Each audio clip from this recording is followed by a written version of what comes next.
Let me just get the YouTube started. We'll let them know what our plans for today are, and then, yeah, we'll get to some stuff. So, YouTube's live. I am submitting a talk for React Miami real quick. That's the first thing. Maybe I can think of a second talk.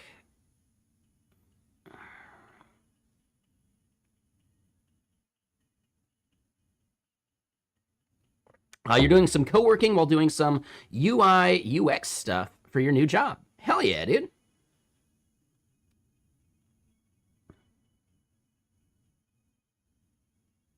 Why did that get held? That's weird. That's just weird. But yeah, how have I been? Just chilling. Ended up just sending it last night after not meaning to. I don't think I actually ate, which is not good. Forgot where I parked and ended up walking around for like an hour. But that happens.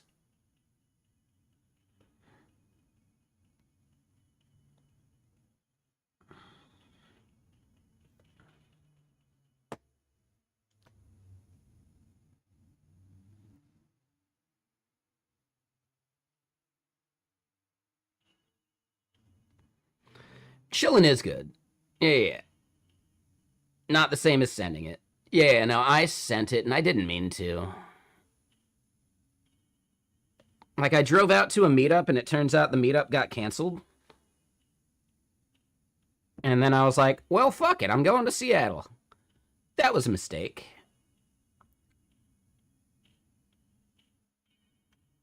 That was a mistake. For sure.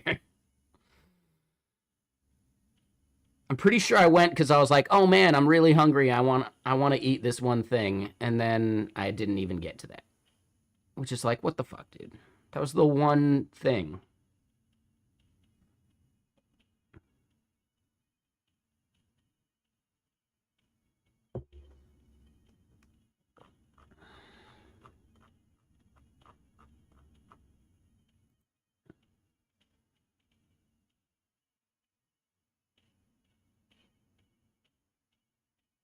Yeah, I know. Treating it like a damn holiday.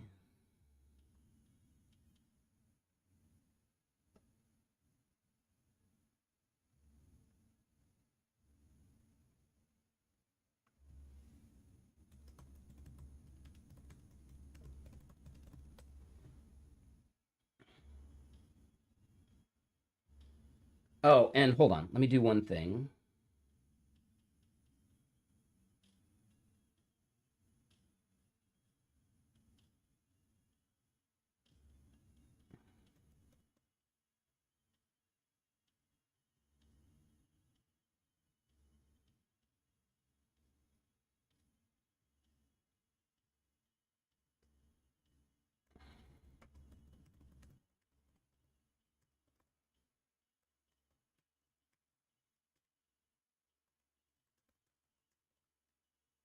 All right, there we go. Sorry, had to do a quick work thing. Um, yeah, no return address. No return address given or received. But okay, so let's do this.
Oof. I would need someone to help me translate in Spanish.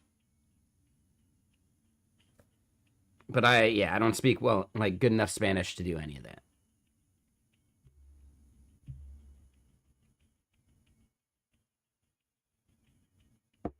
Ooh, okay, so hold on. We do need to do a quick recording of this.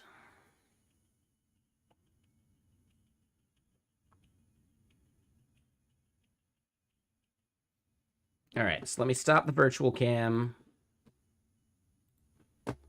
So yeah, I want to make sure that I submit this talk. So we're going to switch back to the webcam only, and I'm going to record a quick thing.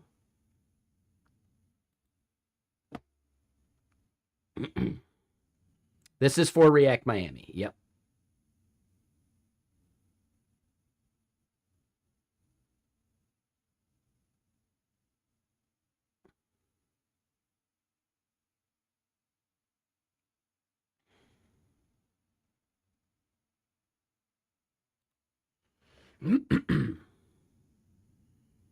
Hi, my name is Chris Griffin, and I would love to talk about how to use WebLLM in your React applications. It's something that I've been dabbling with in a side project of my own, and I think it's actually kind of compelling because you can build applications that can be hosted kind of anywhere. Think, GitHub Pages, Cloudflare Workers, whatever. And the user can use WebLLM to get AI features in your application without having to deal with API keys or without having to break the bank when maybe a runaway user starts abusing the service. If you're using WebLLM, they're running it locally on their own device. They're only abusing their own service. They're only abusing their own device. So that becomes compelling for a lot of like hobby projects and maybe experimentation and things that you would want to fiddle with. In the talk, I'd also love to dig into how basically you could take a model that you've trained, possibly with even something like NanoChat, which is the evolution of NanoGPT by Andre Karpathy, I don't know how to say his name, but basically you could train your own models and then compile those into this like smaller model that you could ship to users, and maybe, with enough experimentation, I haven't done that part yet, you could actually ship these like very small niche models that do something very specific. What use case would that be? I have a lot more experimentation to do, but this is at least where I want to go with what I'm talking about and how I think React developers could learn from wrapping WebLLM into its own React hook, which is powerful because a lot of devs are still maybe apprehensive about building their own hooks. And I think that there's just a lot that could be learned about understanding how to work with the WebLLM ecosystem, with LLMs in general. How could you get that into devices for possibly like internet connection restricted environments, like someone out in the wilderness or on plane flights or things like that? It could be a local model without someone having to go through the effort of spinning up Olama or whatever, and you can then even build these things into your applications in novel ways. And what those are, well, that's really up to the user.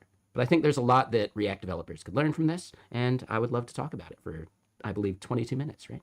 So thank you. Cheers.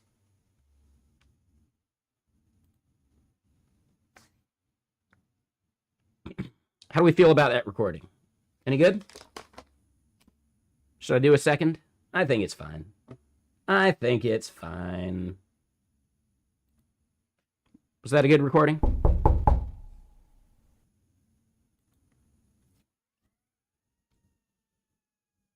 Maybe not a great recording, but whatever. I think it counts.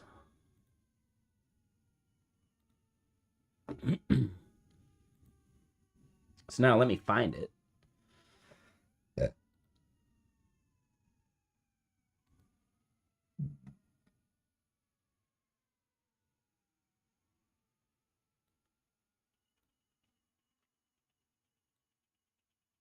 And yeah, Ian, how you doing? I know. I'm sorry, Da Vinci. Yeah. I recorded a thing. Oh, it's actually going to be at the top here, isn't it? 2 minutes and 30 seconds. That's perfect. Hell yeah.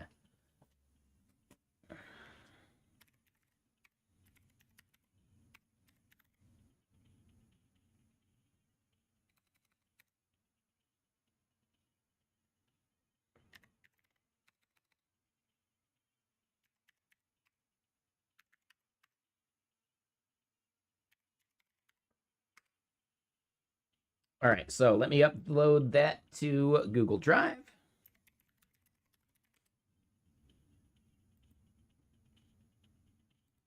And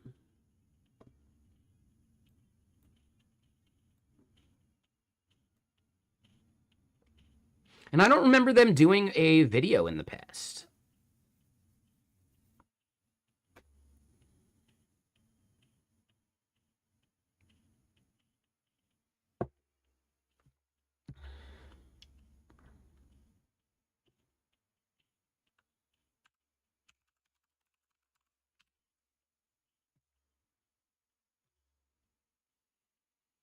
You got a written offer today. Pretty stoked. Expecting one more before Christmas. Nice, nice.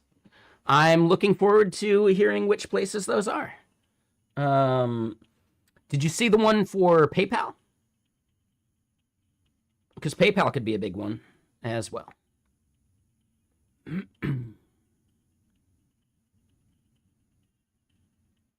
Like the salary for that PayPal one is insane.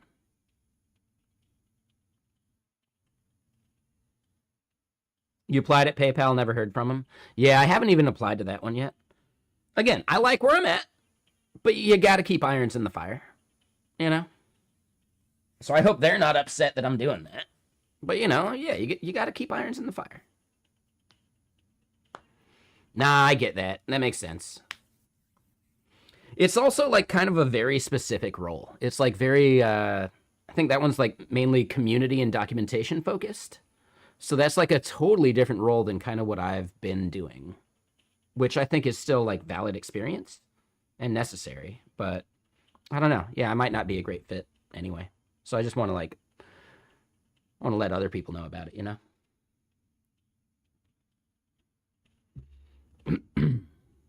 I've got another iron in the fire that I'm looking forward to. You just found out division by 0 isn't a crash. In what language? Like, if you're doing it in C, I believe it's a seg fault. If you're doing it in C++, maybe not. So all of the ones that use floats, I'm pretty sure it's still a seg fault in C.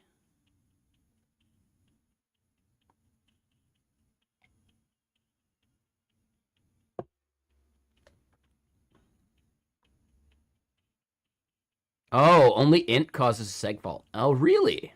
Wow. All right, learn something new every day. Huh. What's the result of divide by 0? I would expect infinity, right? Oh, it's just not a number. That makes sense too. I guess I've always been curious about that. Why isn't divide by 0 infinity?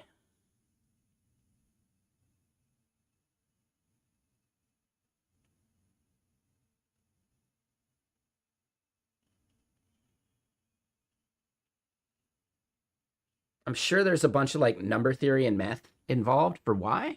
I don't know the why.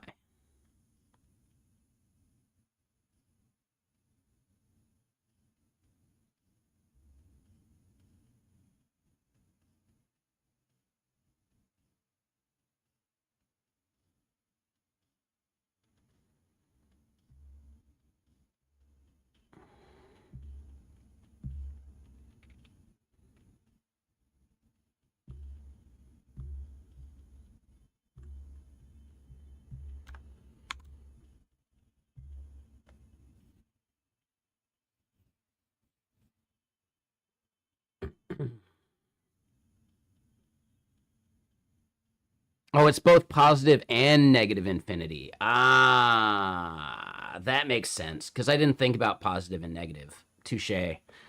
That's a good point. Right. So then it does that make it irrational?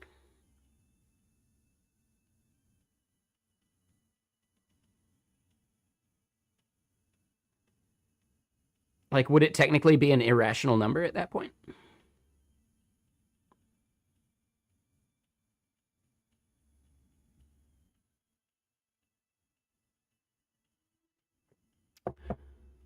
There you go. Right, like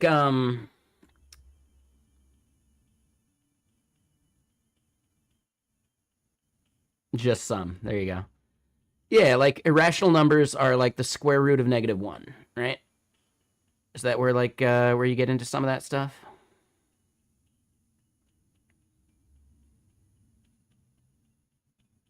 Something like that. I don't know. It's been a long time. Ooh, that is not actually the definition of an irrational number. No, no, no.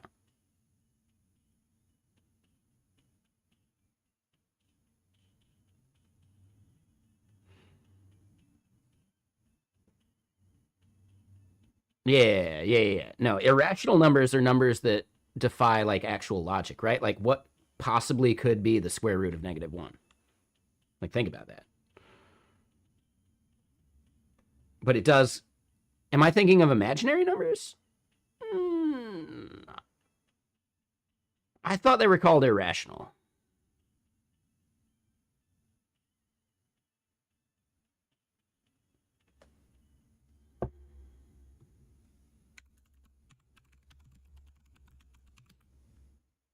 No, an irrational number is a thing. Oh, irrational numbers are things that can't be expressed as a proper like ratio. Ah, okay. So I am thinking of imaginary numbers. You're right. You're right. Thank you, Carlos. No, good call. Good call. I am definitely thinking of imaginary numbers.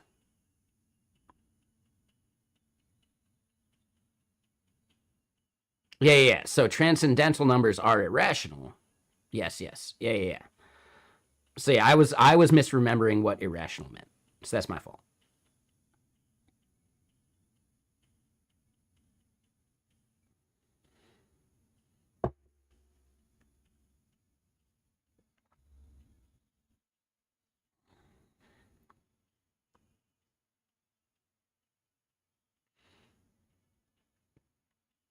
So yeah, pi actually is an irrational number. Good catch. Yeah, good call. Is Euler's number irrational?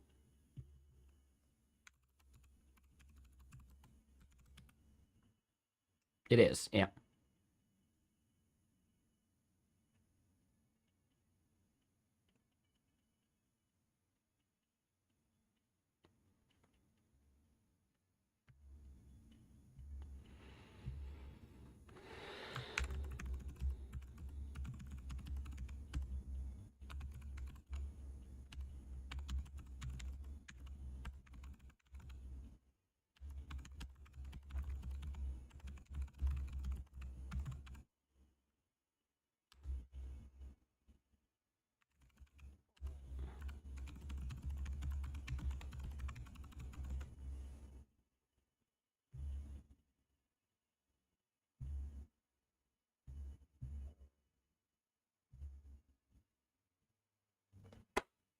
Boom. Notice how pi wasn't shown as a square root. Ah, okay.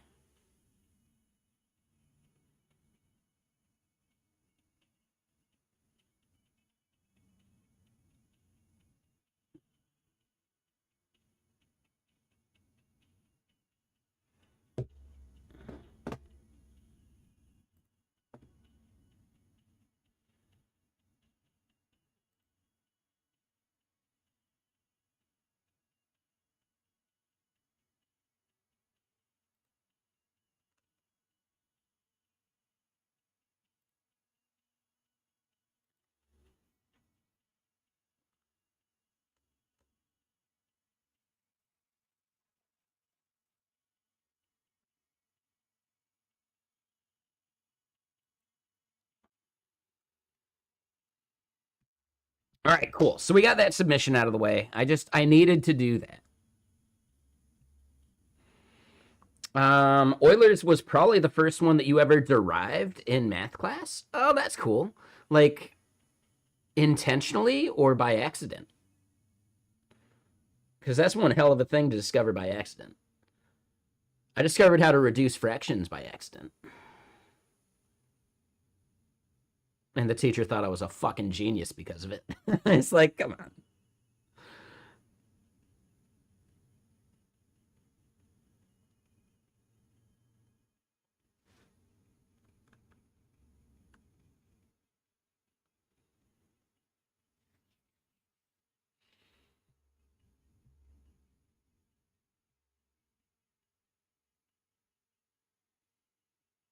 All right, so yeah.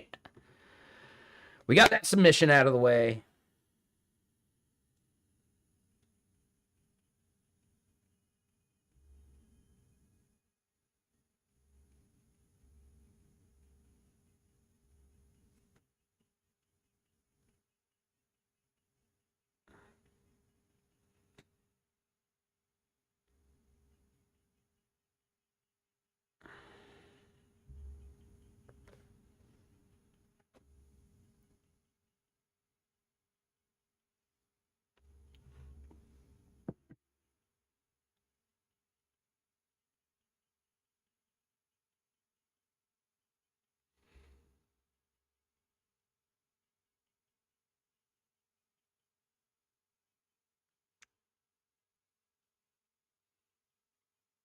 Okay, Ryan Vogel. I've heard of that dude.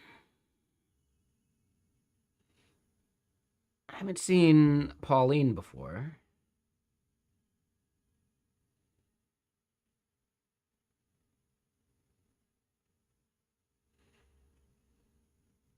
But yeah, here's to hoping I get in. Anyway, let's actually get to some work stuff.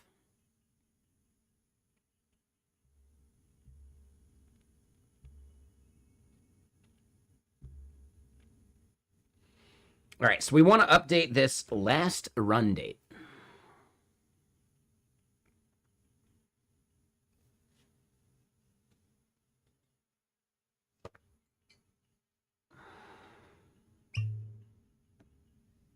Let's pour another beverage first.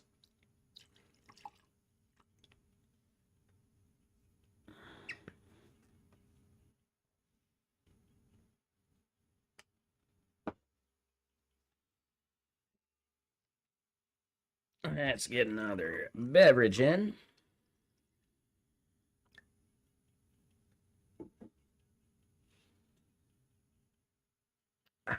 Yeah, damn right, Glober.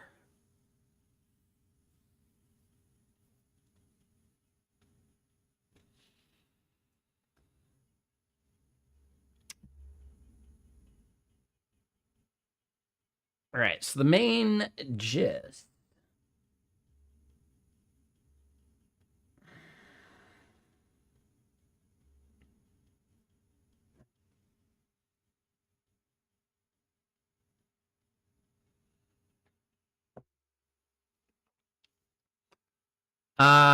Okay.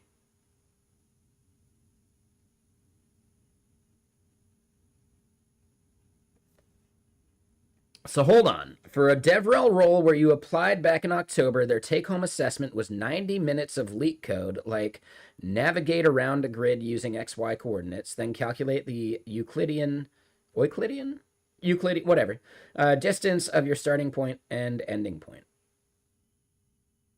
Okay. And this was for building example apps on the company's API.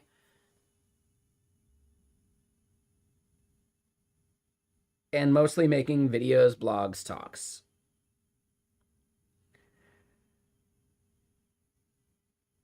You're not a mathematician, thanks anyway. Yeah, I get that.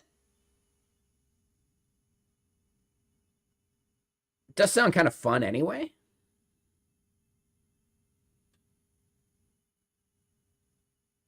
But yeah, it sounds like a mapping company, like OpenStreetMaps or something.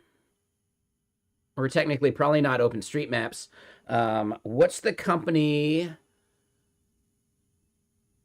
behind some of that stuff?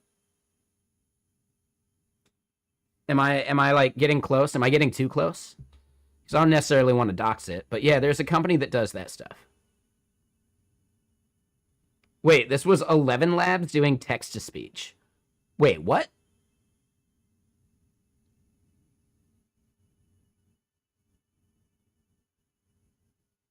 I could see if it was like actually relevant.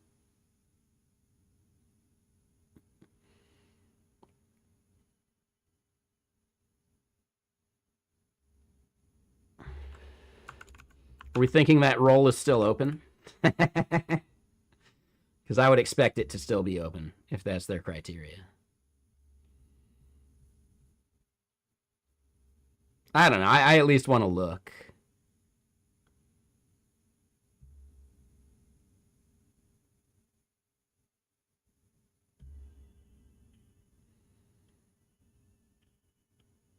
That's more than 11 people.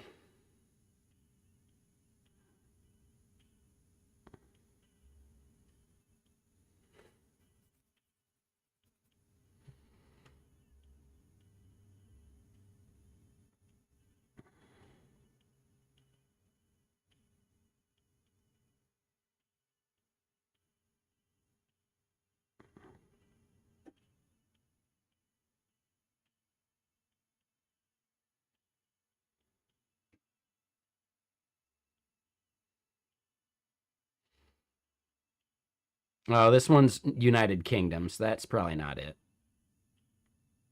The DevRel engineer role. I mean, it also says like they're looking for people in the UK.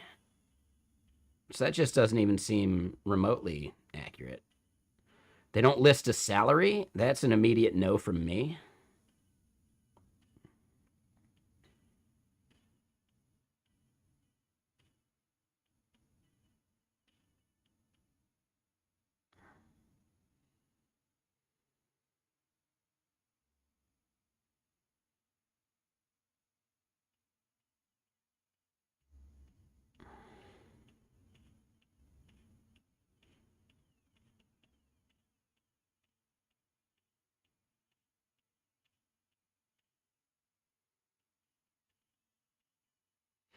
See, I do think I would actually really enjoy a developer experience role where I'm helping like maintain like SDKs and stuff.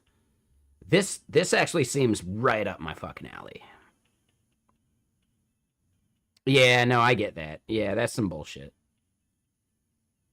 If they listed a salary, I'd apply to this for sure.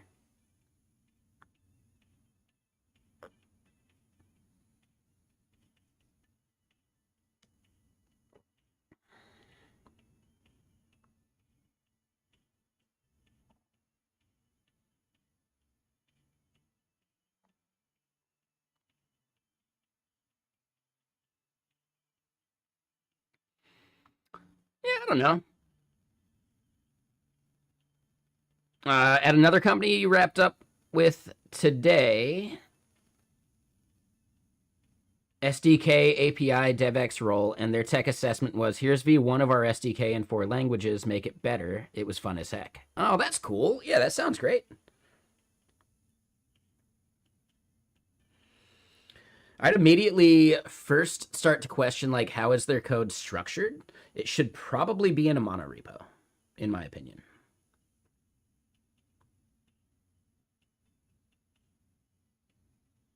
Right? Using something like Bazel as the build tool or NX. I've heard NX is also worthwhile in that space.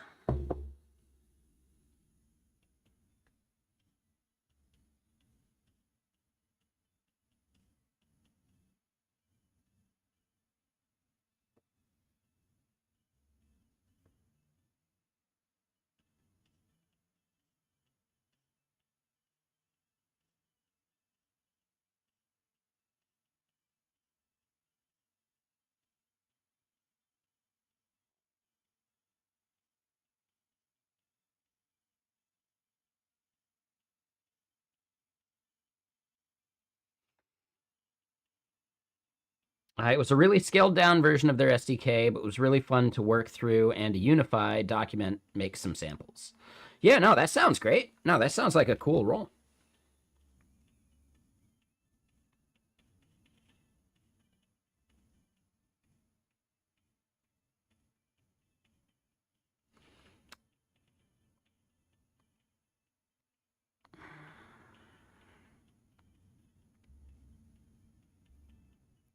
I'm gonna keep that just top of mind.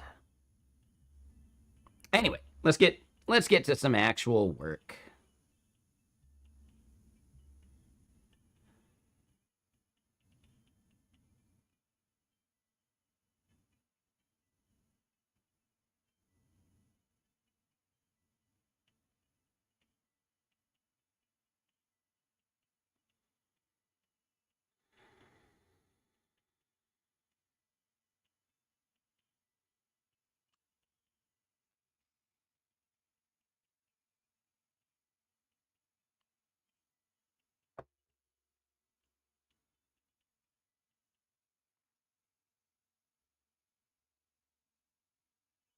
Manager sync whiskey. Yeah. That's what this one's for.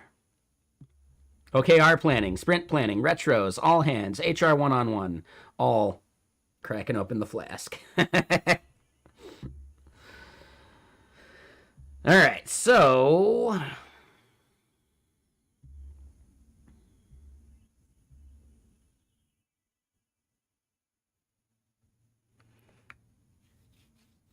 let's think about this a bit.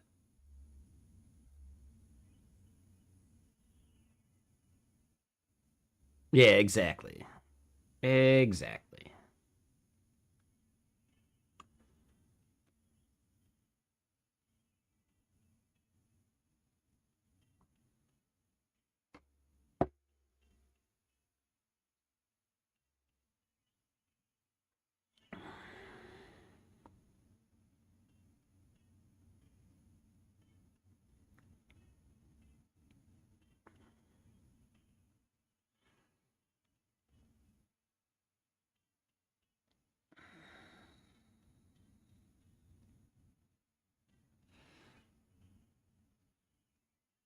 Ugh.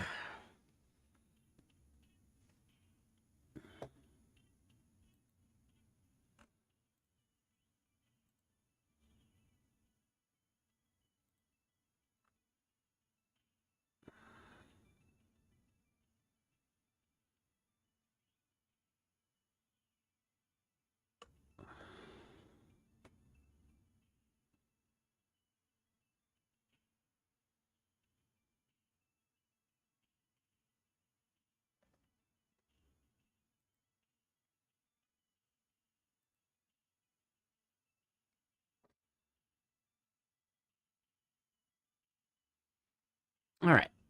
Um, yeah. Cool. We're good.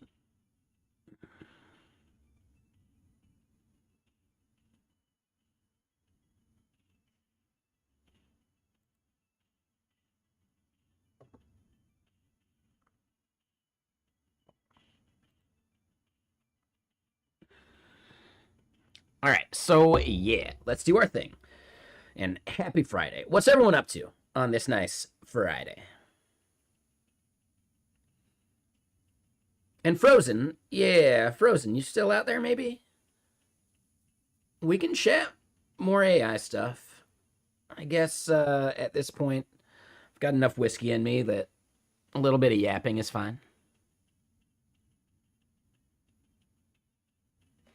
You tend to gain weight when you code a lot. Hard to stay fit. Any advice? Get up and stretch. Like, I don't know, man. I just put on a bunch of weight and I'm trying to take it off. So I might not be the best person to ask.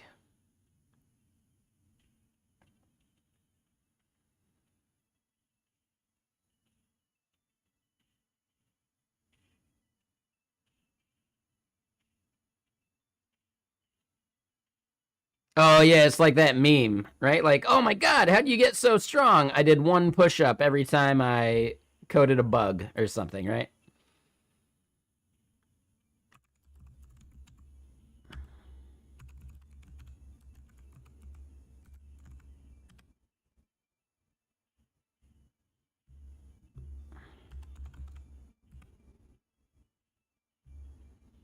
There you go. Wow, how'd you get like that? Every time I roll a one, I do one push-up. Jesus Christ. Yeah, exactly.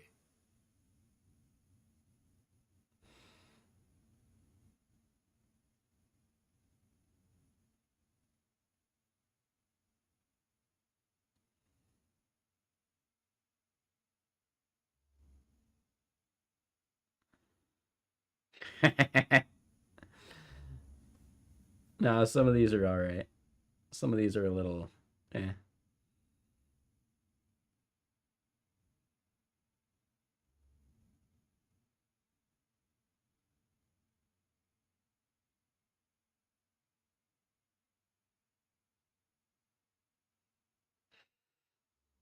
All right, I get it. Anyway, yeah, it's a good meme. Solid meme. Maybe one of those walking pads, yeah? Yeah, get a dog that needs to be walked. Sure. I feel like I'd probably just put it on a treadmill. Boom, roasted.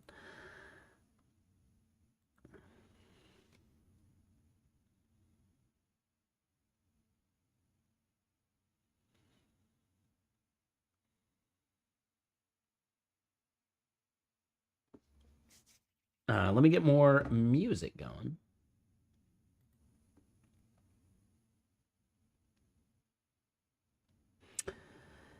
Yeah, I would say during meetings are a great time to hop on a treadmill.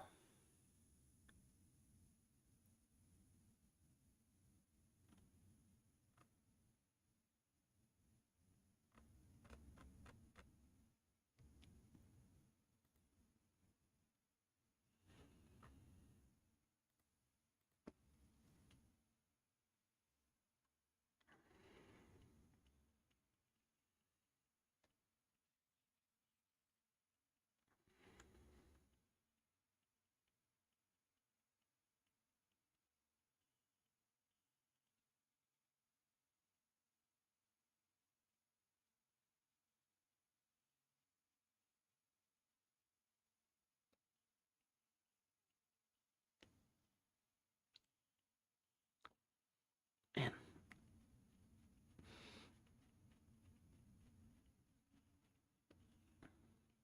All right, there we go.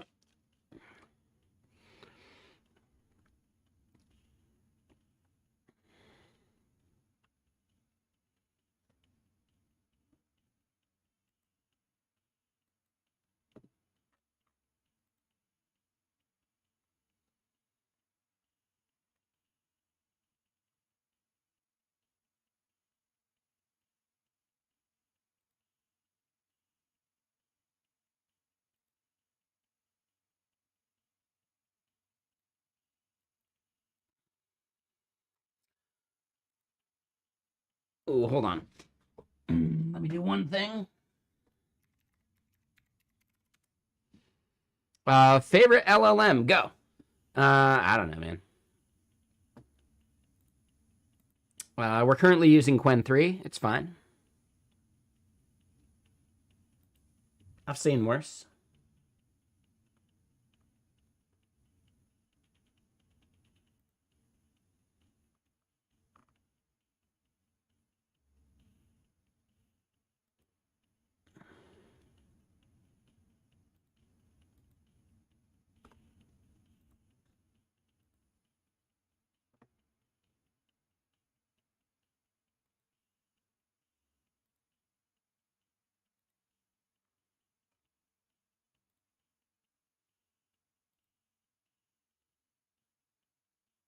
Sorry, I got to do one quick thing.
Sorry. Just 1 second.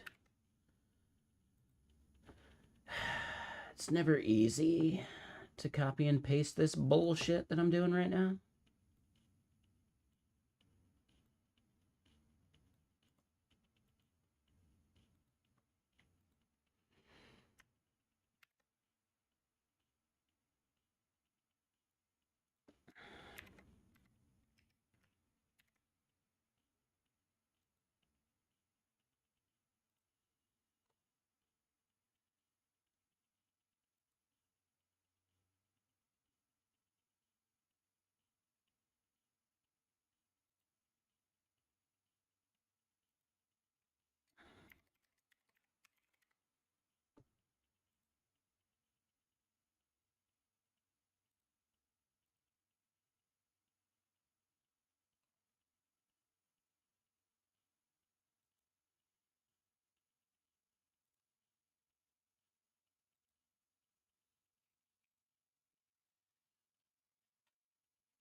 Okay, sorry.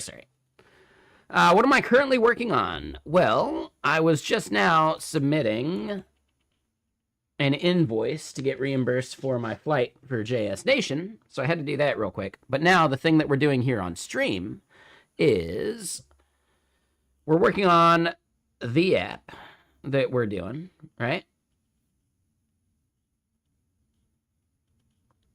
And then, hold on. So, Ludo, if Opus and Quen 3 were not available, what would you use?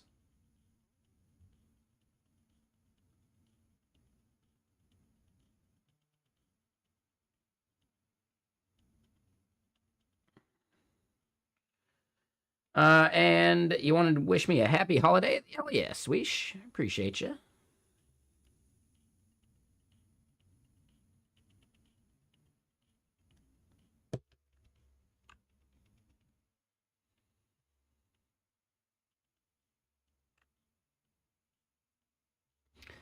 Ludo, I don't know, man. Like, is this how you interact with people? Is it just 20 questions nonstop?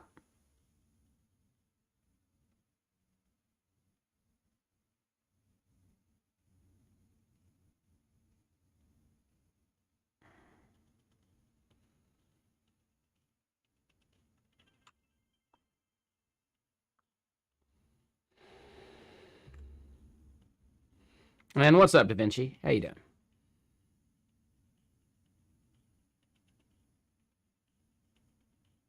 Right? Like Ludo, like, hi, I'm Chris. Nice to meet you. Quick, Doritos, Cool Ranch or regular nacho? Right? Like, is that how you interact with people? Just nonstop, just this or that questions? I don't know, man. It's a little weird, especially with your jumping around and all that.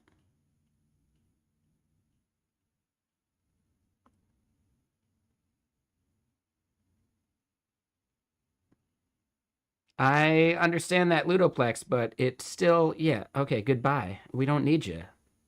Later, dude. You're gonna be weird about it.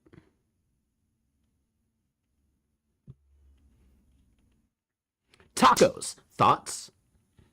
Like, that's what that felt like. Tacos. Thoughts? You know, like, they're delicious. I don't know, man. But yeah, what's up, the bread?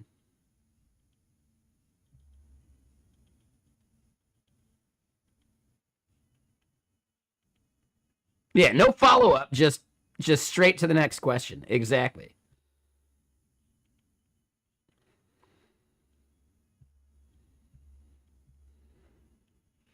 On a scale of 1 to 10, how nacho cheese are you?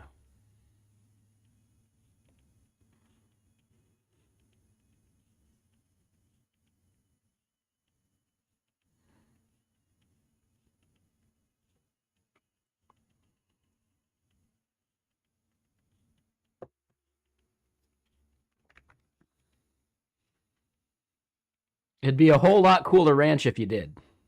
I guess I really want to eat some nachos at this point. I want to really eat some Doritos, I should say. Well, I mean, DN Bull, technically, no human being could survive on oxygen alone, right? We need nitrogen. We need all the other stuff in it.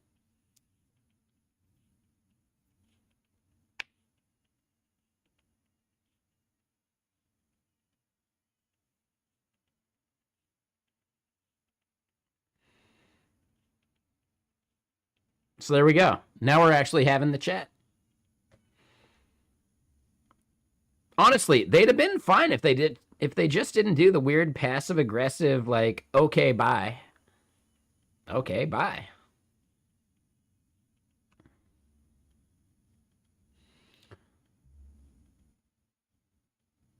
And also, that's super weird. You are a programming streamer. I am engaging you in a content meaningful way. Who talks like that? That's just weird.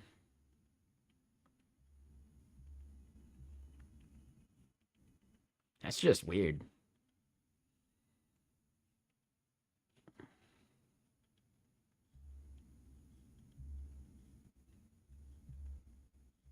A creepy person?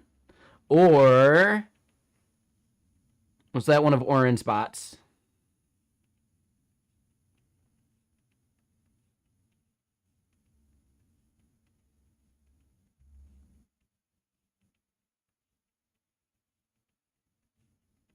Was that one of Oren's bots?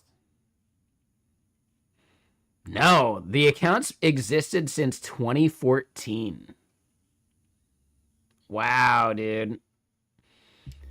So account age is this thing where it's like if you've been on Twitch that long, there's something questionable about you. But if you're a brand new account, it's also questionable. Like, I'm not sure I trust people that have been on Twitch since 2014. There's something weird with them.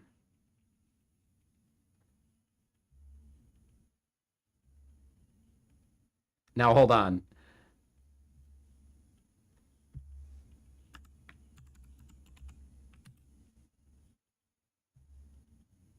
I've had an account since 2014.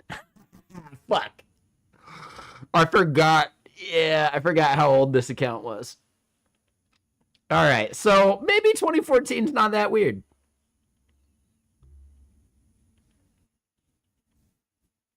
Maybe 2014 is just not that weird. You can just click your name in chat.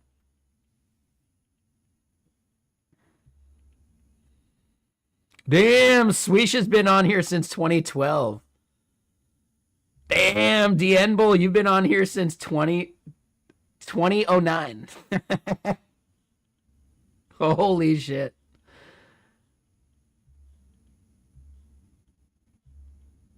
Glober, you've only been here since 2020.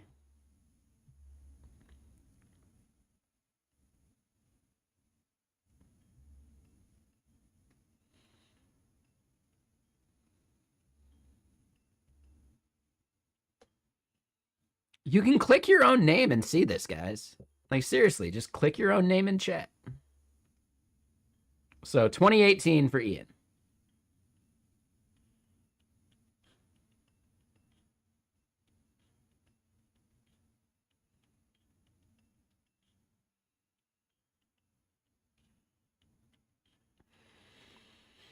So it's fine for you, Glober. For people who have been here since 2012, I would expect them to know that you can click your name.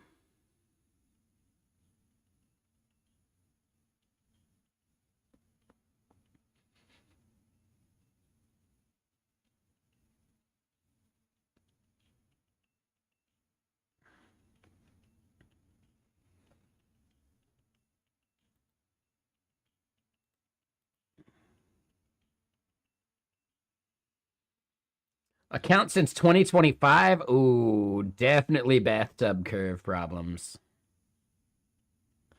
Account created August 23. Following since August 25. Ooh, I don't know. I don't know.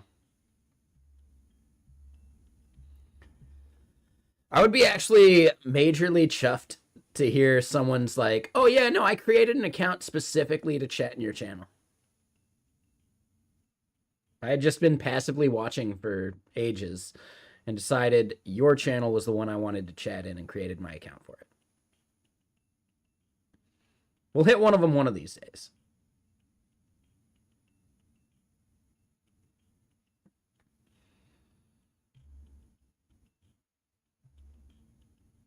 You did that to see an Age of Empires 2 channel. Damn right. Yeah, I get it.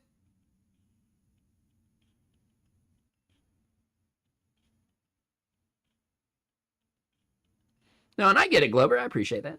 Thank you.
You had a cat named Nada?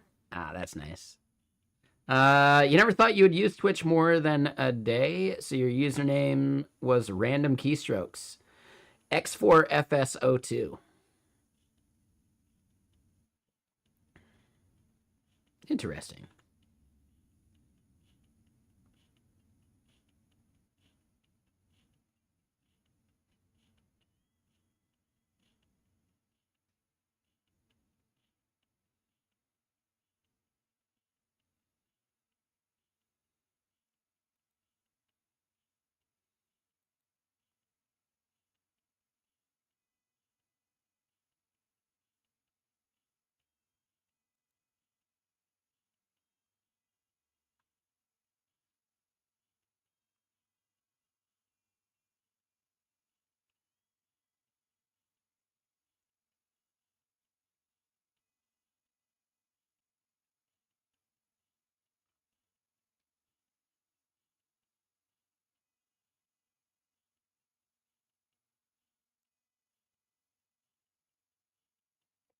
Okay.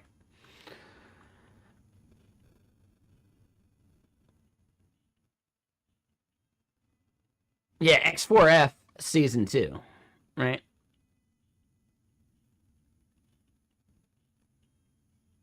I could see it. Yeah, sure, why not?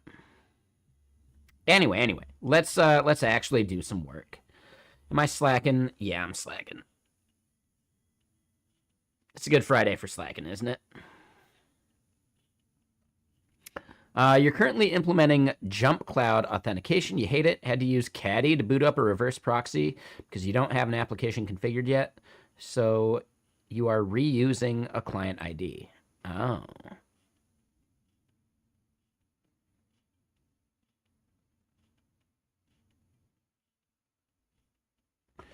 Focus here and you'll focus there. Well, now I don't want to. But no, what is jump cloud?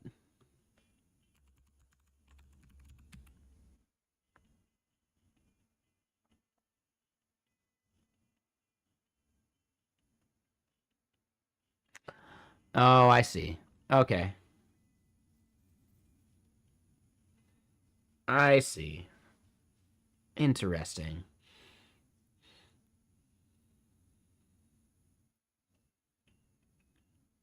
Device management. Okay, yeah. Brutal.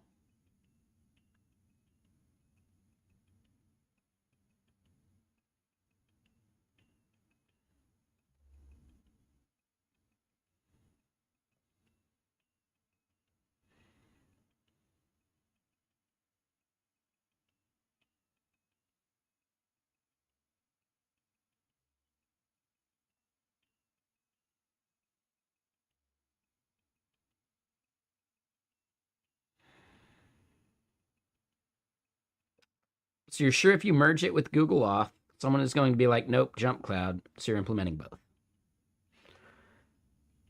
Okay. That makes sense to me.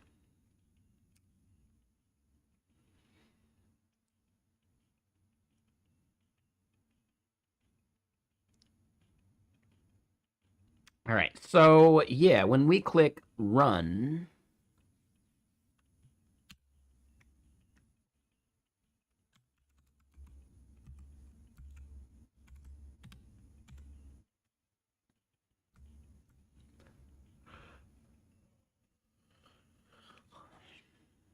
oh, and this is the issue. Yeah, we haven't created this yet.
Ooh, hold on. Hold on. This seems interesting.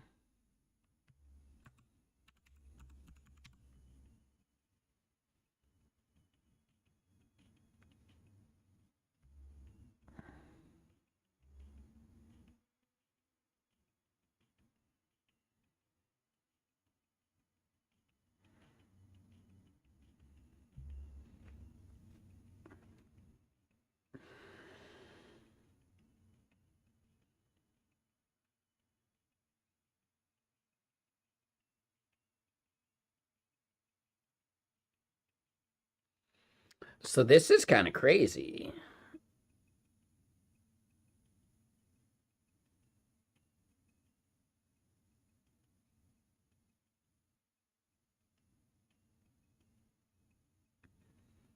Huh.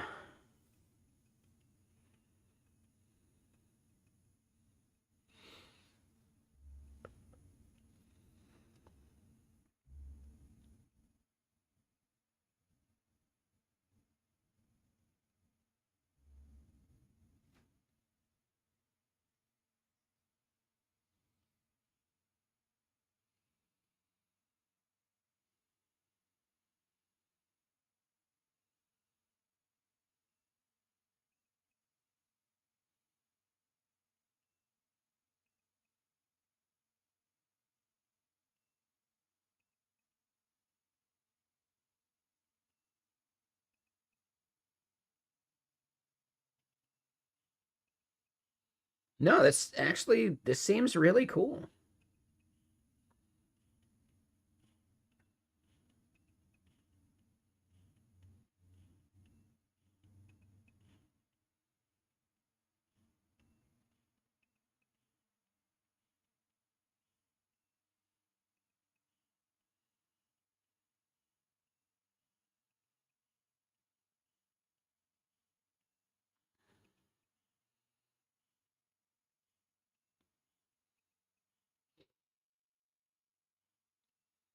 This is really cool, actually.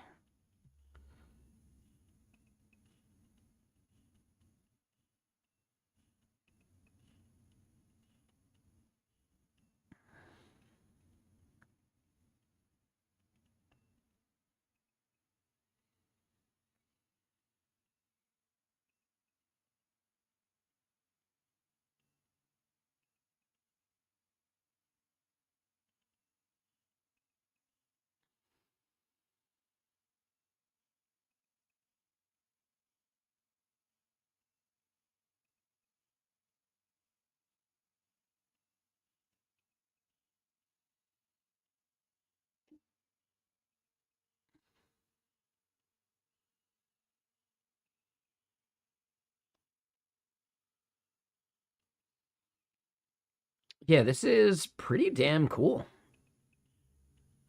I feel bad. I'm pretty sure the archetype guy came into our stream at one point. And I was like, why would I use this instead of Zod?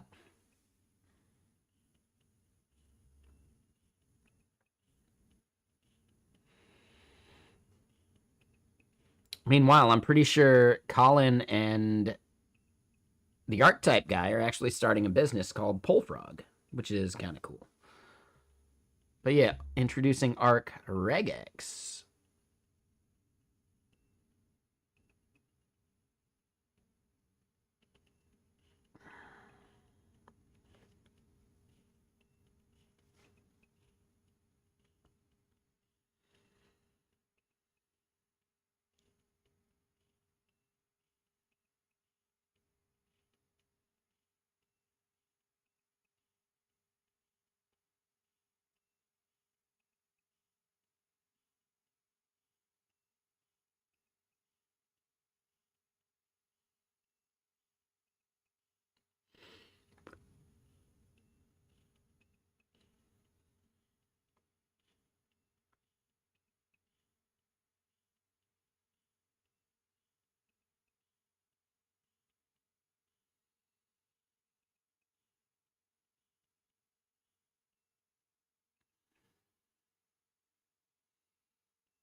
Dude, this is very cool.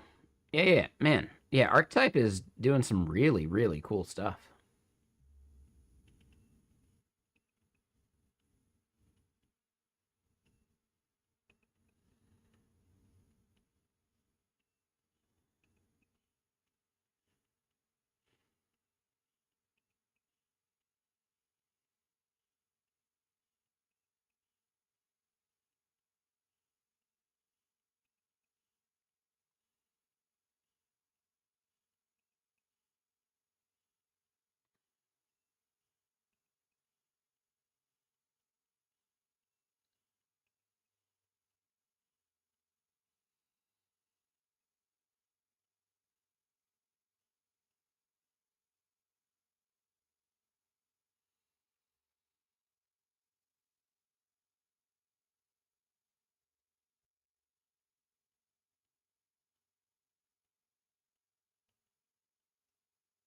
So 20 times faster than Zod 4. Damn, dude.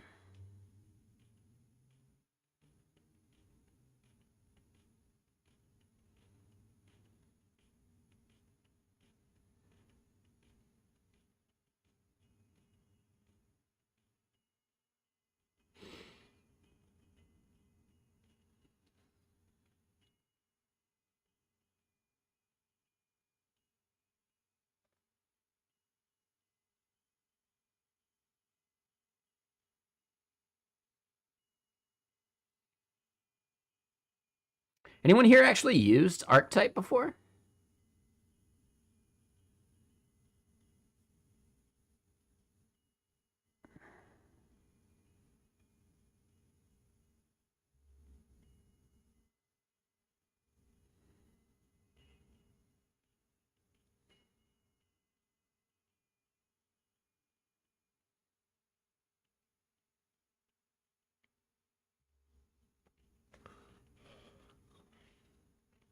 Yeah, no, seems cool.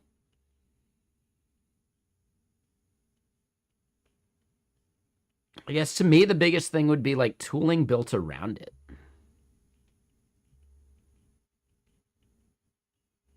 But yeah, pretty nifty. Anyway, let's get some work done, I suppose.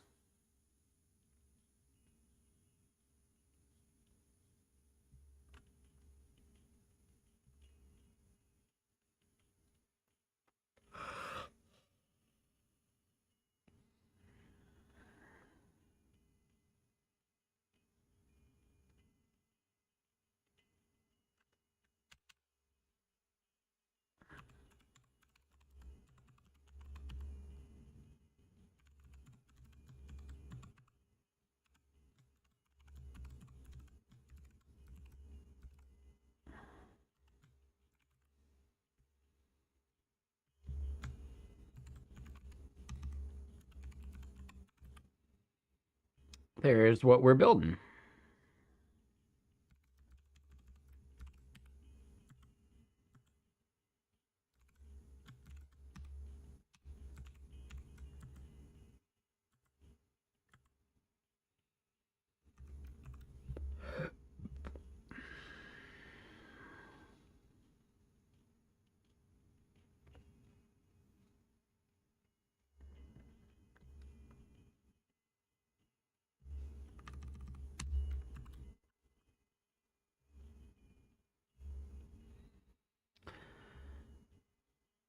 What are we actually returning from that?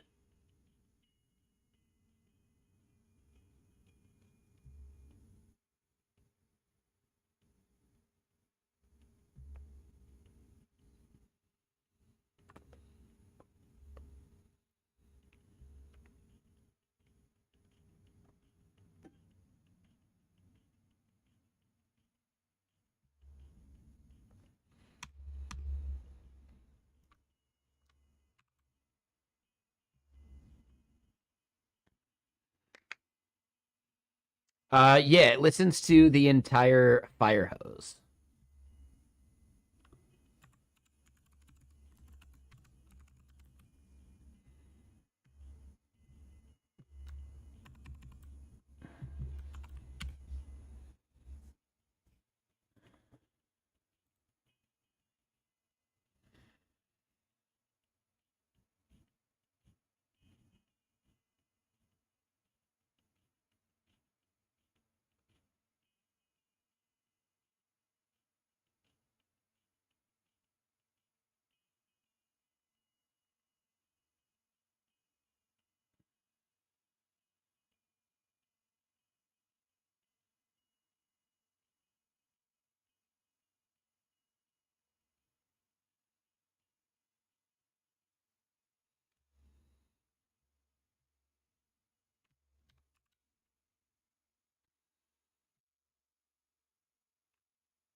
Let me get another album going.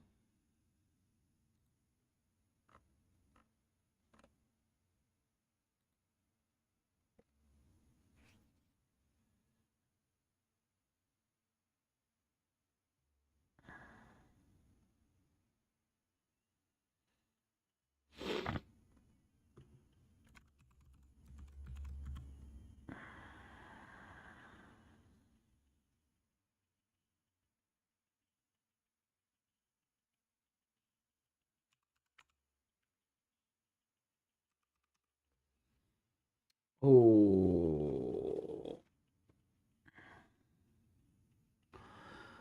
So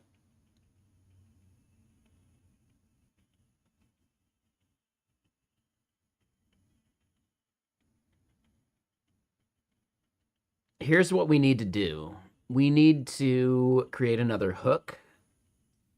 Or not a hook, but like an event.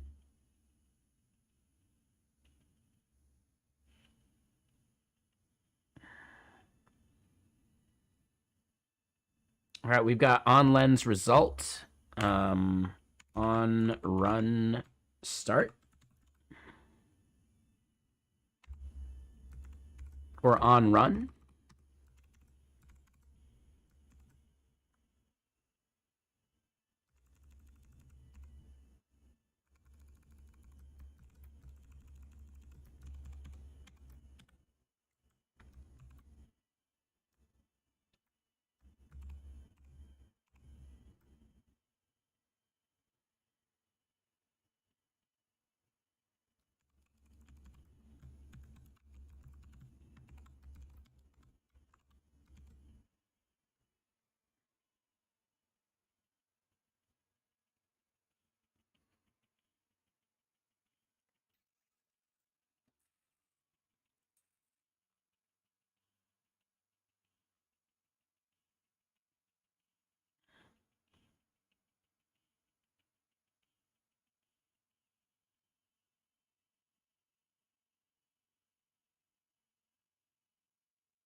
Man, I feel good about that roast I did earlier. Someone's like, whiskey snob here. I was like, you're a whiskey snob? What's your favorite whiskey? And they're like, Maker's Mark. And it was really like, oh, yeah, yeah. Your favorite whiskey is Maker's Mark. Yep.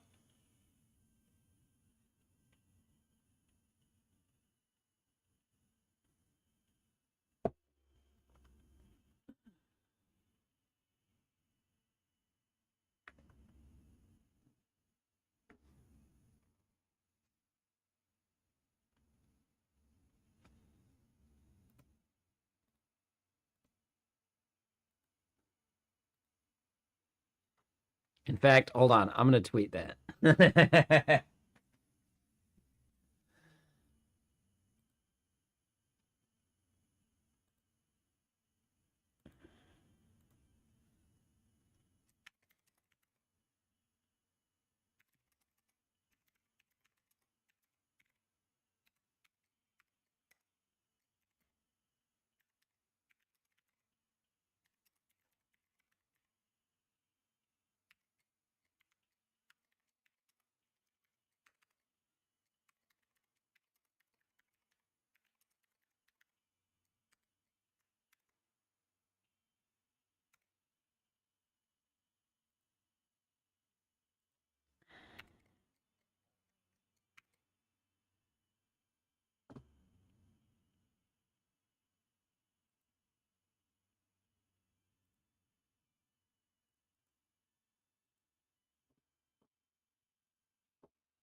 There we go.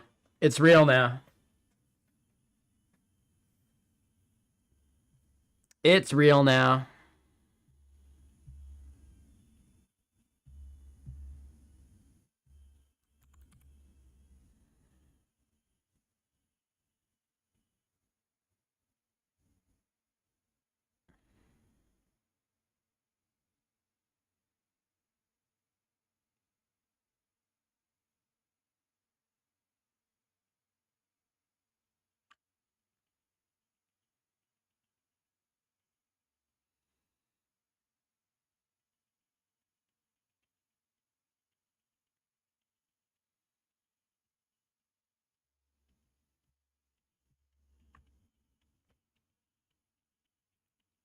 How do we think that's going to go? Do you think I'm going to get buried by the algorithm? Probably. Fucking Elon.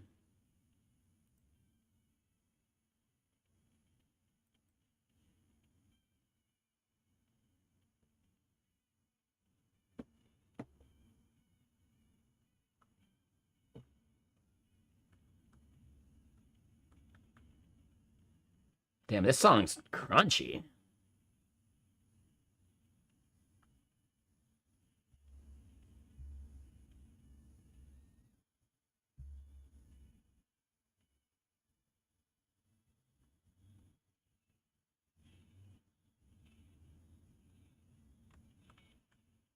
Yeah. Yeah, this album's a little new to me. This one's good.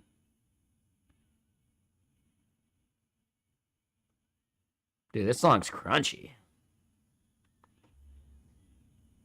Powers to fix the stupid pipeline? Oh, I don't know about that one.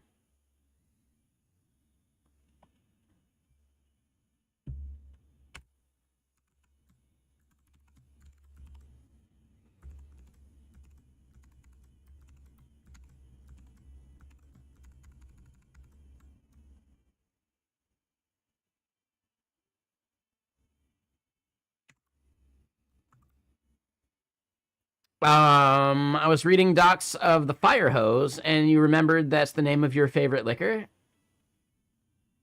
Are you sure it's fire hose and not fireball? And I wonder, does fireball count as a liqueur instead? No, that's fine. I knew what you meant. There's another one from a different company called Sinfire. About the same. I believe Goldschlager is also cinnamon flavored, but it's a schnapps, right?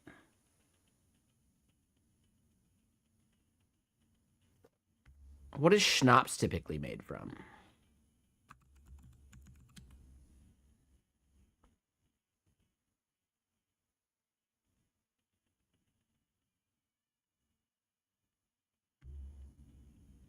Yeah, I could have done the same meme. Oh, you're a whiskey snob? What's your favorite whiskey? And someone says, Fireball. Nothing wrong with liking it, but you can't call yourself a snob if that's what you drink. That's all I'm saying.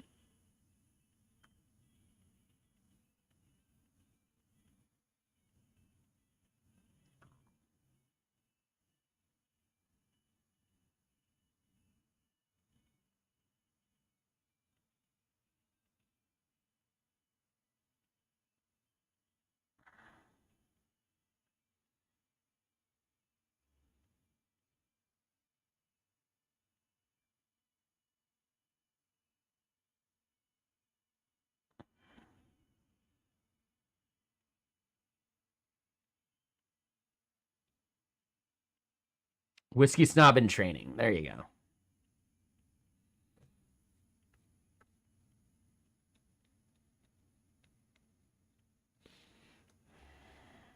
What is a neutral spirit?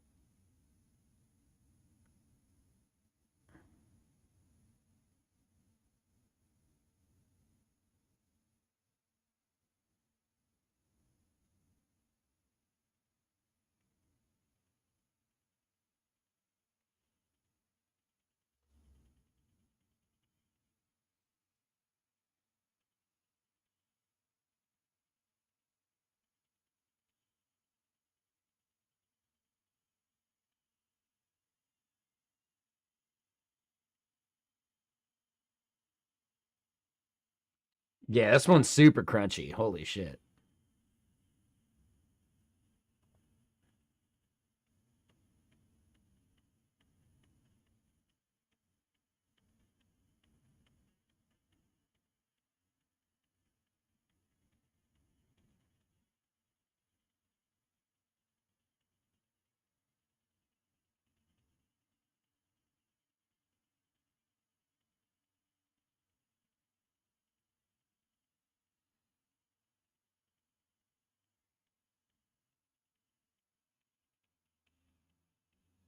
All right, this song's fucking a little too crunchy, but we'll let it go.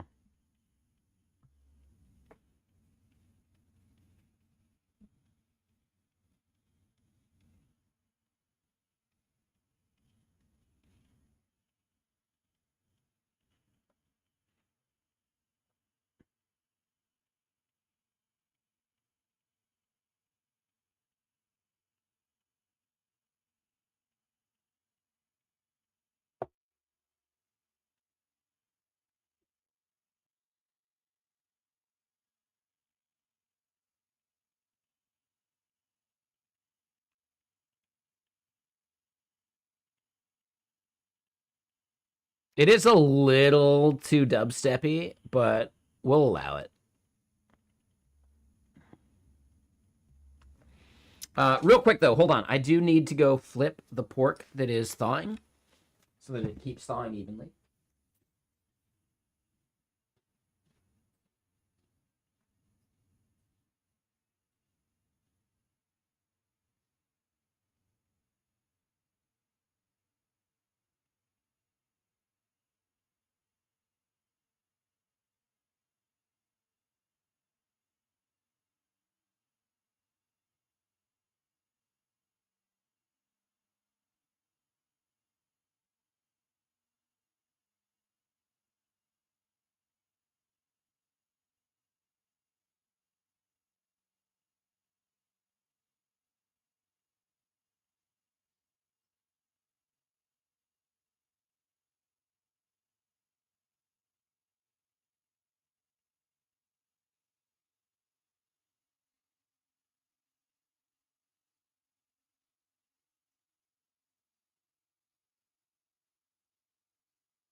Sorry about that. Had to use the restroom too. And I'm back.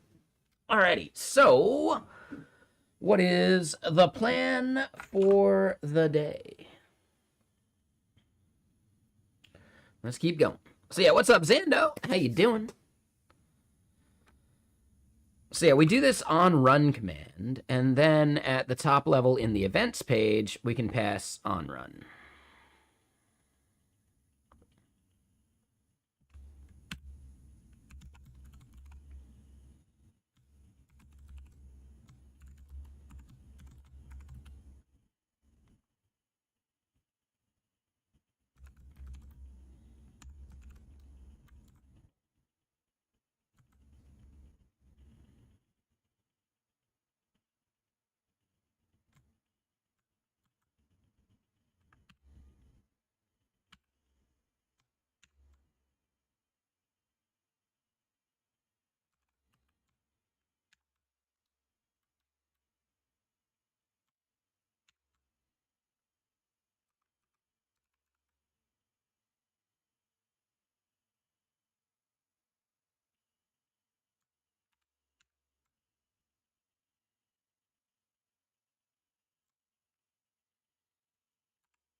You can always do exclamation point song to get the currently playing song. And that works regardless of where I'm playing it from. YouTube, Twitch, or not YouTube. Sorry, not Twitch. YouTube, Bandcamp, etc. So, yeah, in the future, just do the song command. I am curious why people rerun the song command when I've already run it for them, though.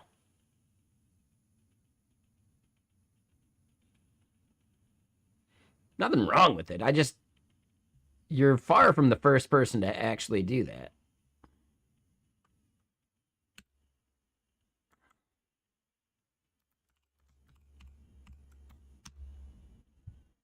Because you just wanted to try it yourself? All right, sure.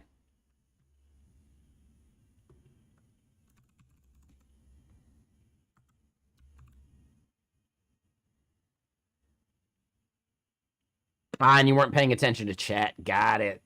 That's probably usually the main reason. So that makes sense.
Well, it's getting chilly here in Washington right now.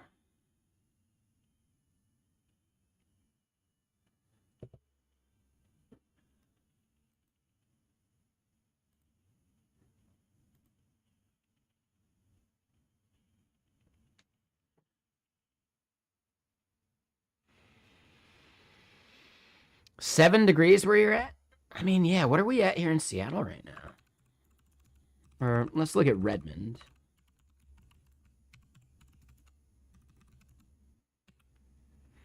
$41 right now. Yeah, it's kind of chilly.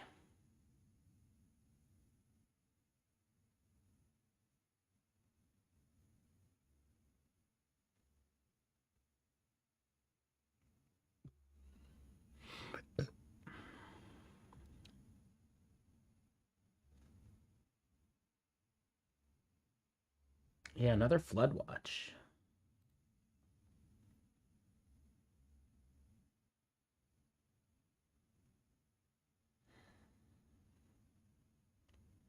So hold on.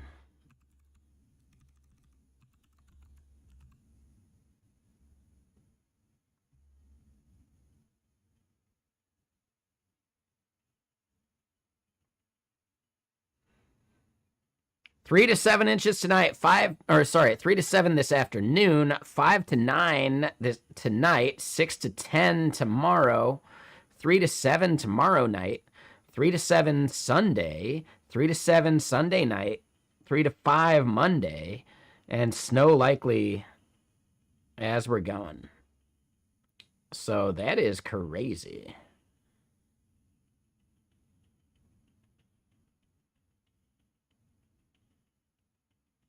But we got another flood coming, basically. Hopefully it stays cold enough that it's snow and it doesn't flood too badly.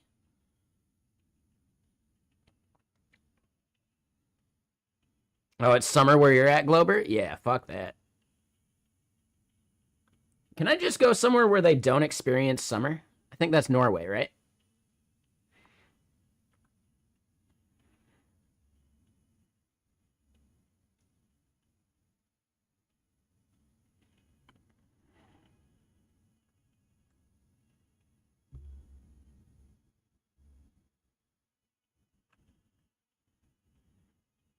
For you, summer is very hard.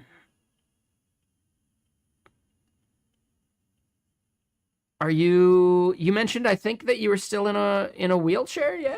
You're no longer in the wheelchair though, right? So maybe this summer's a little better, yeah? I think you had mentioned that. Sorry for doxing that. Yeah, it's not anymore. So maybe it's a little better, yeah?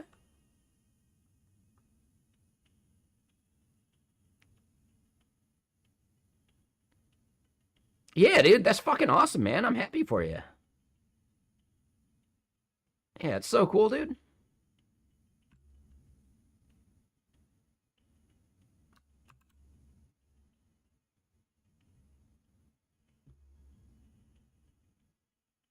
All right, let's try this out. Will it blend?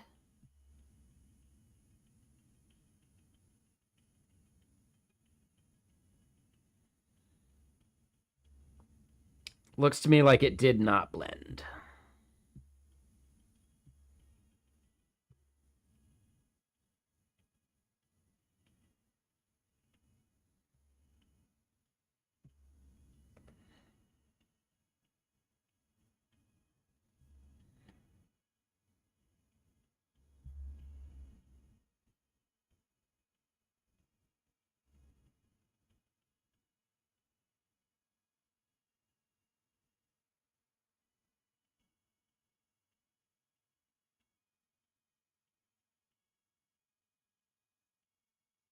Oh, you can't go up in stairs? Not yet, at least, right? But soon?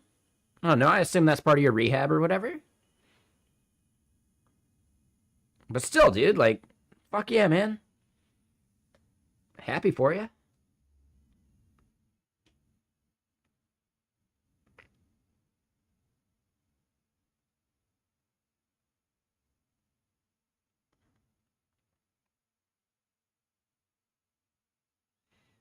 That was a 422 error.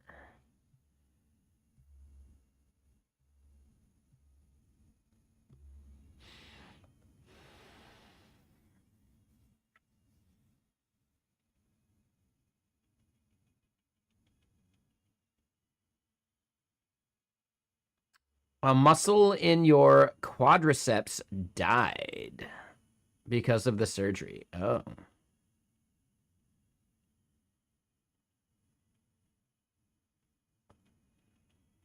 Damn. That's gnarly, dude.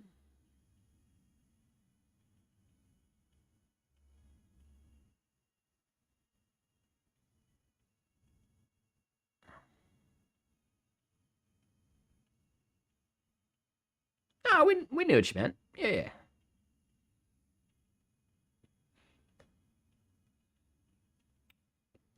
This is something I've always wondered.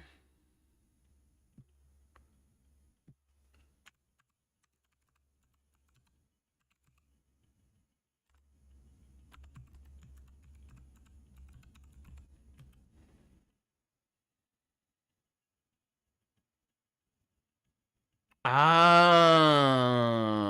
okay. So prosthesis is the noun, prosthetic is the description.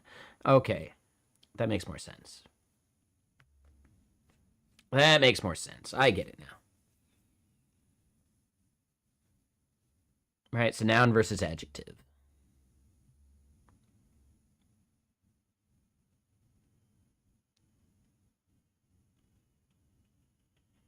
No, you absolutely used it correctly. Yeah, for sure. And I was thinking like, well, shit. Now I don't know the difference. So you absolutely did it right. You were 100% correct. I have most likely misused it in a lot of cases. So that's on me. Whatever.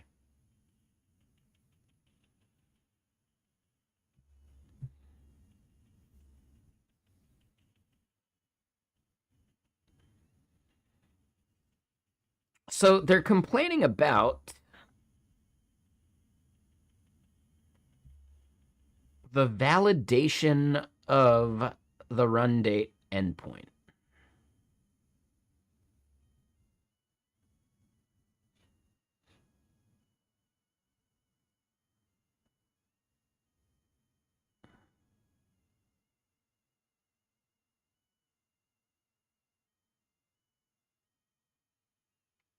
You did a surgery that people usually do in 60 to 70-year-olds.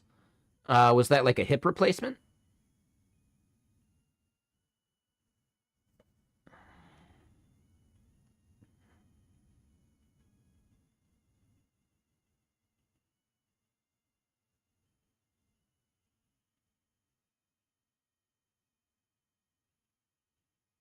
Like your hip, HIP? It's fine, man. Like, yeah, no worries. Don't feel bad. We do got to figure out, like, what is up with this error that we're getting, though.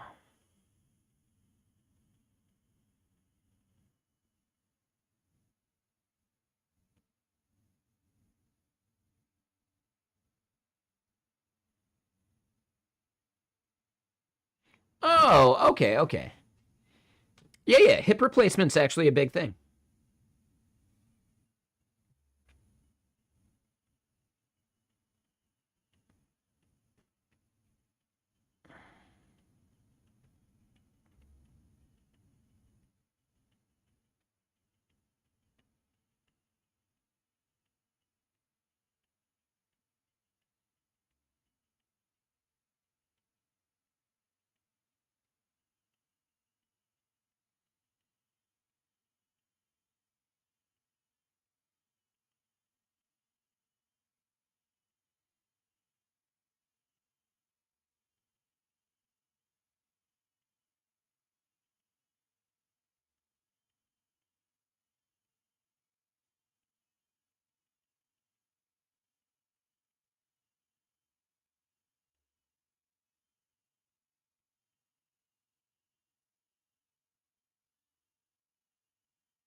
Yeah, there's nothing specifically TTY about this.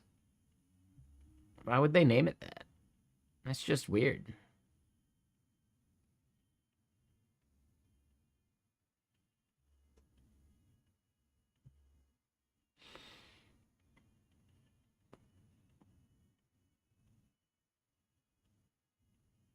$11 in, calling it for the day. People put you into a coma. You had an infection. Like, oh man, dude. Yeah, dude, that is gnarly, dude.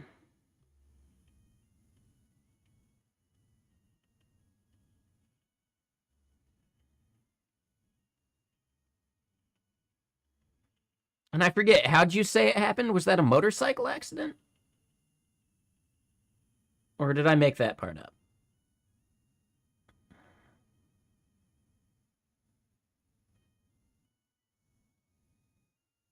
Like, how did it happen?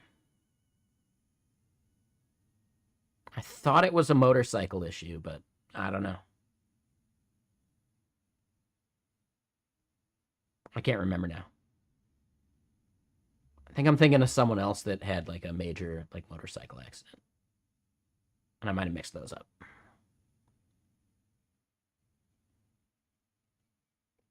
Right, I understand that, but like how did you get injured?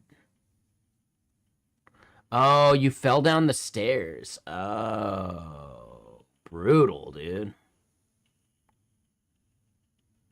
That's a gnarly one. Brutal, man.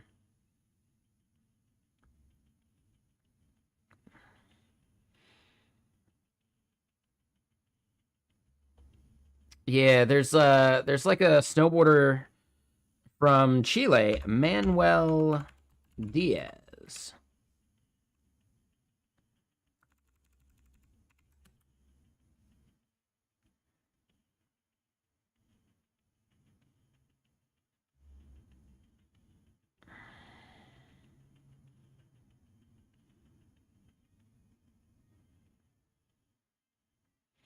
But yeah, so Manuel Diaz got in a huge like motorcycle accident and got major brain damage from it.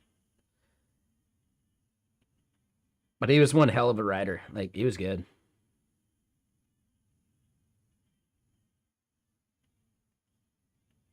That's fine. I don't know. He's just like a big snowboarder in Chile, or used to be.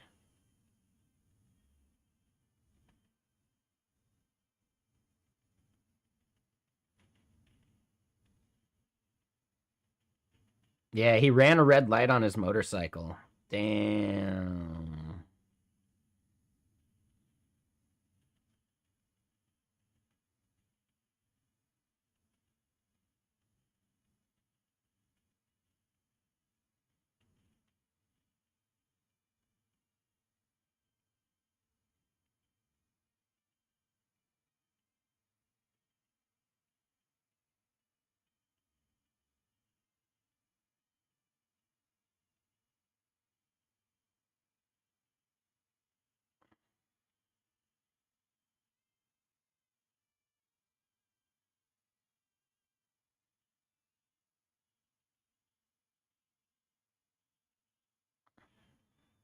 Jeez. Yeah.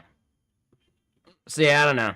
Just, dude, motorcycles are gnarly. He is alive as far as I know, but I haven't chatted with him for a long time. And we weren't ever really that close. But he used to ride at Stevens Pass a bunch. So like, I don't know, we're at least like I don't know. We were in the same space. There was a metal vocalist, and he did the same accident on Halloween, but he passed. Yeah. Like, dude, yeah, motorcycles are gnarly. You will never catch me on a motorcycle.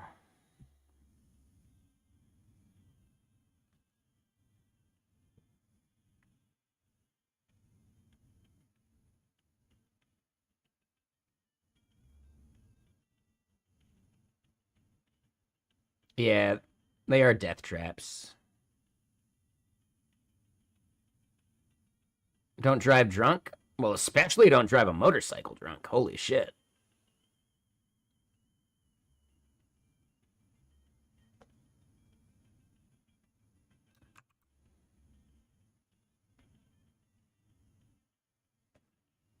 All right, so I feel like this should be working, but we're making the request and we're getting a 422. I'm curious how we're getting a 422 for this, because this seems correct.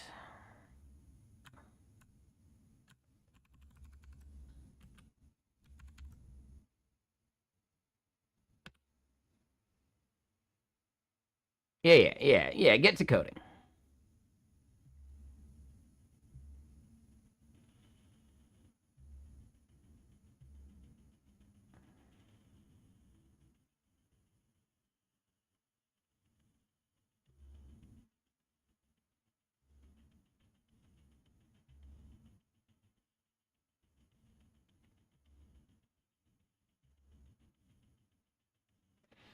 Invalid value for keyword lens ID.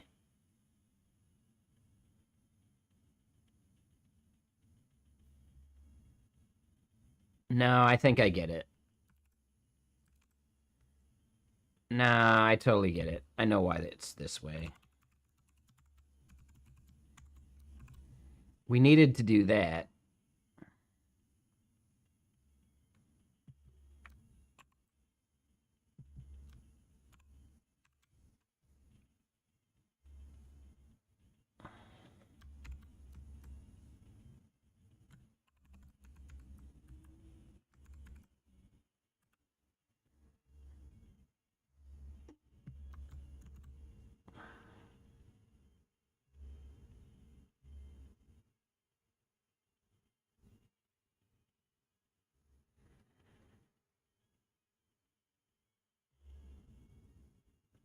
Okay, so yeah, we're doing that.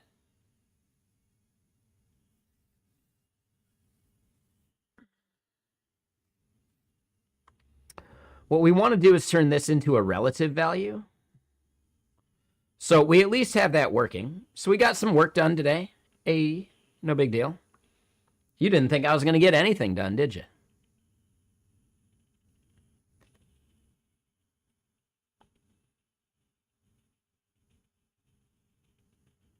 Damn, this album is crunchy.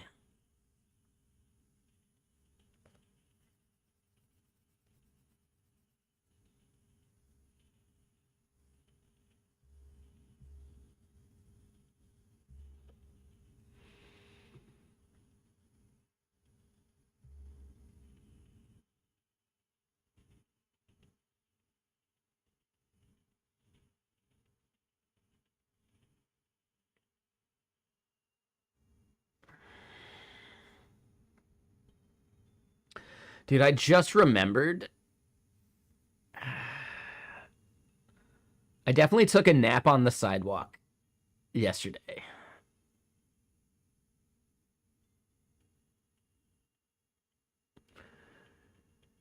People say Belltown is an unsafe part of Seattle, but dude,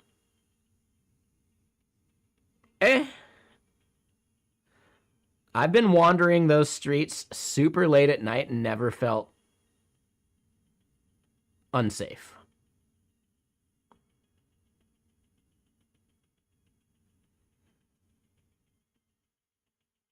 And I even like passed out on the sidewalk for probably a good chunk. And again, just I've never felt actually unsafe in Seattle. I do find that strange.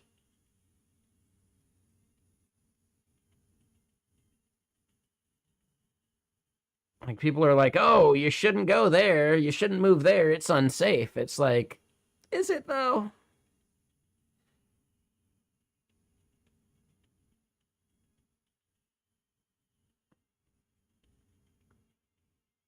Back in the early 90s, you were on Capitol Hill and walked by a huge dude with a broadsword strapped to his back. Well, yeah, I bet he'd be fine sleeping on the sidewalk too. You know? But I am nowhere near imposing, you know? I think I just normally kind of look broke. So that's my secret. I normally just kind of look broke. Maybe that's it. Yeah, was his name Cloud?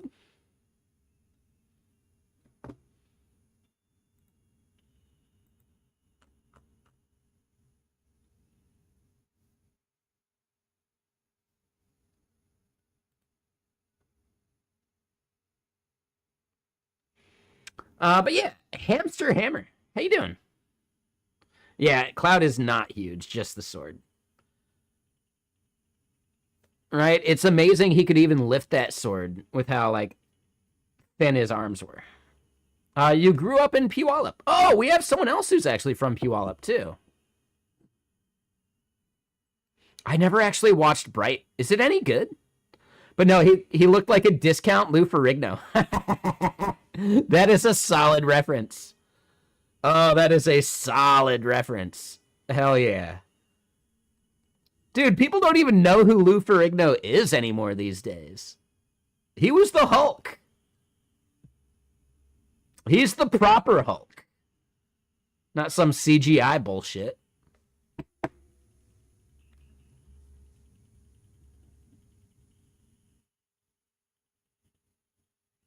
But yeah, Hamster Hammer. Shit, man. That's cool. But yeah, we know someone else from the Puyallup area. I'm forgetting who right now.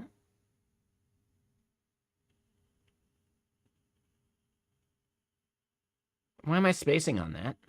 I don't know. I'll blame the whiskey. The film was okay. I've heard. Oh, okay. So you've lived in SoCal now for like 20 years, but you're from Puyallup, like grew up there. Got it. That makes sense. You got sick of the rain, huh?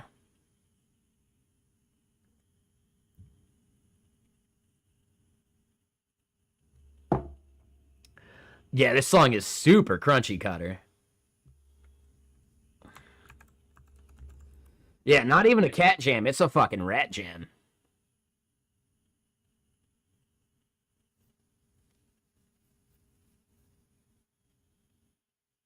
Yeah, this is a good one. We're in SoCal. I go to San Diego for TwitchCon each year. That's about as like so as I get in SoCal. I guess that's as close as you can get, isn't it? Huh?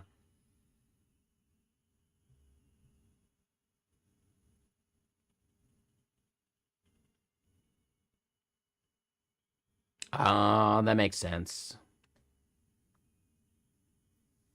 I get it. Yeah, yeah. So more for just the family support, not even the weather. I get it. I get it. And Cotter, you missed 2 TwitchCons till now. Maybe 2026. Yeah, it's definitely fun.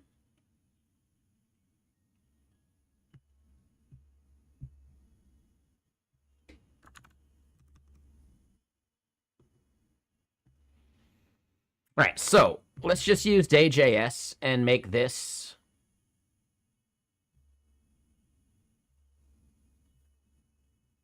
like a more presentable value.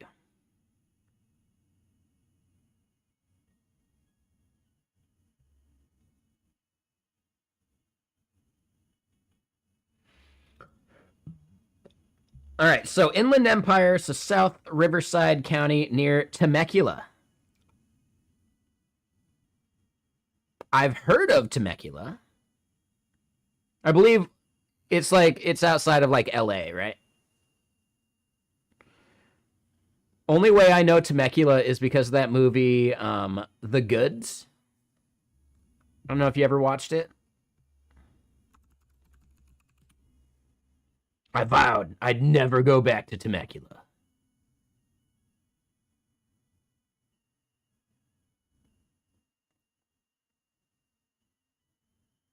Dude, Jeremy Piven doesn't even look like Jeremy Piven anymore. I guess he does. I don't know.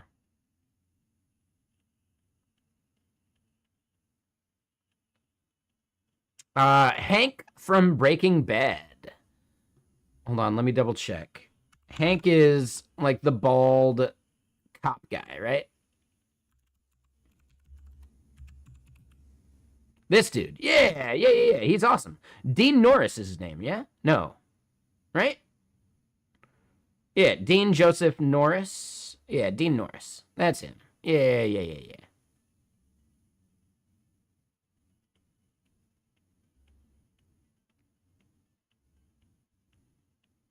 Does it say it somewhere and I'm just not reading?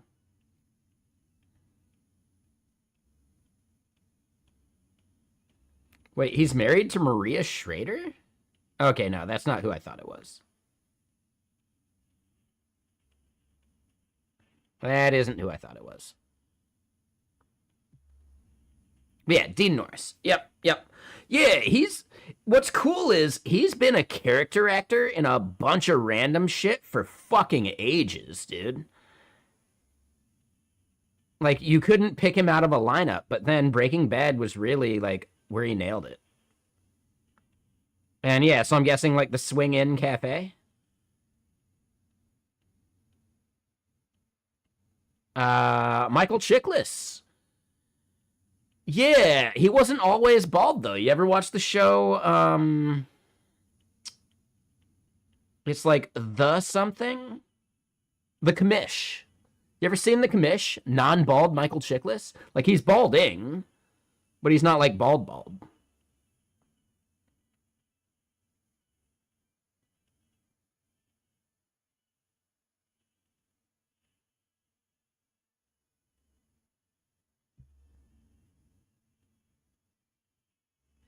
Yeah, he's actually really good. I feel like that show he did, The Shield, was actually bullshit compared to the Commish. The Commish was actually like legitimate acting.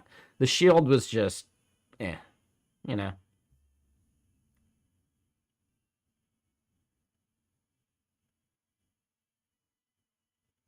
But there's a reason he was able to be the Thing in that first like Fantastic Four series of movies, right? Not the first, but you know, the first major ones, right? And it's because of his role on the Shield. Like he had this role as like this bald badass. But yeah, I've never seen him that way. I guess he has a good voice for it. I think more than anything, it's his voice. But anyway, hold on. Coincidentally, Lake Elsinore is where you live, and it was supposed to be the location Breaking Bad took place, but New Mexico had better tax credits. Oh, that's funny. That's actually kind of funny.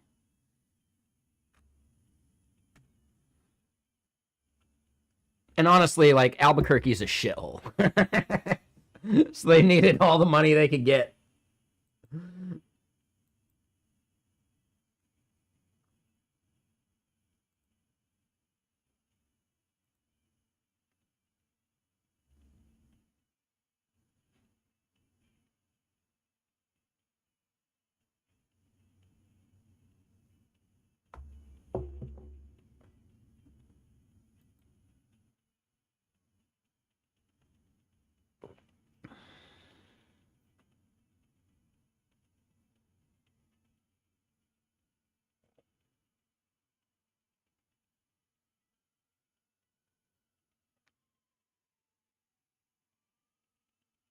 Oh, it has a bad rep because of the meth heads. Oh, interesting. And Albuquerque, it wants to be a big city. But yeah, my dad actually has fond memories of Albuquerque, but we went back at one point and he's like, wow, Albuquerque's a shithole now. Like, so yeah, that's maybe where I have that opinion from.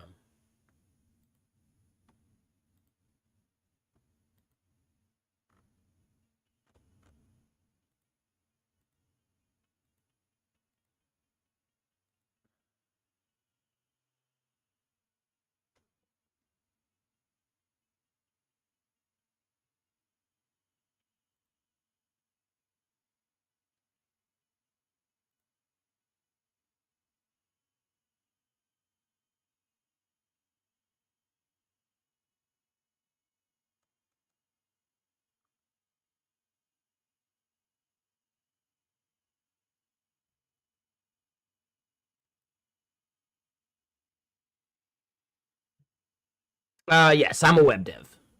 I am primarily a web dev. Yeah,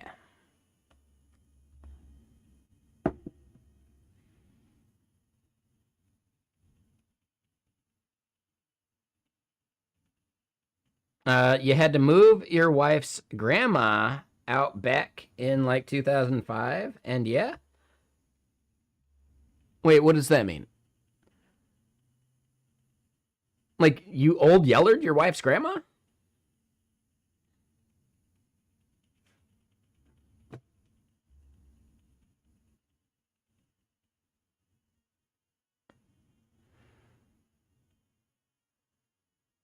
I know. Rest in peace. Holy shit.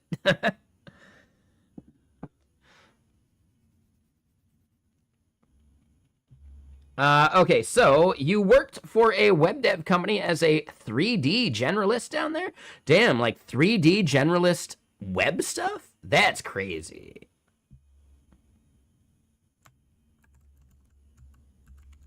Oh, no, you're good. One second. I can still read the message, though. Basically, you said you did the iknowauto.com vehicle builder. Oh, interesting. Now, you can do links now. We just have it to prevent the spammers. That's all.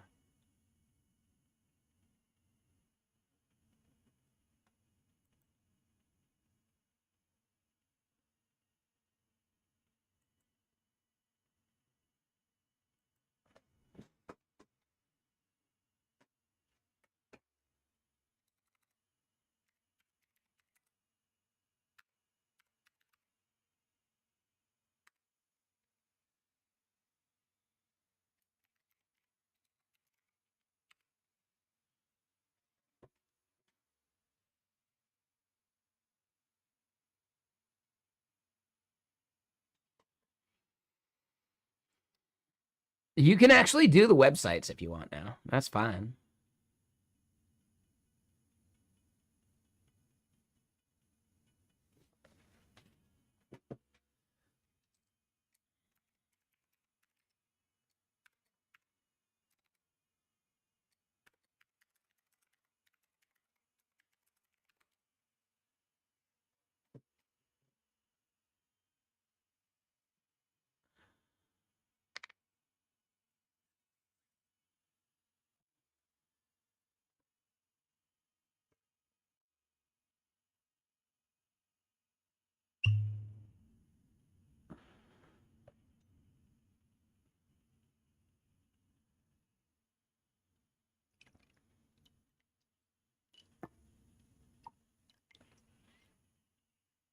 I know, exactly, Alex. I'm an influencer now.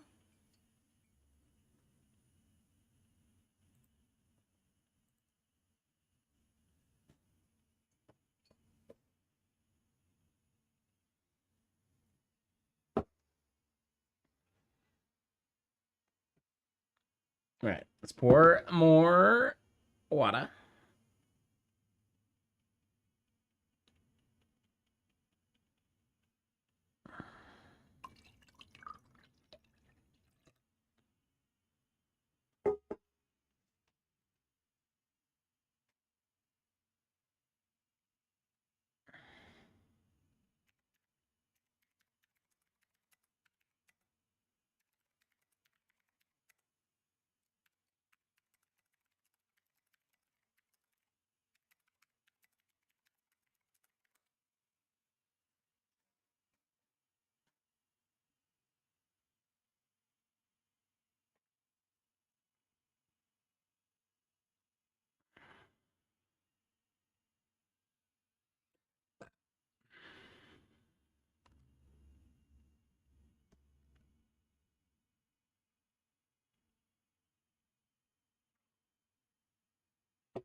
Oh, wait, hold on. I thought I added you. Shit.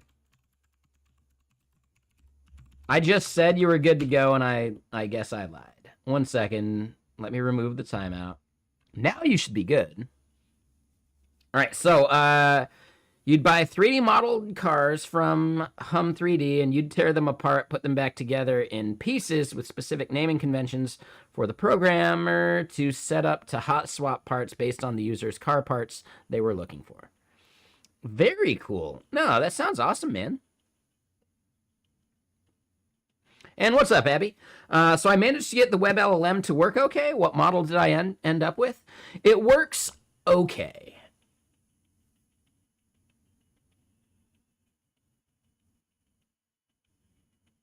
Like, it doesn't work great.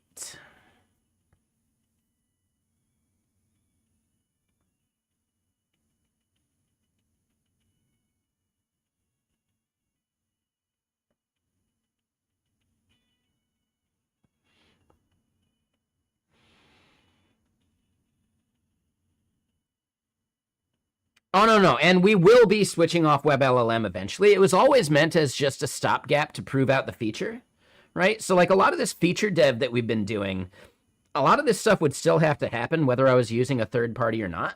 So I'm not worried about that part, right? Like, we were always going to have to migrate away from WebLLM. It's more about, like, what can you, like, build or prototype in the meantime while just testing out a feature, you know? And there's a lot of value to that, in my opinion. Like, we can still build the UI without needing an API key.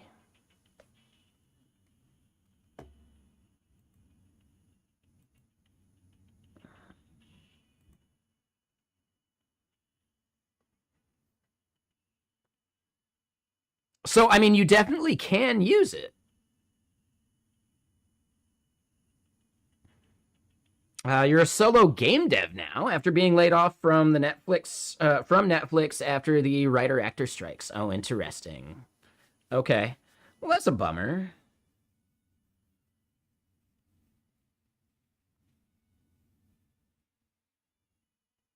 I do have a dream of writing a show and someone buying the script.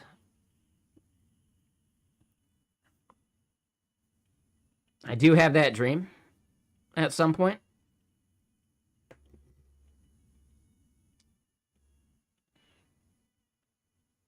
Like, I'm too much of a fan of film to not do something film related at least some part of my life, you know?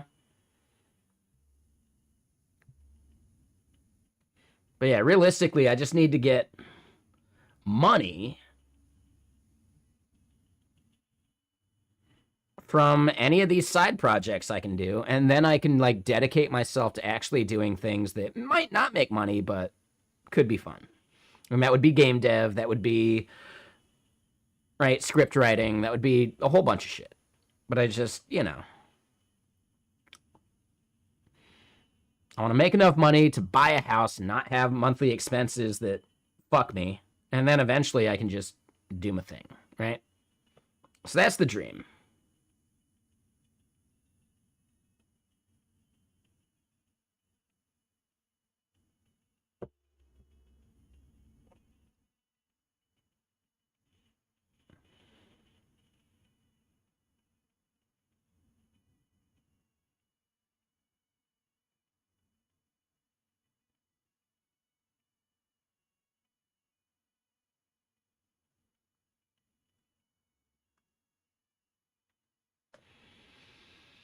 You ran a tech artist team for volume capture that did the head face swaps for WB tentpole movies like The Batman, Black Adam, The Flash, Aquaman 2. Credits mean nothing when no one is hiring. I get that. I still think it's valuable. If anything, credits matter because you could start your own studio, right? If they're not hiring, they still got to pay people to do the work.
All right, so yeah, that doesn't look great. I do like the 23 minutes ago, but I just think both of these could be smaller text.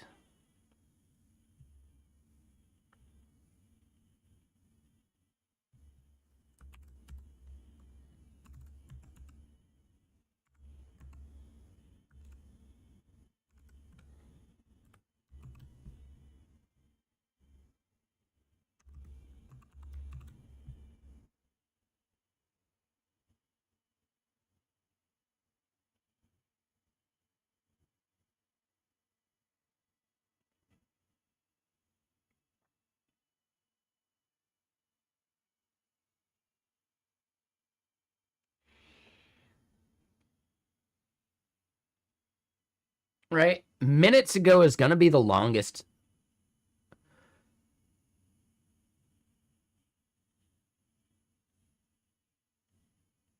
So that might be fine.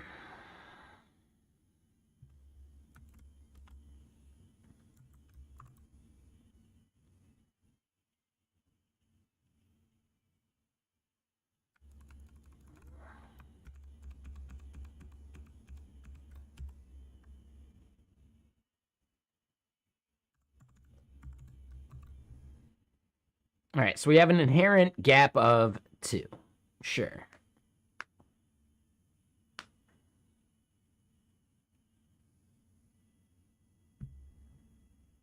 So I'd say we're pretty good on that. All right, so we fixed that part.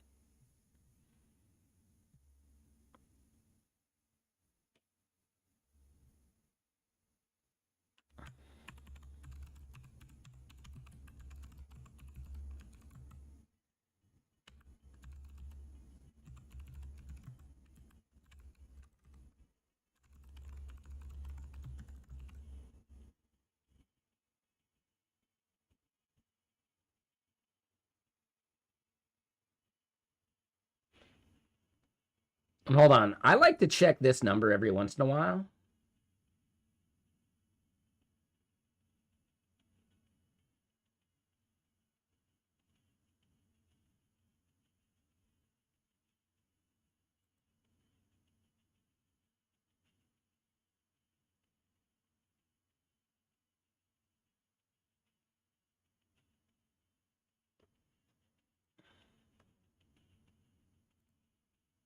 I want to check one thing, because this does blow my mind, and I like to look at it every year, you know?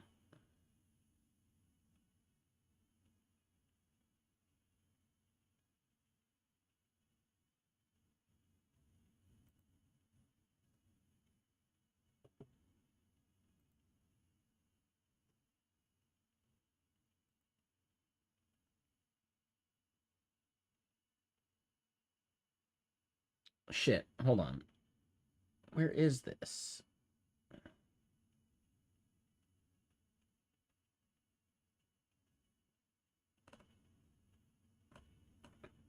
It's like achievements or something.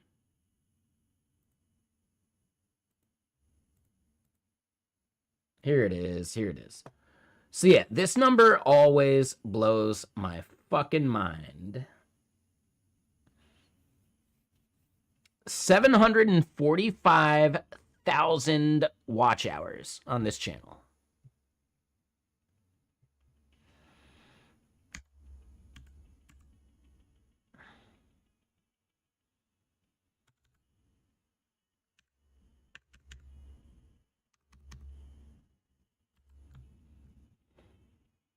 Right, so then we divide that by 24, and then we divide that by 365, and y'all have collectively watched me for 85 years.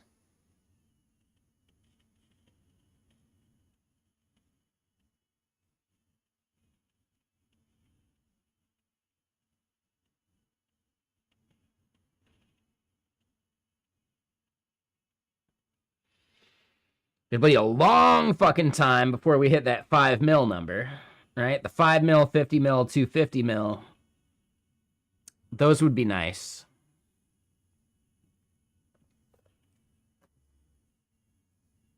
But we'd have to like...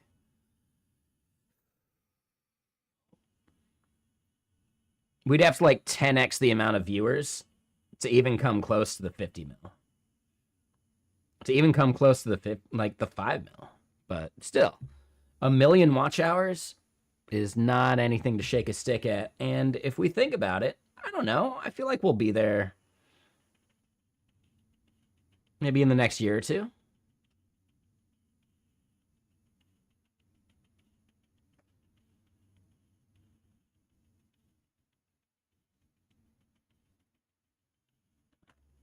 But yeah, I don't know. I like numbers like that.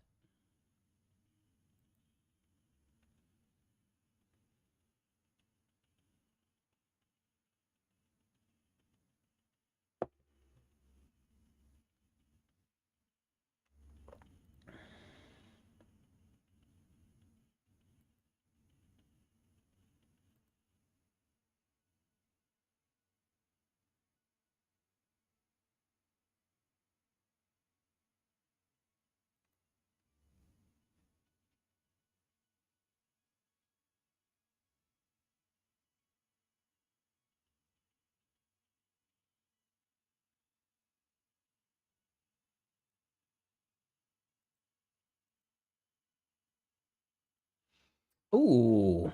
Wait. So am I unaware? Can I actually stream 2K here on Twitch now? Okay. Well, shit.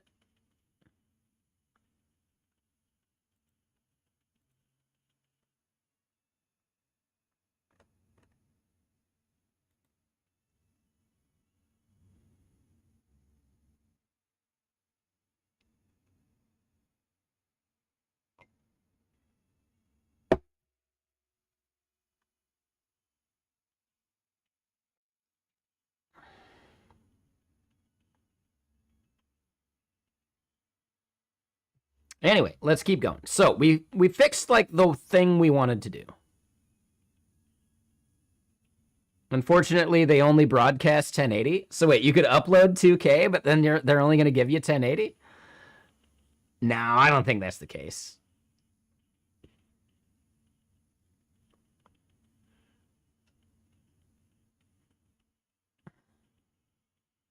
Damn, this song is crunchy.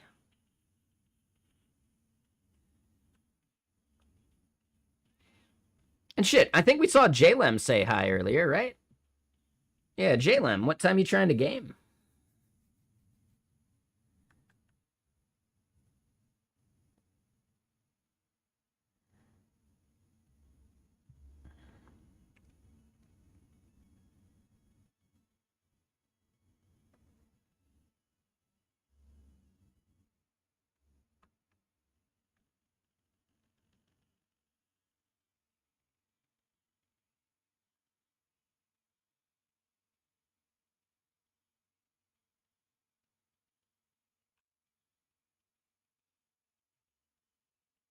Damn, this song is like so crunchily good. Ooh.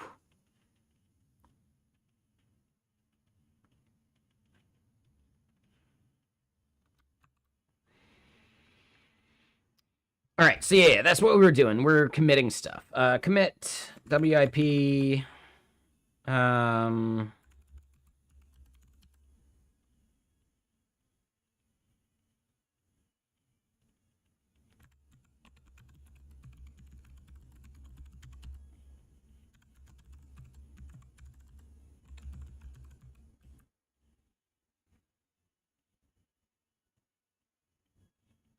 your Twitch extension has 4 users? Hell yeah, dude.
Are we up for tomorrow with some Pal World? Yeah, I'm down.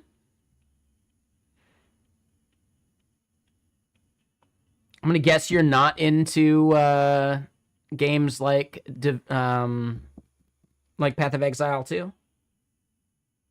Because I'd gift it if it's a game that you might actually enjoy.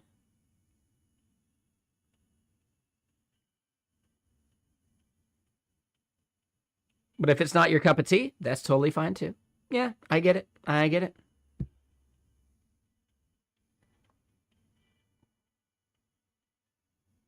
I really think you could be really good at like theory crafting, right? Like theory crafting new builds and stuff. But if the gameplay doesn't interest you, then yeah, like, you know, theory crafting doesn't have much value either.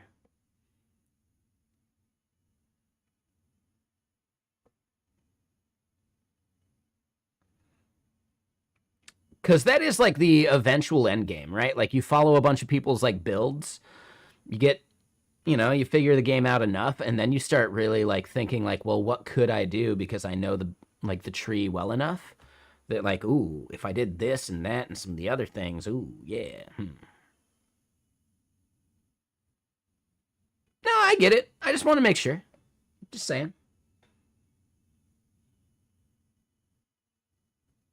But yeah, Pal World tomorrow with the crew sounds good to me. I'm down.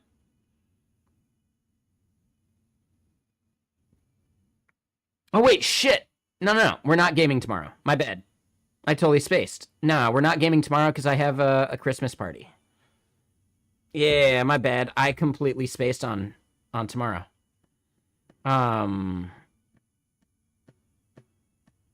Yeah, sorry about that. I completely forgot about the Christmas party tomorrow.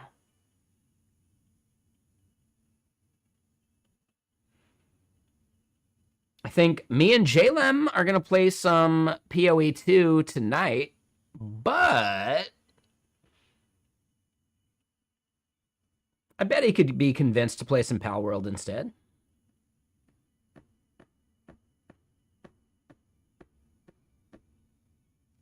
Oh no, definitely an option.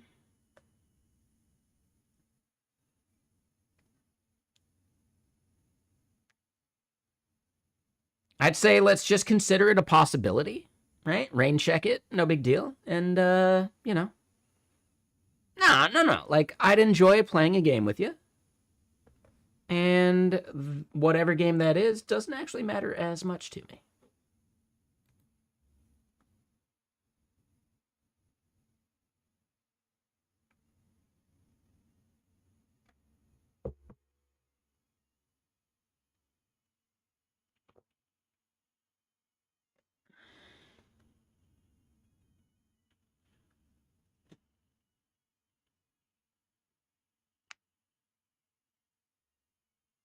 What are we building? A solid buzz.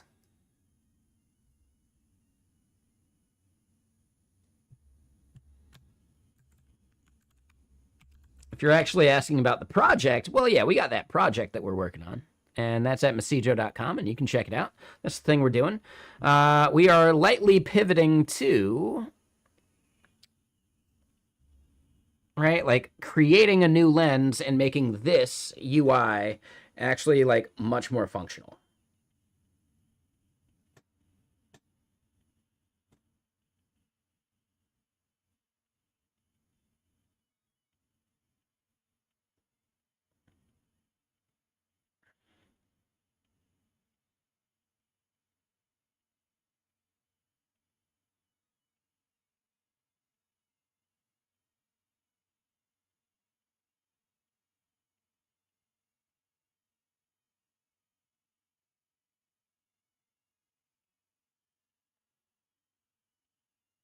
Yeah, no worries, Brainless. Yeah, we'll see you again soon. The plan is to make this UI better. The goal to make it better is we're gonna have events from what we've already like found via keywords, and we're gonna like do things based upon that.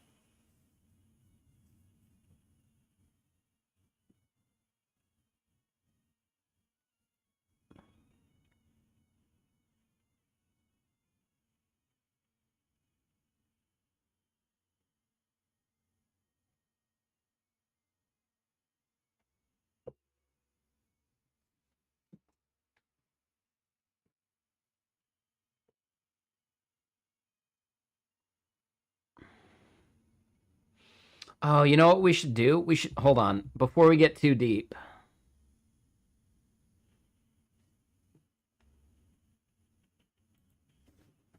Let me update my Nightbot command.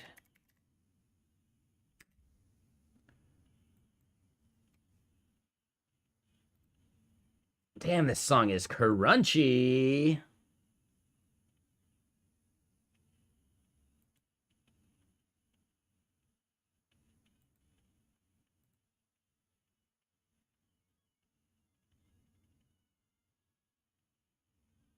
All right, so it's the podcast message. I just need to update the podcast message real quick. Holy shit, dude. I have 17 pages worth of commands on Nightbot.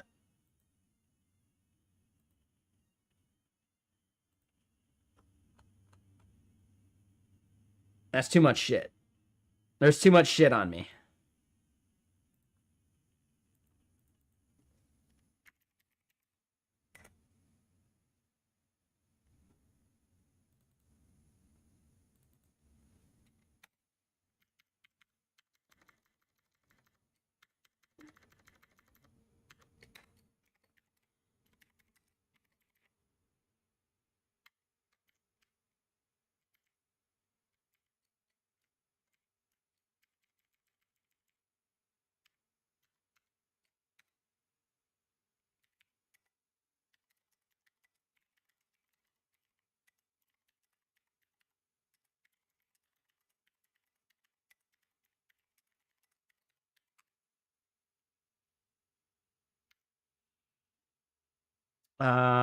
Okay, so let me grab that link, get Kraken.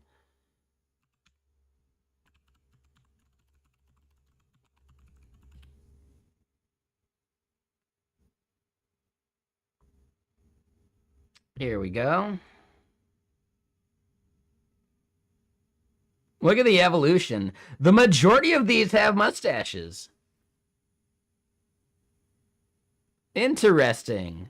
The majority of these videos have mustaches. This is the first one without a mustache. I forgot how recently I shaved that off. Shit. Damn, I definitely look the thickest I've ever been in this photo, huh? I am definitely the thickest I've ever been, too. So I should lose some weight. Sure.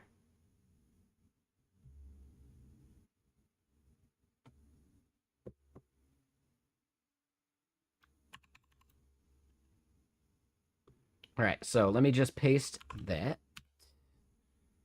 Let's double check. Is that the right link? Does that take us somewhere? It does. Looks right to me. It loads the playlist and all that. So now I just need to copy it. Oh. Let's get rid of that.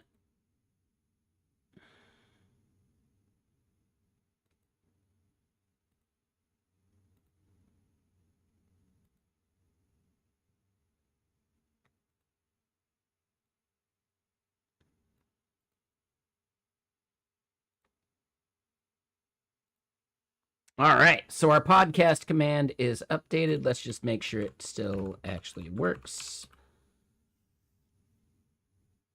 There we go. You spent the majority of your life short-haired and clean-shaven. Now at 55, you have all waist-length hair and full beard and goatee. Prepping for your biker retirement. Now you just need to learn how to ride a motorcycle. I would just simply say don't. No, motorcycles are death traps. I would just recommend you don't.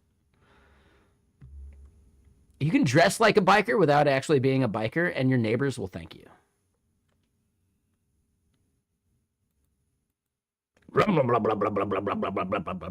Right? Like, they don't need to hear that every day. They don't need to hear that on weekends.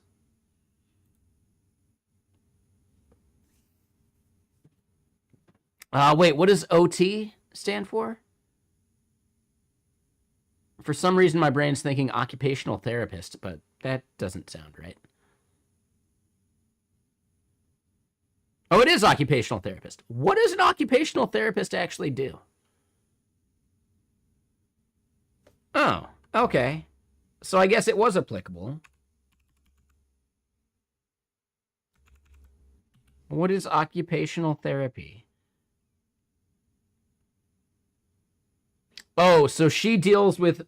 Okay, it's like a physical therapist, but it's more about, like, coming back to reality after a life-altering thing like a motorcycle accident. Right? So I get it. Nah, makes sense. Totally makes sense.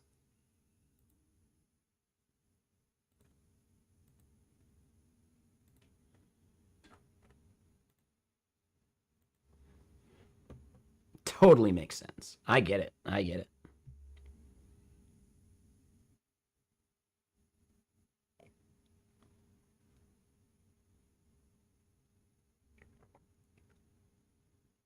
No, no, I totally get that answer. Yeah. We have someone here in chat who may have,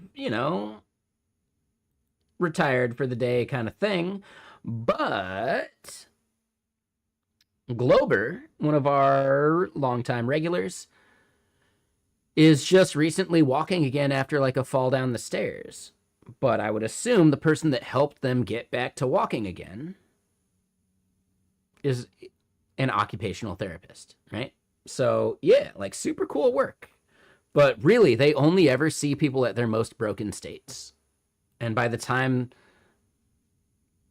that like the person doesn't need them anymore, then their job is done and they just go back to another broken person.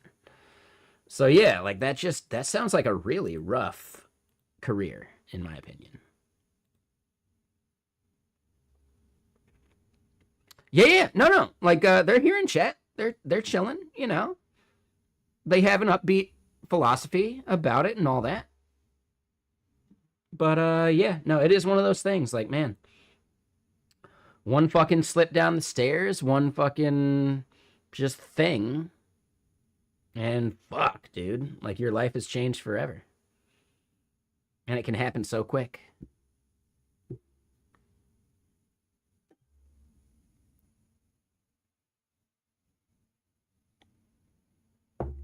No, and I get it, hamster. No, that's cool, man. Here's my question. You mentioned that you do like 3D stuff. Do you stream?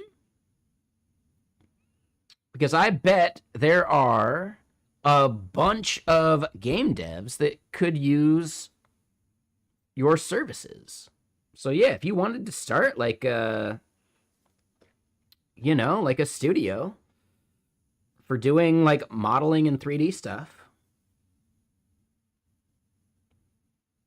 I would actually think that Twitch is a great place to like do that. And you are actually like, you're solving a niche that a lot of other people maybe don't do as well as game devs, right?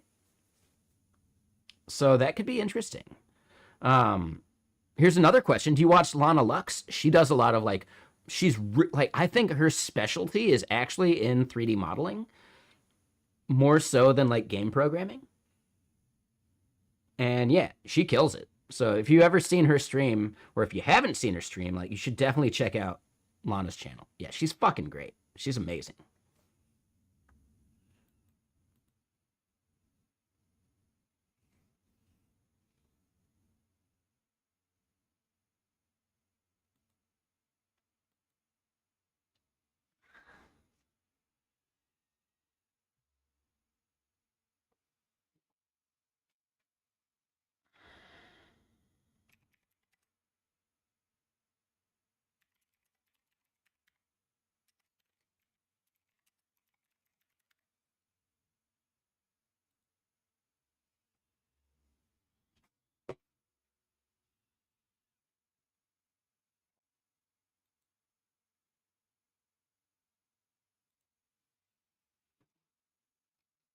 I haven't seen her stuff in a minute. I assume she's still streaming like every day. Like she's one of the staples in this category.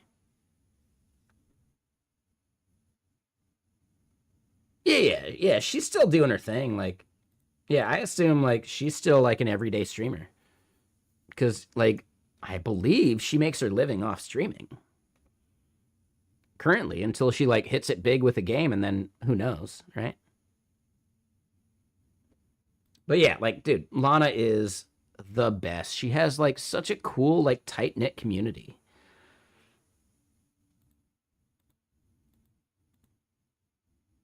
If anything, I'd love to say that I'm the Lana Lux of web dev. I'm just not as big time yet. One of these days. But she's actually really nice. She's never an asshole to her viewers. So that's on me. That's on me. That's my bad.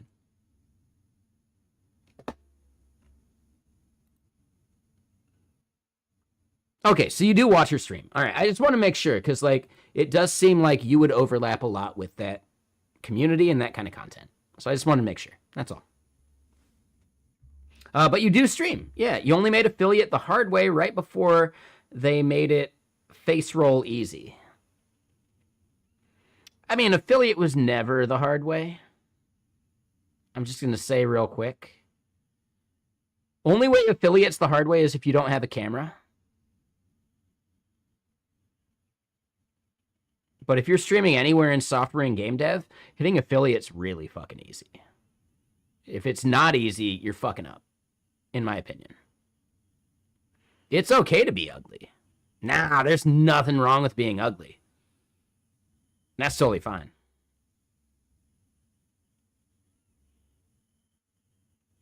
And I don't believe you. I don't think you're actually ugly. I think you're just being humble. And there's a big difference. But I do think, even if you think you're ugly, you should have a camera. Because people relate and will watch someone that they can see.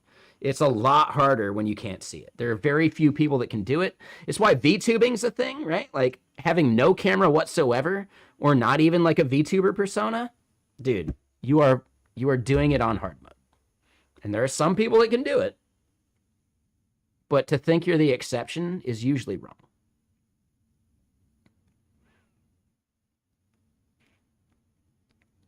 Right? It's like that episode of Community where they're all doing the, it's like the zombie episode.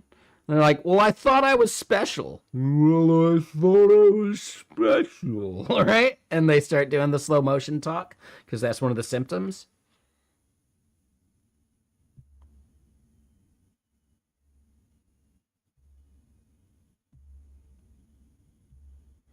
You don't watch VTubers at all. You do use a camera. All right.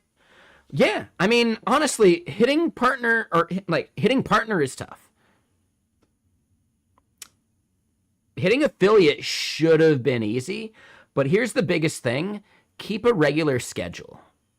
That's the most important part of streaming, in my opinion.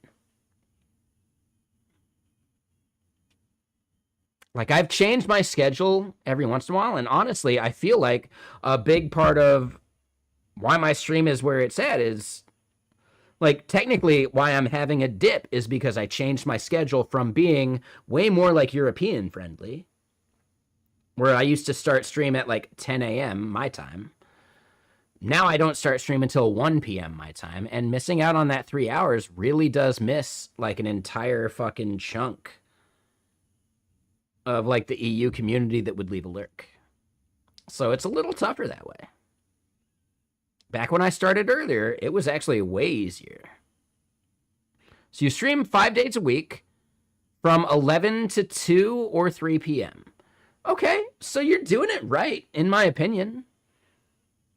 I think a big part of it is making sure that you have a consistent schedule and you need to be going for at least 3 hours. So it seems to me like you're checking all the right boxes.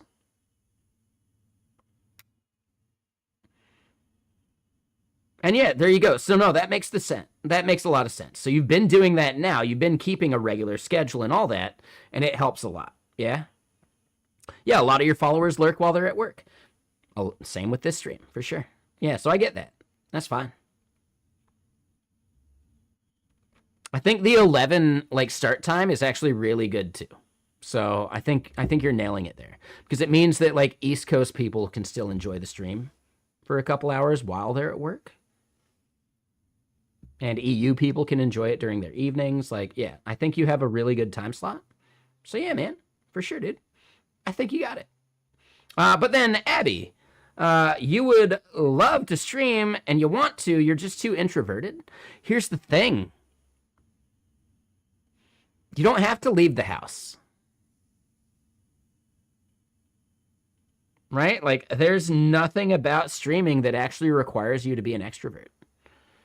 I'm not talking to people. No offense. Like, I'm not trying to say that. I'm talking to a screen. There's nothing about my introversion that would prevent me from talking to a screen, you know? So if you're able to, like, compartmentalize that, like, you know, we used that term earlier, right? If you're able to just, like, recognize that you don't have to be this fucking social butterfly to be a streamer, because you're not literally talking to people, right? Like, they are people on the other end most of the time. But all you're doing is responding to a chat. You're just saying what you're doing out loud while you're doing it, like all that stuff.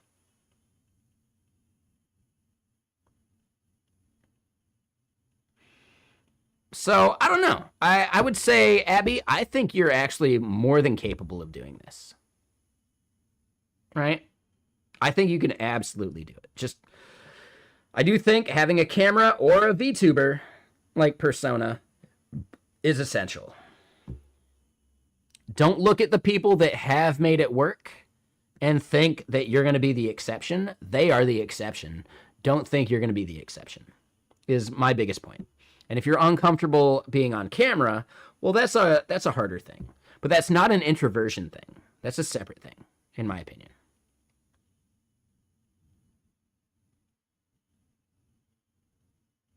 It's almost like getting up and doing public speaking. Once you start to recognize that you're not actually like being social and talking to a person, you're talking to a crowd, which is, for all intents and purposes, just a screen, you know?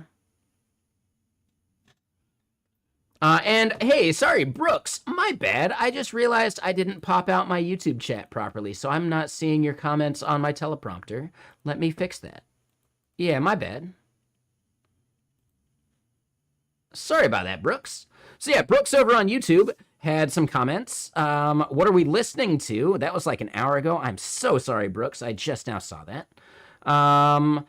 You'd love to start streaming. Just setting up multiple input sources with something like OBS is a barrier of entry for you. Any advice on that or tutorials?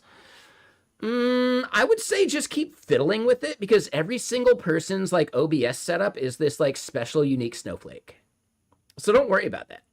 Like, it's not a big deal. Like, just make something that works for you. It's going to break and it's going to be weird. And it may not be exactly what you want, but it's better than nothing. And then you just improve it over time. So yeah, I would say I understand OBS can be tricky, but the simple parts are actually pretty simple. So I would just simply say, right? No, that fucking word, simple. When you say a word too many times, it starts to sound weird, right? Like simple, simple, simple, simply, simple, simple, simple. Is that even a word anymore when you say it that many times? They're just letters. I don't know, yeah.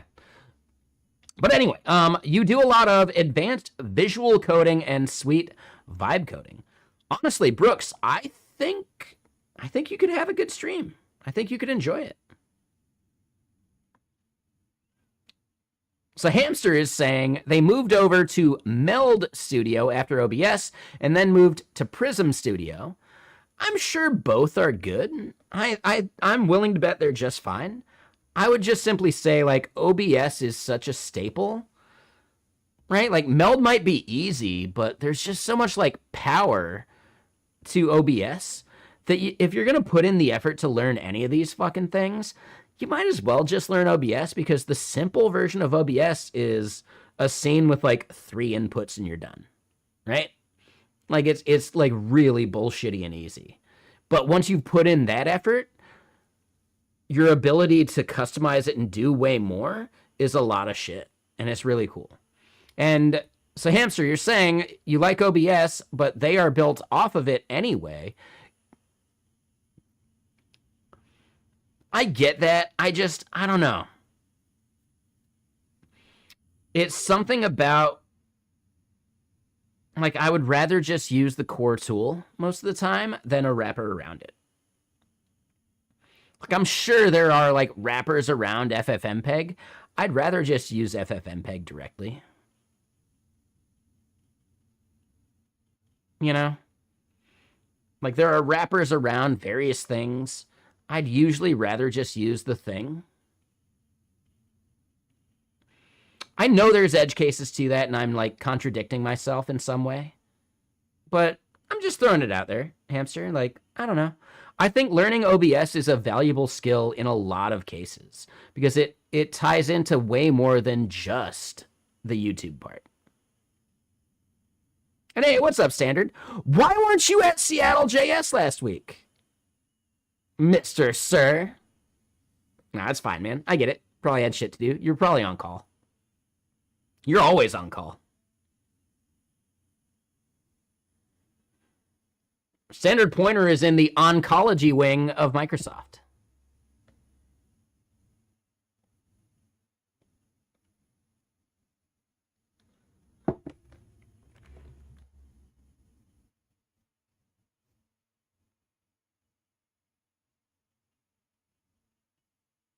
You just forgot. Nah, that's fine. But also, it probably wasn't worth the Uber anyway. It was like a good chill, like small, like hangout.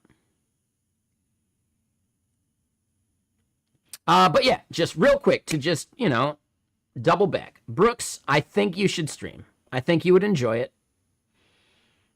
And I know it's a lot of stuff, but like honestly, you could have a good fun stream. And you could do it to YouTube and Twitch. I will just simply say Twitch is a better community to chat with.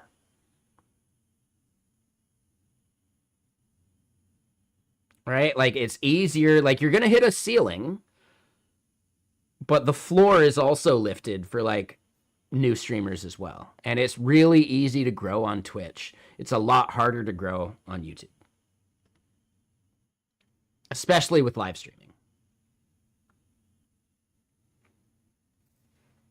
So yeah, anyway, Brooks, I look forward to your stream at some point. If you ever want to like drop a link, just let me know and I'll figure out how to make that happen on YouTube. I don't know how to do that on YouTube actually, but you could always send me a link and I can check it out that way too, like in Discord or something.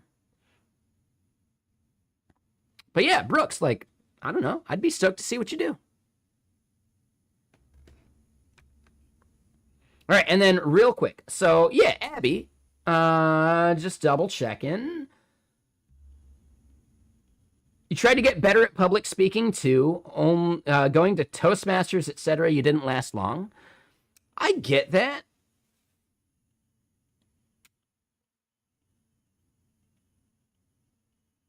And Brooks, you're feeling motivated. You would drop a link, but you don't want to be banned. I mean, if you want to join our Discord community, you can do it there. You can try and do the link and maybe we'll see, but I'll make sure that you're not like muted. I don't know how to do my bot stuff for YouTube very well. So that's on me. But Brooks, there are ways to send me a message. LinkedIn, Twitter, whatever. Just send me your link those ways if you want. You can try it here in YouTube chat. That's fine. And I can always just remove you from the ban list if needed. Hopefully it doesn't ban you. But yeah, like it might like delete your comments. Like, so yeah, maybe not good here in YouTube chat. But send me a message, Discord, whatever. And I got you, man. I will happily give your channel a subscribe or a follow or whatever, dude. So yeah, then Hamster, you tried multi-streaming to Kick. Fuck Kick. All right, so I'm just going to say that right now. But some dude spam-botted your channel with bots saying his channel was better. Yeah, sounds like Kick. Dude, Kick is just the fucking worst. Dude, Kick is awful. The only thing worse than Kick is that other one. It's like the right-wing fucking like Twitch competitor. Honestly, we don't even need to name it. Like, fuck that thing too, specifically. What is it, like Parlor or some shit? But yeah, no, Kick fucking sucks too. Yeah, I don't know, man. I kind of refuse to stream to Kick, 'cause fuck Kick. No, I do not want to be on a platform that glorifies gambling to people. What about streaming to X? I refuse to pay X money. Like, I did do the, like, I paid X money so that I could send a message to Mitchell Hashimoto to try and get him as, like, a keynote speaker for our GitCon thing. But he didn't respond. And yes, I canceled my subscription again. I was paying for it. I don't see any significant appreciable boost from paying for Twitter. So it's just not worth it to me. But the only way you can stream to Twitter is if you're paying for it. And it's just, nah. It's just not worth it. Now, here's the thing. Yeah, and fuck Elon. Yes, absolutely that. I do not want to pay Elon money if I don't have to.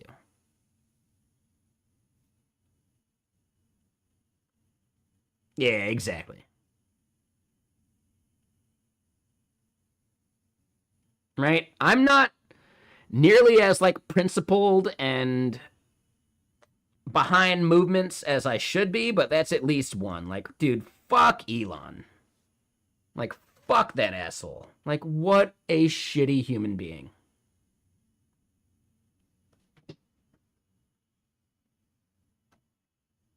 And I just, if I can avoid supporting him in some way, I would like to do so. That said, I may have to pay for Starlink at some point. I hate that he's even involved with Starlink. Starlink would be such a good business without him as a part of it. That'd be way fucking better. I would actually pay for Starlink if he wasn't associated.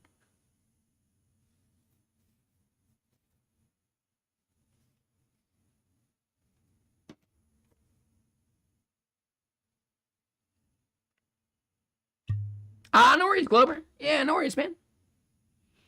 We were just chatting, and I hope they're still around. Hamster Hammer, yeah.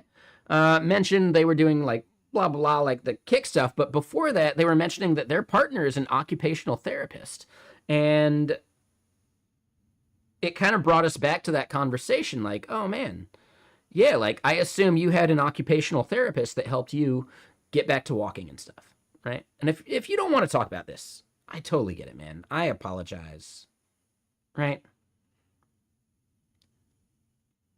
Your wife of 25 years. Did I say partner? I kind of do that just cuz. So don't feel bad about that.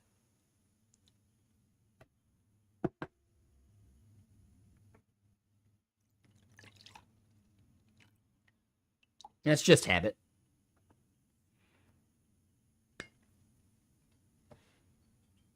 Or did I just say girlfriend or something? If I said girlfriend, well, shit. But I feel like you said wife before, so maybe I just said partner just now.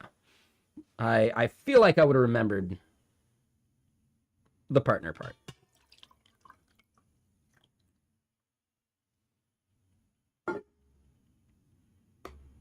And that's always the way to phrase that. It's not the ball and chain, it's the better half. Hell yeah. Hell yeah.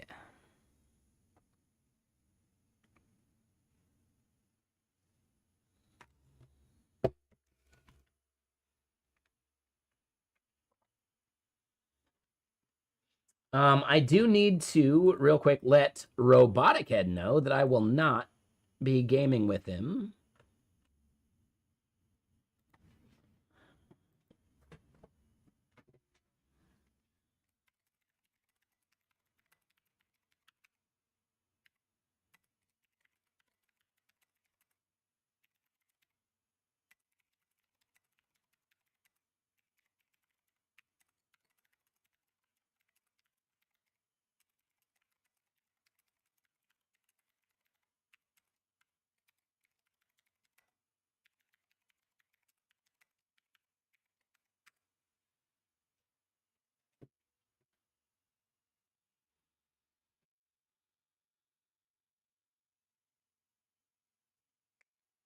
All right. Anyway.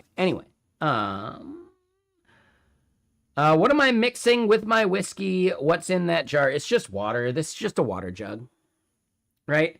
Anyone ever work food services before? Dude, I had these actual water jugs when I worked food service. They had like a thing to prevent like the ice dripping in or whatever, right? But yeah, like this is a full on like, dude, I worked food service and this is what our water jug looked like. And we had dozens of them.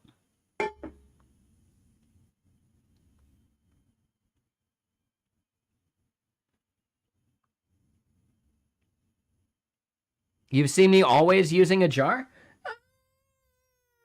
I don't know about that. Like in the past, I had a pitcher. Technically, this is a pitcher, but I had like a glass pitcher, and I think I broke it. I might still have it somewhere. But Before that, I actually had a water jug too.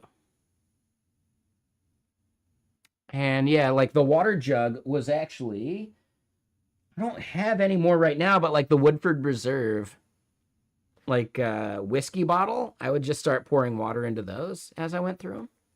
And that was my like water jug for a long time too. So then, real quick, so you made an app for Aramark. Does that count? Brooks, hold on. What was the context for that? Aramark. Aramark sounds really familiar too.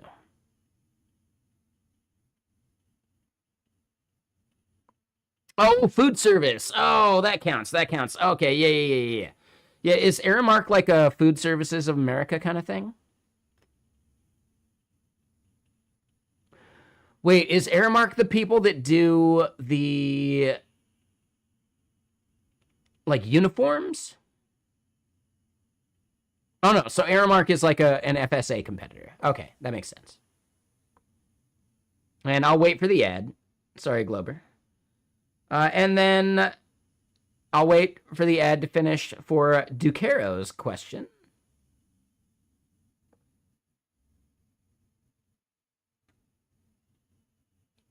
All right, ads should be done.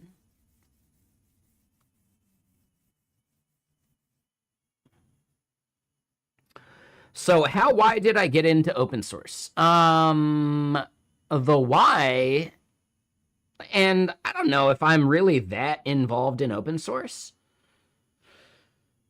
I use open source all the time, and sometimes I run into bugs and I try and fix them. Because that's actually kind of fun. As far as making my own open source, well, like, does it count if nobody uses it? I don't think so. So, I don't know, man.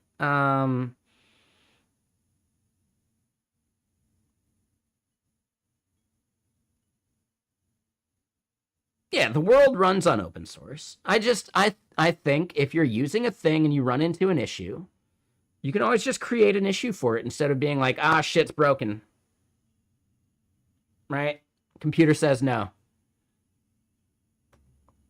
Right? Instead, you can actually fix it. You can make it work. You can contribute in meaningful ways. And I really like that aspect of things. In a lot of parts of our lives, it feels like we can't have a meaningful impact on the world around us. But in open source, you absolutely fucking can. And that's really powerful, in my opinion.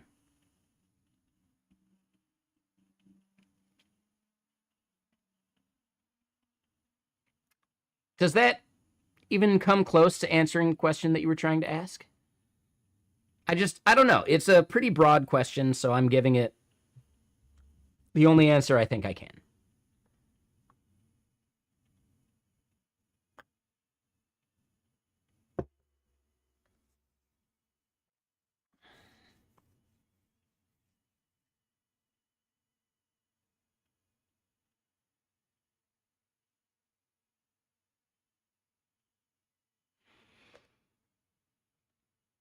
But I don't know. Did that answer the question that you were trying to ask?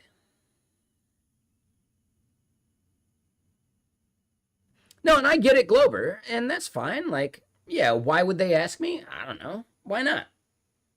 But that's a better question than how's the AI stuff? Like, is it going to take our jobs? Right? Way better than those questions.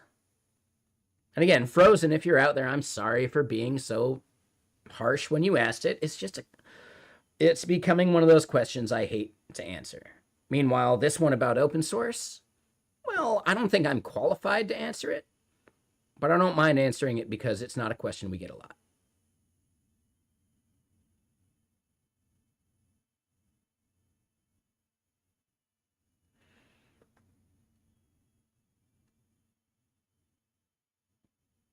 I run some 100-star repos? Do I?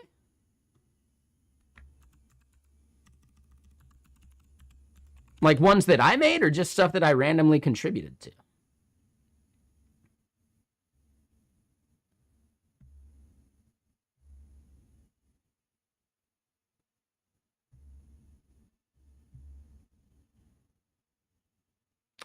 I have one. I have a single repository of my own that is above 100 stars. I got some others that are kind of there-ish. But the only reason I get these stars is because I stream working on this shit. Yeah, you could round up 84. You could round up 71 even. Like, I get it. It's still... I don't know. I don't think I count. Only reason I get any stars is because I stream it. And I give people the links and they star it. It's why I am a little apprehensive of doing too many, like, hackathons where, like, audience, like, just people voting is a thing, because I could rally people real easy. You know? And then that's just not fair to other people competing that don't have an audience, you know? So I'm like on the fence about a lot of like hackathons. I'll do one every once in a while, but it's just not fair if I can turn my audience loose. No, I don't do Advent of Code. Fuck Advent of Code. No offense, the dude that makes it, really awesome dude, I'm sure. I don't know him. The fact that he does it, really fucking awesome. Is it anything I want to spend any iota of my time on? Fuck no. Hell no. Advent of Code is glorified leak code. And I fucking hate leak code. So it's just not for me.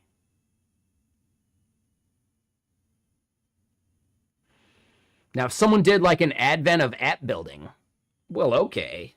Now you're talking my language. Right? Day 1, scaffold the project.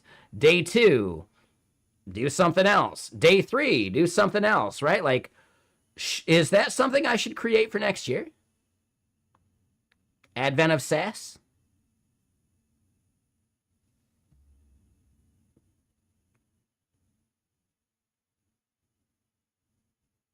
That's not a bad fucking idea. That's not a bad idea whatsoever. I really like that idea. It's going into the Trello board for sure. We getting that for show.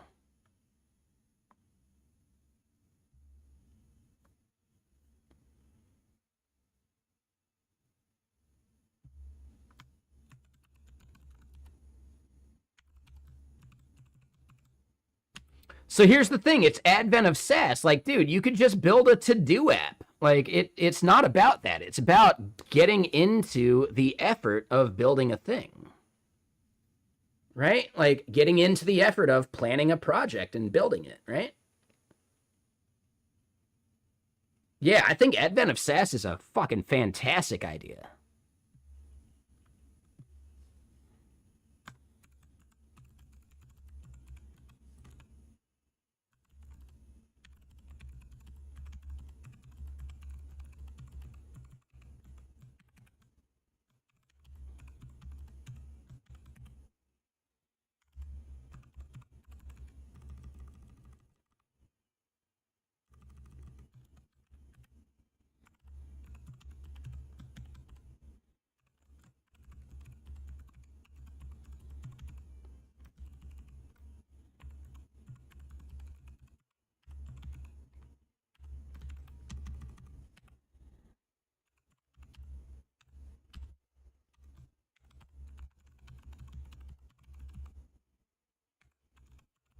Right? Implement auth/teams, right?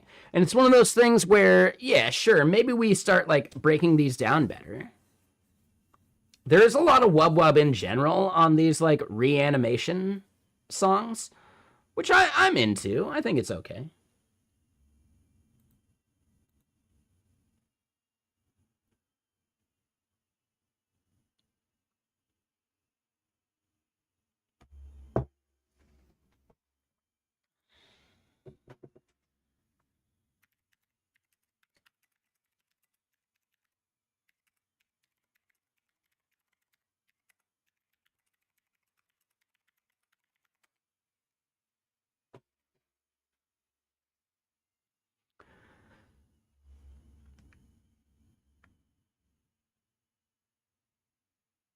So I'd say the reason my stuff is starred is purely because my stream has viewers. It would be sort of cool to see how it's being used and see if it has an effect.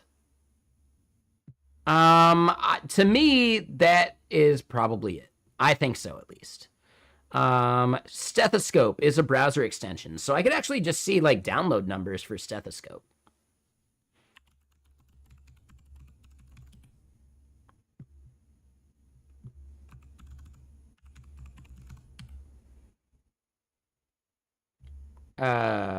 Extensions. Here we go.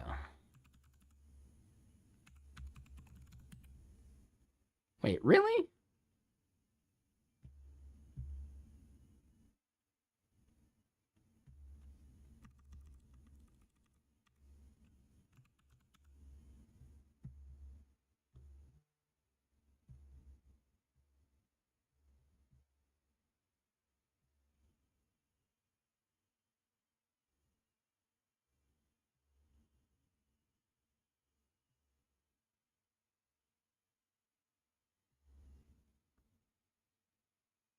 Oh, shit. I need to update it. All right. Well, that's a problem. I've only got one rating, but I feel like there's a shitload of downloads. They don't actually show that number, though, do they? So, yeah, I need to update Stethoscope. I thought we did, but I think I forgot. Yeah. So, 64 users, right? So, not crazy. Yeah, there it is. Yeah, my bad. I wasn't looking. It's probably way lower now that it's not like Manifest v3 compatible, but we could fix that. Giphium. Hold on. Did I add usage metrics to Giphium? I believe we did, so it should be on plausible.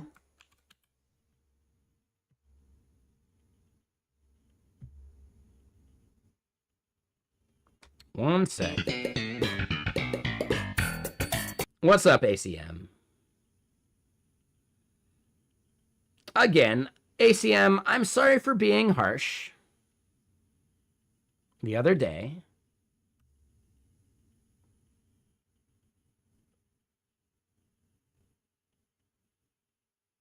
no, ACM, like, we know you're back. You were here yesterday, too. I'm sorry for being harsh. I'm just pointing out, like, the timing of your things, right?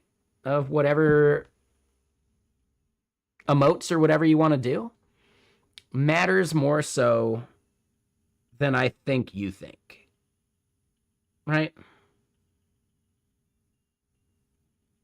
So I would just say, please, in the future, think about, is this the right timing for some of that, right? Like margarita. And I would appreciate you using a little discretion.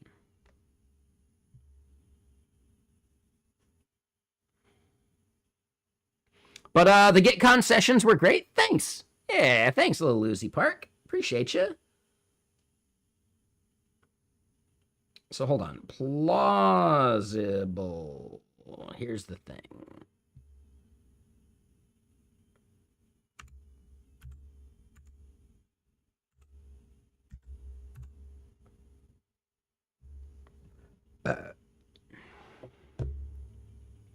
It's a really solid Christmas sweater. Damn right. This is medieval times! So yeah, Giphium, 0 visitors in the last 24 hours. If we want to look at it as like, I don't know, the last 91 days. 98 unique visitors, actually. That's kind of fucking cool. Shit. I have no idea what this, like, source is, but yeah.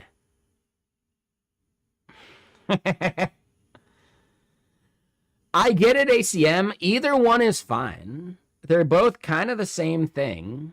It's more about the timing in which you do it that matters more so than the emote itself. If I'm in the middle of a rant in which I actually care about what I'm saying,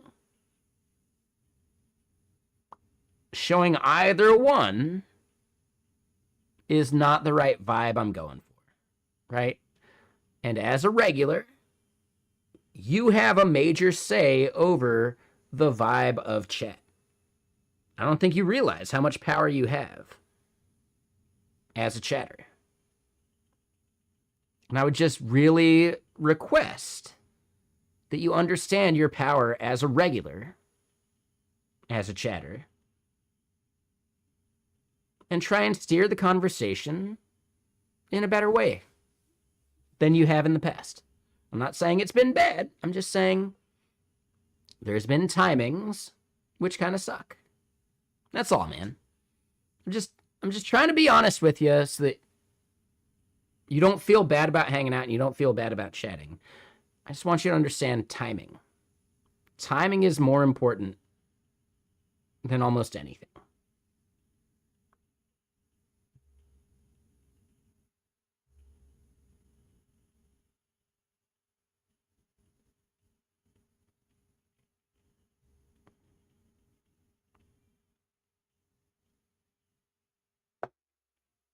So yeah, I don't know, right? Giphium doesn't get that many users.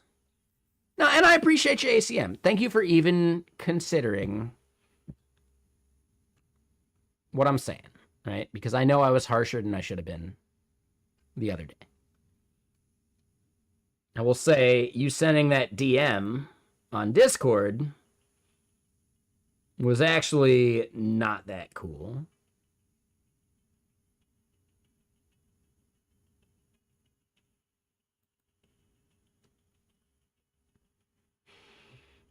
But I understand. For transparency, and maybe it wasn't actually ACM. Maybe it was like a troll impersonating ACM, but someone claiming their name to be ACM sent me a Marga message. I'm assuming that was you. And I think that did show kind of incredibly poor taste. Yeah, exactly, right? It was kind of very poor taste. Rather than just an apology and being cool, you chose to double down on it. It's not about the margarita, it's about the timing of the margarita. So I'm just saying, ACM, just be cool. Be someone that you would want to talk to in the future.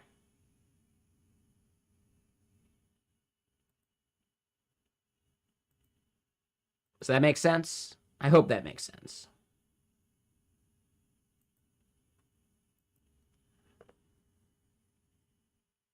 Margaritas are fantastic. No, there's a replacement for the word margarita.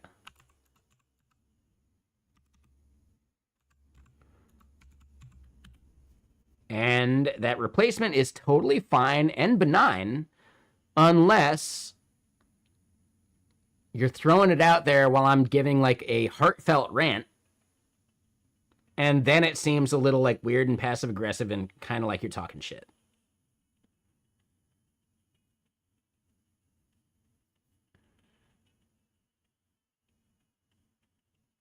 Right? If I just got done with a rant that I care about, in which I'm saying a point, you think the music's a bit loud? Maybe my microphone is a little lower, but the music shouldn't be that loud.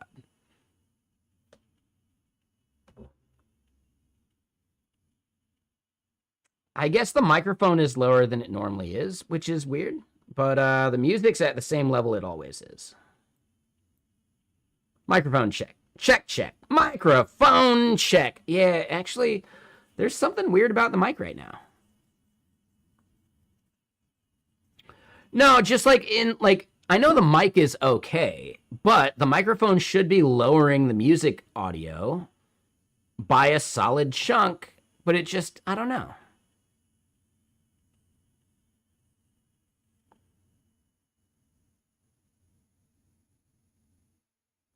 I know it's not experiencing issues. It's more about just the volume of it. Usually my microphone is like real close to peaking, and right now it's not even close at all. So my mic is lower than it should be normally, and I don't know why. So you did it when I was grabbing the glass of whiskey. I understand ACM. I understand, but I feel like I was still just finishing like a good rant. And I understand your intent was not to poke fun, but it's real easy to interpret it as poking fun.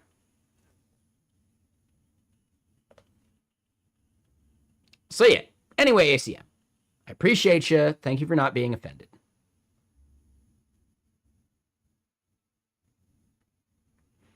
Is it the emission of my voice? Dude, I'm basically yelling right now. Like, I'm full on basically yelling. Like, I'm not changing anything about the way I speak. Now, it's just... For some reason, I need to, like, reboot every once in a while. And I haven't rebooted this, like, the dev machine for a long time. But if I were to reboot right now, dude, the volume would be fine. It's just something weird, I guess, with maybe the drivers or something. Like, I don't know. I do have to fiddle with, like, the gain setting on a regular basis. So it's super weird. Speaking of drinking, you just bought a Sakura cask-finished whiskey. Ooh. Ooh, that sounds good. So New Year's party at your place, right?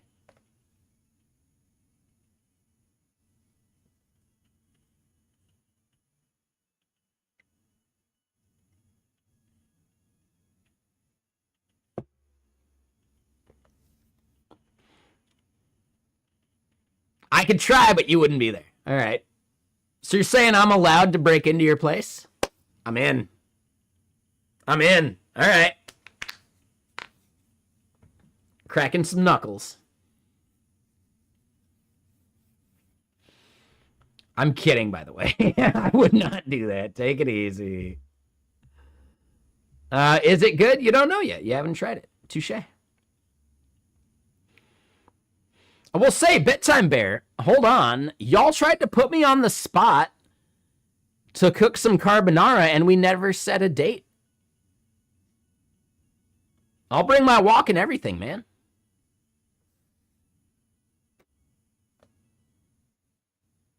Are you guys actually wanting some carbonara? Someone else can be on, like, garlic bread duty. Sometime in 2026, I'm down. Yeah, dude, let's do it.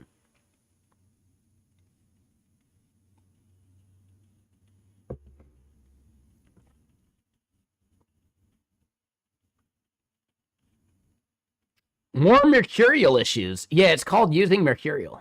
That's like the main issue. Everything else stems from that one. Boom, roasted.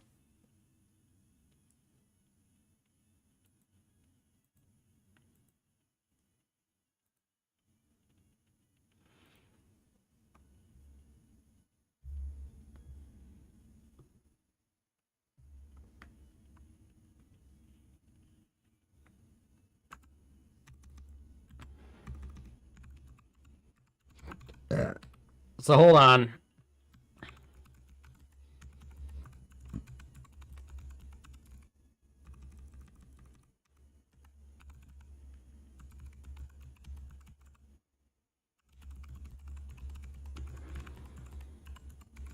I'm gonna take a little editorial license on this and change it to Subversion.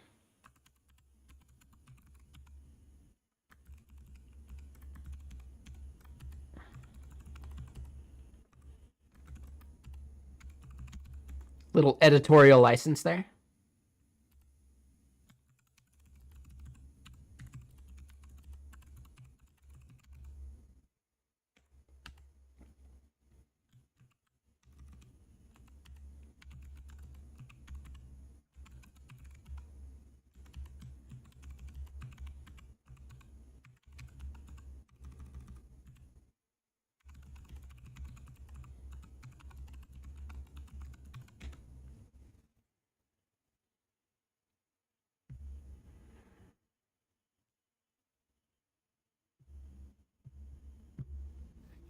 How do we feel about it? Is this a solid tweet?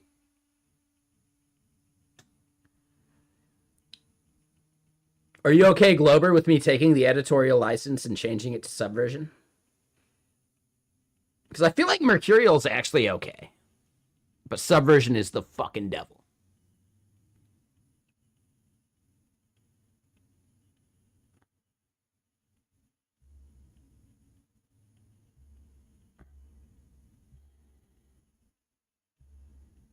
Hey, Nang, Mr. Sir, dude, we haven't seen you in fucking ages, man. Yeah, what did you pivot your startup to? I saw like some of the pivot posts, but I didn't actually like dig deeper. Yeah, what is the future of your startup, man? If you're willing to say, if you're tired of saying it, I get that too. Like, no worries. I don't give a shit. Like, I do. I actually care and I want to know the answer, but if you want to point me at a blog post or something, that'll work too.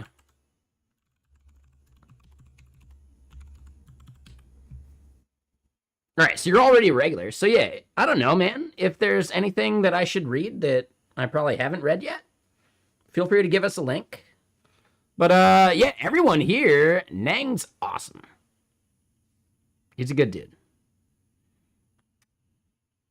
He built a VS Code fork that got roasted a bit. You can't hear anything. That's fine. No worries. Let me just do this then.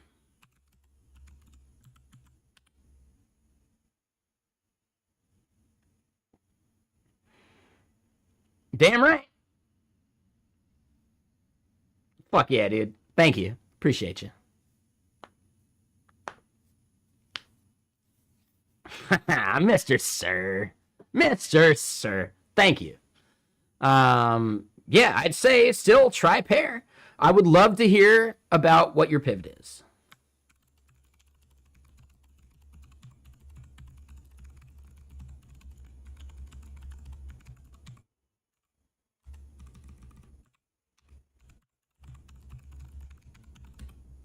So I just wanted to like throw that out there. If you can't hear me, that's fine. That's literally what I'm saying. I'd love to hear about how you're pivoting pair.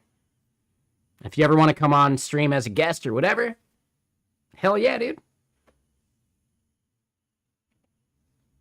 And I know you can't hear me.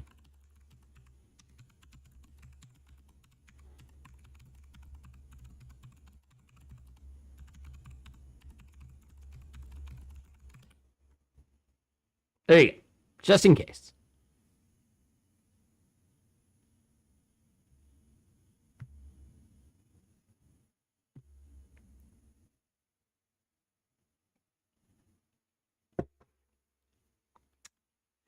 So yeah, let me just do this tweet. I feel like let's just do that one. No, it was censored very quickly, and now you're good.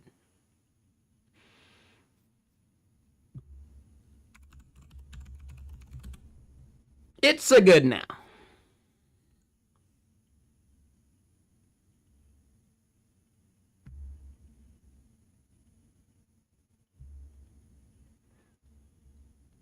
So the thing we're working on is, and yeah, you can't hear me, but see, I'll hit you is the thing they're holding. They don't like the I'll hit you part, which I can kind of understand. I kind of get it. They're complaining about I'll hit you. Well, all right. Yeah, that's maybe not a thing a streamer wants to hear. So I get it. I get it. But yeah, Nang, anytime. Anytime, just let me know. Happy to chat anytime.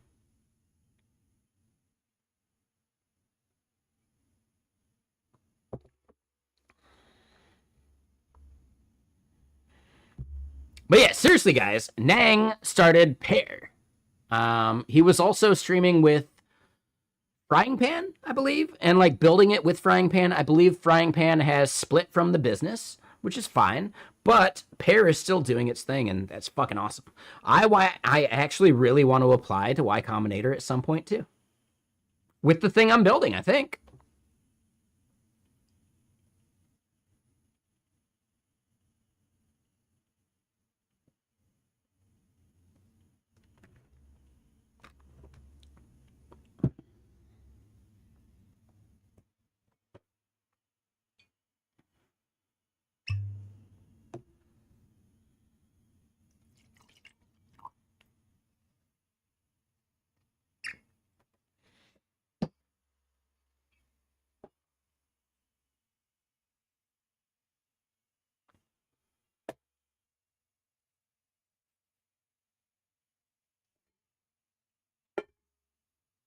Oh, shit. Hold on. Do I even have enough water anymore? I got enough water for one more beverage. Here we go. Hell yeah.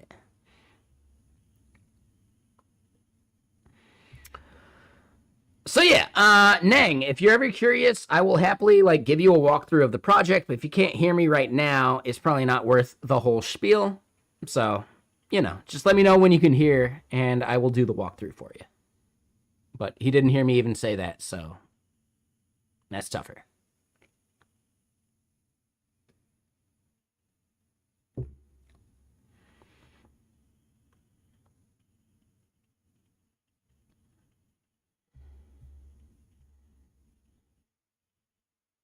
I know, right? Like shit.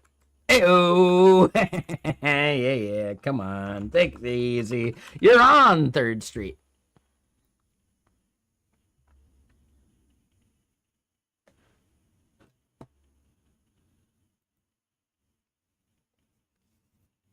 And also, I'm pretty sure Nang is, like, really big on YouTube. Like, yeah, massive as far as YouTube goes. So yeah, just real quick, how about this? Just to encourage him to stream more here on Twitch.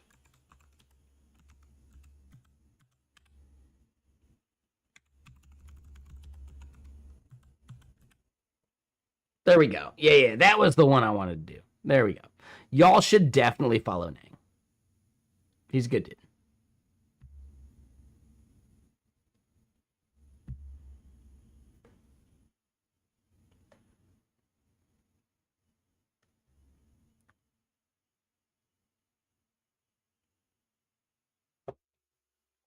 I'm actually so curious about where he's taking Pear.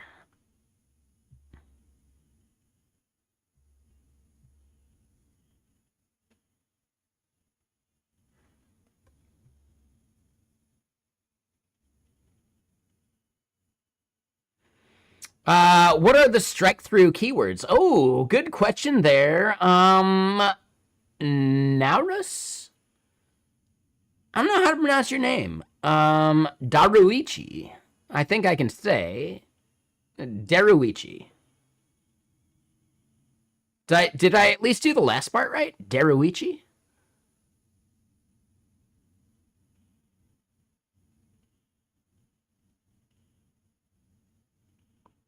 But what are the strike throughs? So when we have a keyword, okay, cool. I at least got the last part right. I don't know how to pronounce the first part. But when we go to edit, we can see that we have 2 keywords here. One is the word Theo, but if Theo, the streamer, right, didn't want to hear stuff about Theo Von, then they would exclude this keyword. So it's a way of doing like compound keyword matching, right? And I would probably do the same thing for Ghosty here because we keep seeing ghost type, right? So at some point, could I disallow the word Pokemon? Yeah, so it's basically like a regular expression match in which we're checking if the one word is there, and then for a negative word, we make sure that word is not there, and then that becomes a keyword match. So we're basically doing regular expression matching on social media posts. But regular expressions are only so good, and that's why we're creating these filters or lenses, which are like a very like high level filter in which like, well, is this thing right? Is this a message referencing or talking about Pokemon? Now, can we recognize that the model we're using fucking sucks? And it's giving us positive results for things that are not Pokemon related? So instead, yeah, we need to fine tune our prompt and we need to pick a better model. So that's the thing. But you know what? Yeah, we're still like proving out the UX of this entire process in a way that costs us nothing, absolutely zero. And I think that is a powerful way of like building things to at least test an idea. And that's why I'm using WebLLM right now. But instead, like, dude, it's going to cost me like 2 cents per like, you know, non-free tier user at the base minimum. And then if they scale up and they're using every single aspect of it, they might be at like the 50 tier, right? Doesn't it cost money to host this website? This is on Cloudflare Workers. So hosting the website is basically zero. Right? It's technically Cloudflare Pages, but tomato, tomato.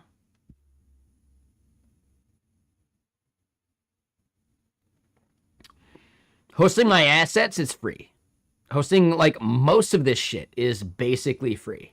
I do pay for the VPS, that is the API that is behind things. And yeah, sure, that has a cost, but it's not a cost that I can change in any way, you know?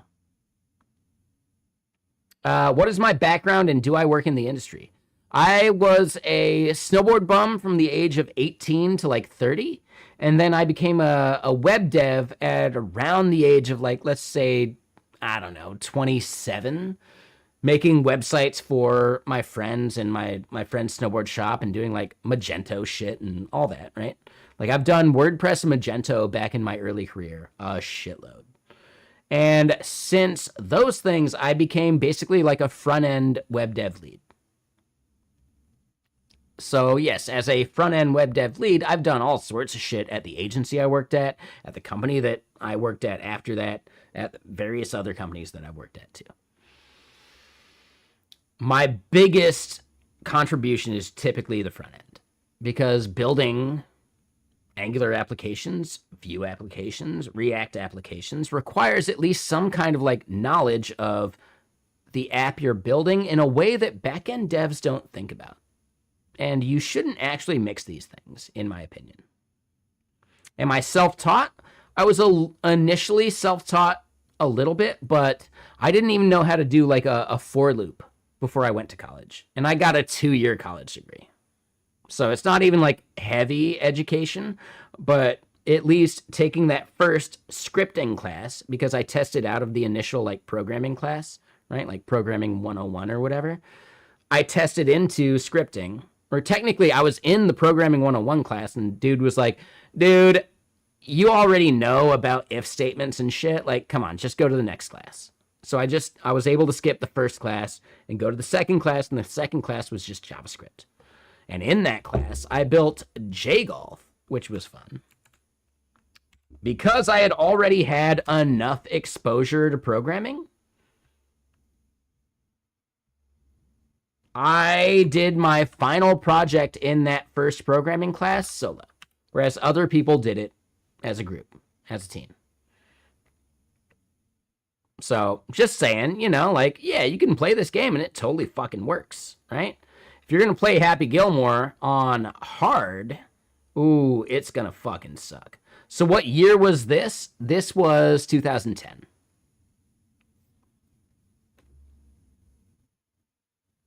This was in 2010. So fucking old school, man. Could it be better? Yeah. Is it worth the time to make it better? No. But yeah, you can totally play the game. And happy rules, you know.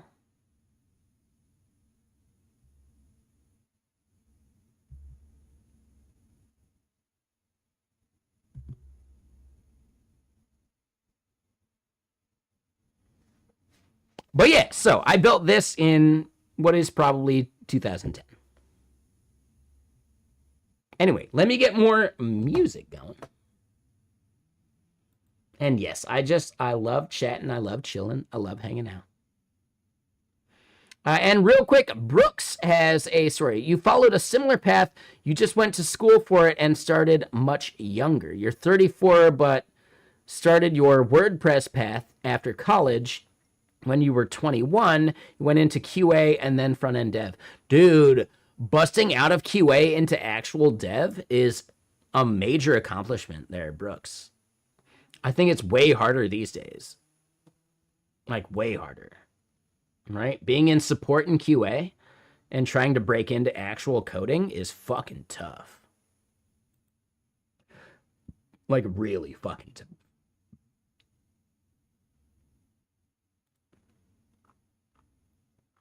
Like, basically, nobody hires juniors anymore.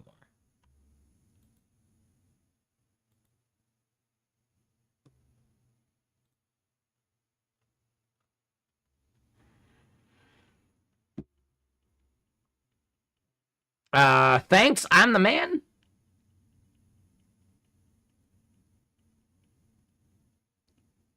That's like School of Rock, like, hey, lady, you're the man. No, the man's bad.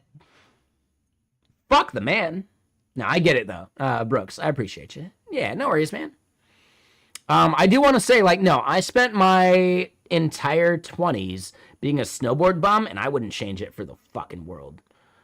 My entire, like, life experience and how I appreciate and understand things as far as, like, the world is concerned was shaped by being a snowboard bum, and I wouldn't change that for the world.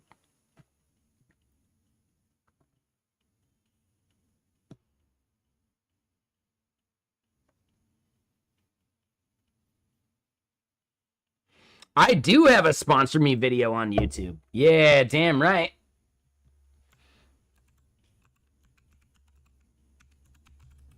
Is that it? Yeah, it's sponsor me.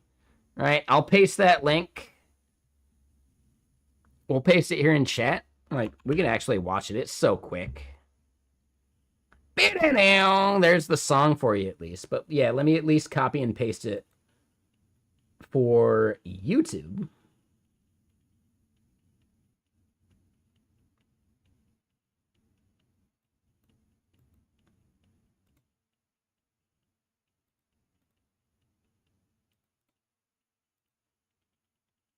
But yeah, this was me back in 2006. And I got way better than this. This was like the first year I got sponsored. That snowboard I'm riding in this shot right here, that's the one right behind me. Like when you see my like wide cam. Yeah, that Rome artifact. Fuck yeah, dude. Hey, dude, Jason. Hold up, man. I gave you a shout out. I'll give you another. You can't even stop me. So yeah, Jason Torres, Mr. Sir. Yeah, this is my sponsor me video from 2006, and they recompress it every year as like a celebration of like how far we've come. I'm pretty sure.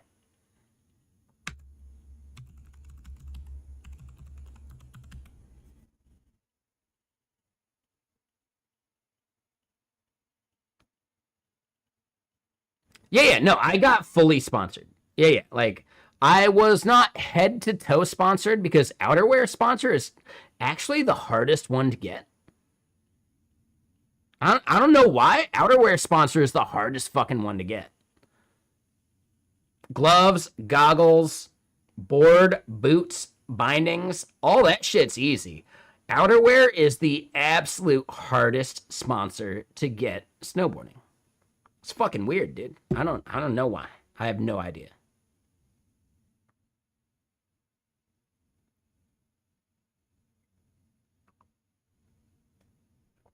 Thanks, Jason. Yeah, this was my sponsor me video from 2006. And this is all me, man. That's all me. But yeah, dude. 1.5K views only because of the stream. Right? Take it easy. But dude, 19 years ago, I fucking hate seeing this like relative value right there. Yeah, I posted in September 3rd of 2006. Do y'all even remember what you were doing in 2006?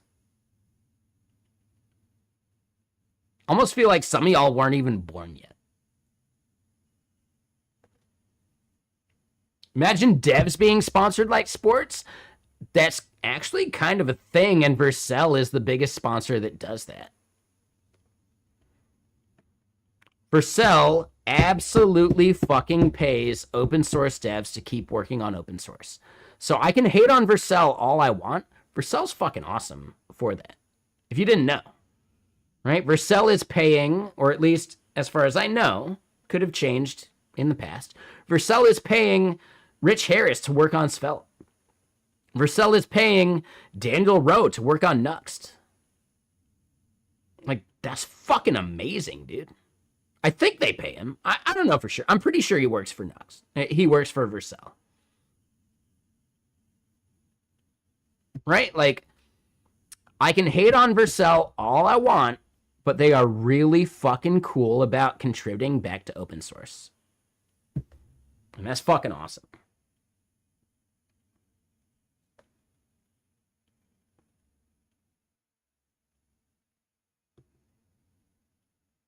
Yeah, that's fucking cool, man. Vercel is the bad guy in most scenarios, but you know what? They're still paying people to work on open source. And that's fucking cool. You know?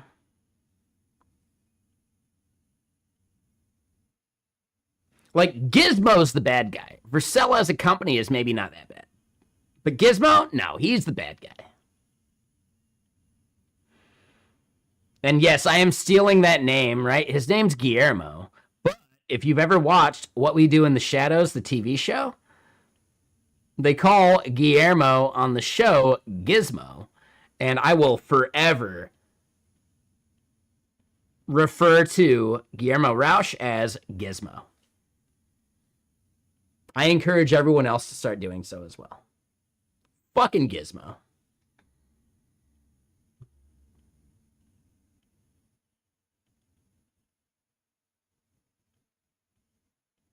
Fucking Gizmo.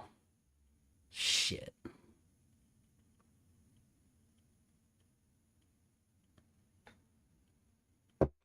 Anyway, no, he's probably a really nice dude. I just haven't met him in person. And I think we disagree politically in a bunch of ways. I don't know for sure. This is just speculation. Take it easy. I'm not looking for a lawsuit.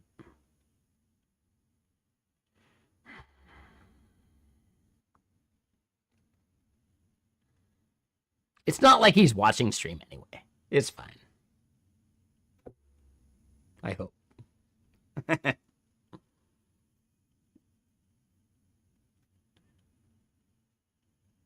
Just don't tell Gizmo, and I think we're fine.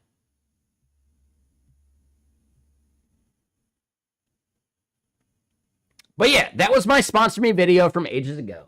That is my first sponsored snowboard in the background behind me. And yes, I'm really proud of that. Technically, I did get another free board before that, but I had to give that one back. And this is the one that I got to keep. Just saying.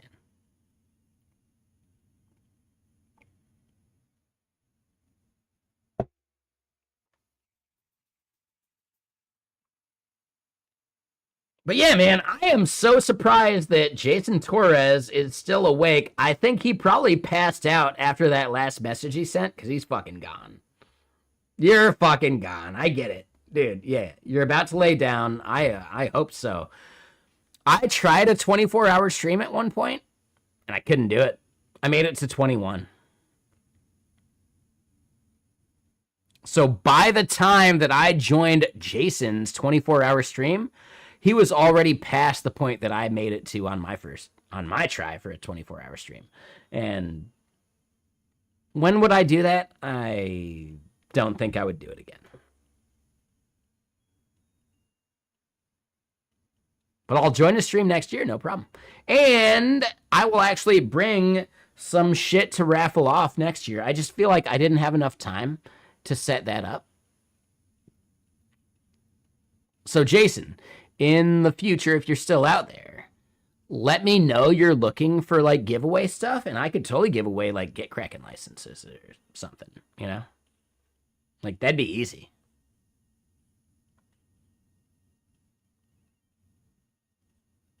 You joined at 3 a.m. this morning. Get some fucking sleep, Taryn. Come on. I get that. I appreciate you. Thank you for hanging out. But yeah, get some sleep, man. Shit. Shit.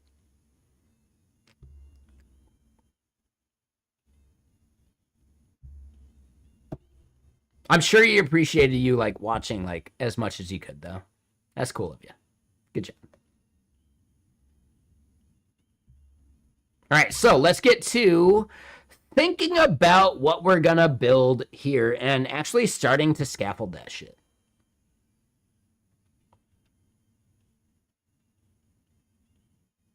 There is definitely stuff we can do on this page, and it needs to be the same for the edit lens or create lens page.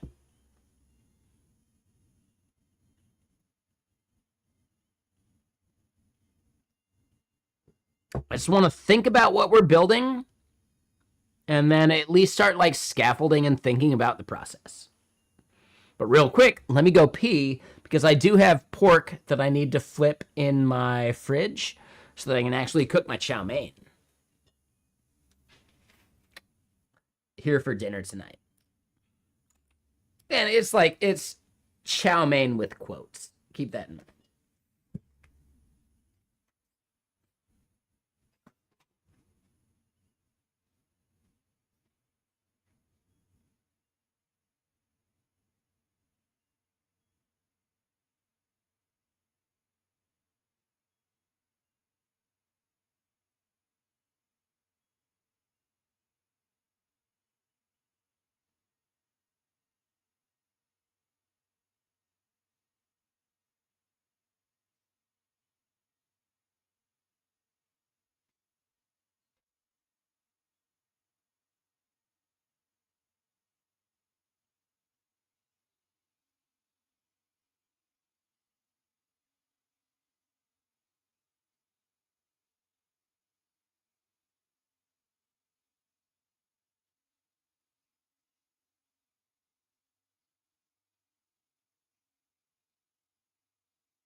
All right. Heyo.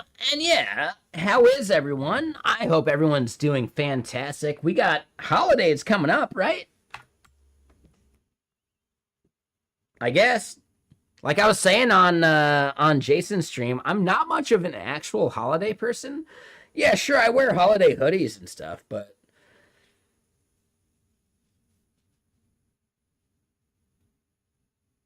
I actually think holidays are bullshit. But that's me being a curmudgeon. That's me being like just older than I am. I don't know how to phrase that. Like I'm just older than I am. Yeah, sure. I'm 41 now, but I talk like a 60-year-old. Right? I think so. I could be wrong. I don't know.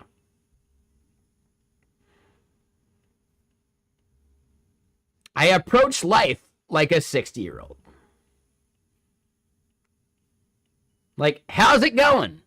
How's life? It's taking forever.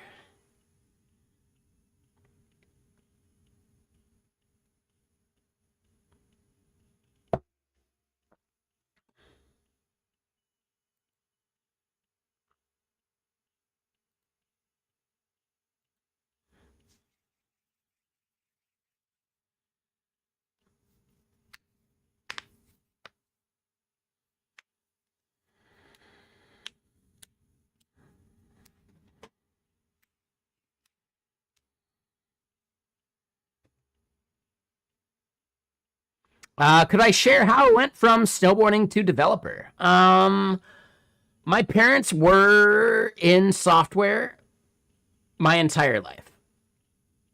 My dad helped develop the 1-800 system, right? The hardware behind that, at least back during the 90s. Maybe it's changed. I don't know. My mom helped write number portability for 1-800 numbers that I believe is actually similar code for number portability for cell phones. So yeah, my mom's contribution to like the modern world is actually way greater than my dad's, even though my dad probably fetched a higher salary back then because of his like level of like architect and like hardware bullshit, right? This is back before the cloud existed, you know? But just seeing them be programmers, I always kind of knew that I could just get into programming anytime. Like, any fucking time.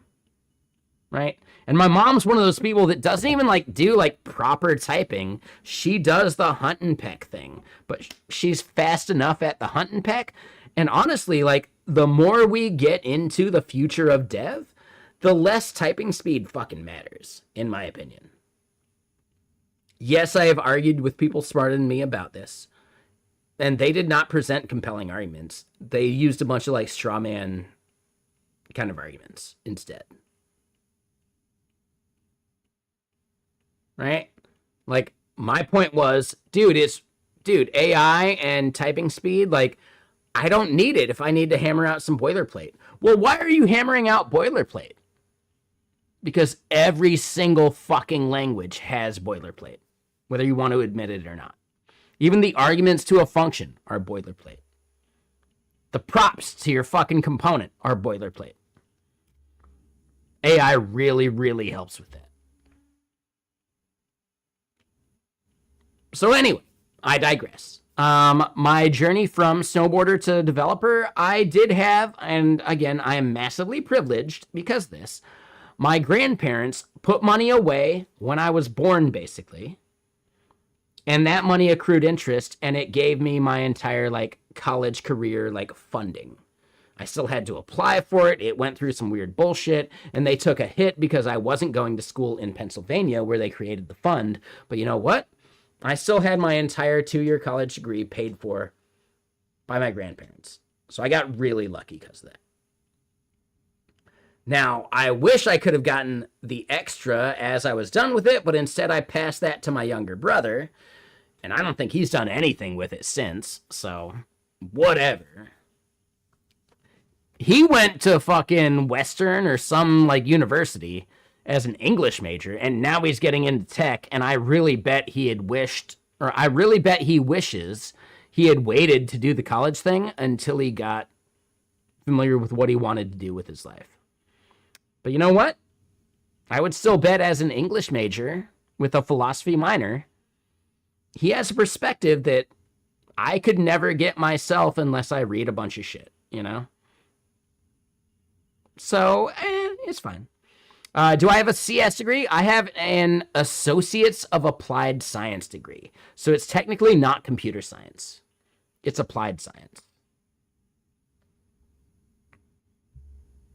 That said, I don't think it fucking matters. Your degree is not there to teach you. It's there to teach you how to learn.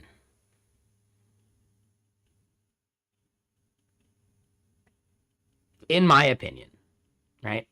Could I have gone on to a CS degree at University of Washington or whatever? I definitely could. Yeah. And I still could, I think. But I just don't see any value in it. Theoretical knowledge has no value, in my opinion. I love the idea of theoretical knowledge, and gaining theoretical knowledge is important. But it has no meaning on paper.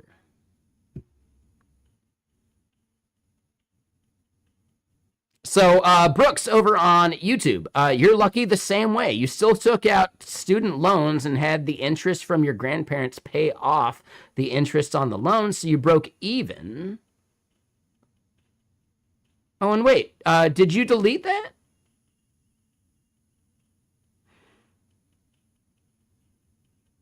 Okay, sorry, Brooks. I was just reading that, but you deleted it. That's fine. I get it. If you didn't want that, like, fully public or something. No big deal. No, that's up to you.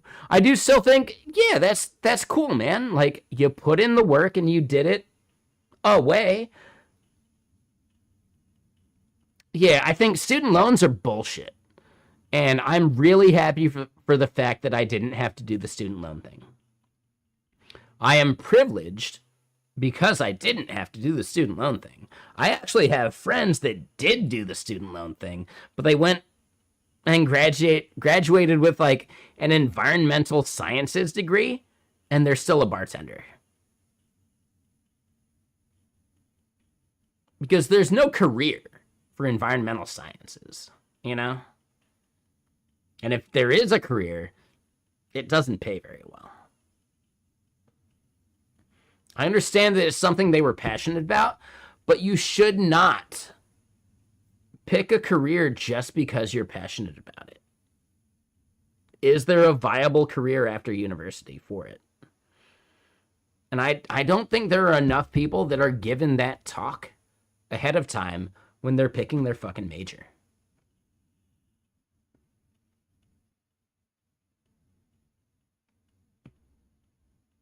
Like, some people need to just be, like, told, like, yeah, you like this thing, you can just take those electives, and that's fine. You can just take a class that doesn't go towards your degree, and that's fine. But what are you going to actually do with this degree? And some people really need that fucking, like, wake-up call of, like, what is this degree actually doing for you? You know, you can just take a class out of college, right? You don't have to make it your career. You can just take a class out of college. 100%. You can just do that. You can just do it. And at some point, you can even like audit classes in which you're just watching the class. You're not going to get graded, but you can just do the thing.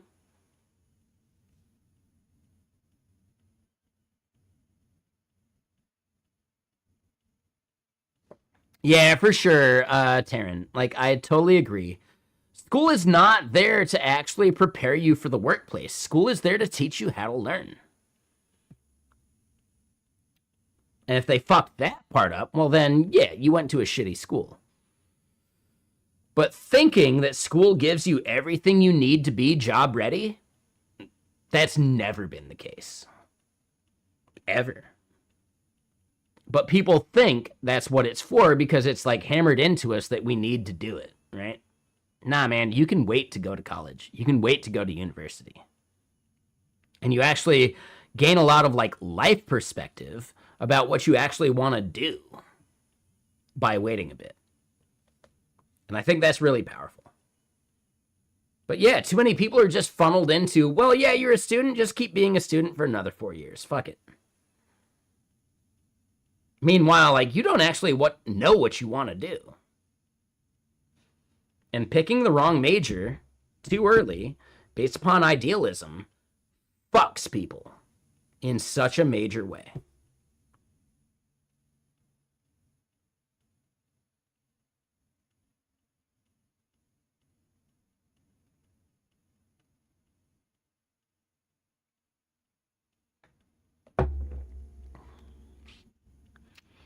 Anyway, so yeah, what we're building is we want to build out a better view of the thing we're showing. And yeah, I do think your question about how I got from there to here is valid. It's valuable. But you know what? You don't need a degree. You don't need all sorts of shit. You can just start building stuff. And as long as you care about your craft, you can get really fucking good at what you do. But it doesn't require a degree.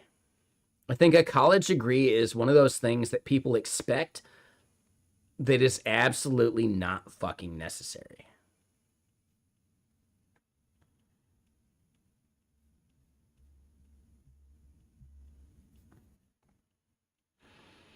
I don't know of a single fucking recruiter or HR person that would actually look down on you based upon your lack of a degree. And if they do, you don't want to work there anyway.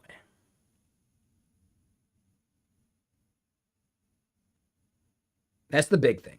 Like, if they actually give a shit whether you have a degree or not, bachelor's or more kind of bullshit, you didn't actually want to work there because that's going to be a shit job. Because they're going to care about checking boxes more than they actually give a shit about, like, results.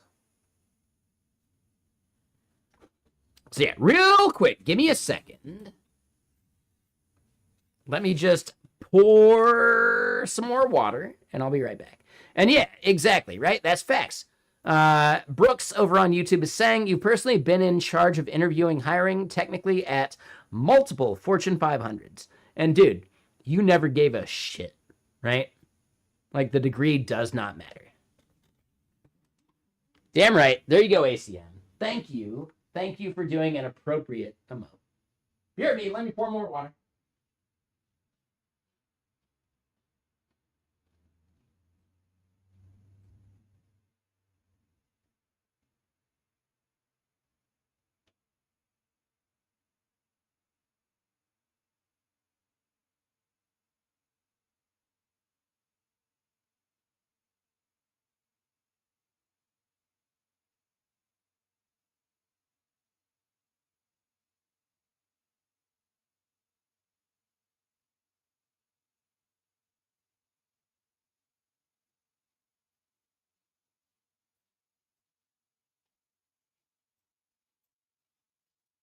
All right.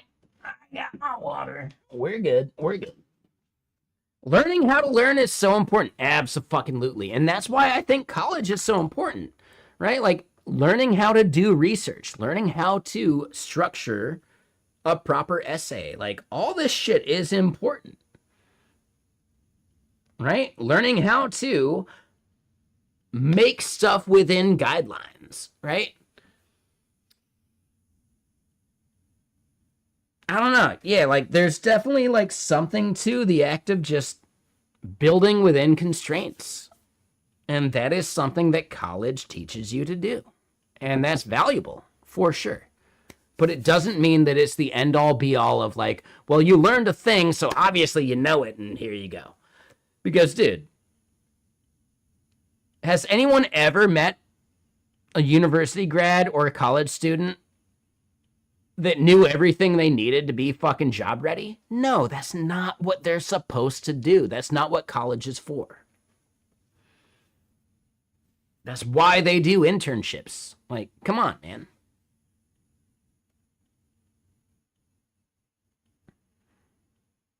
There you go, Taryn. Oh, so you're like 100 devs grad.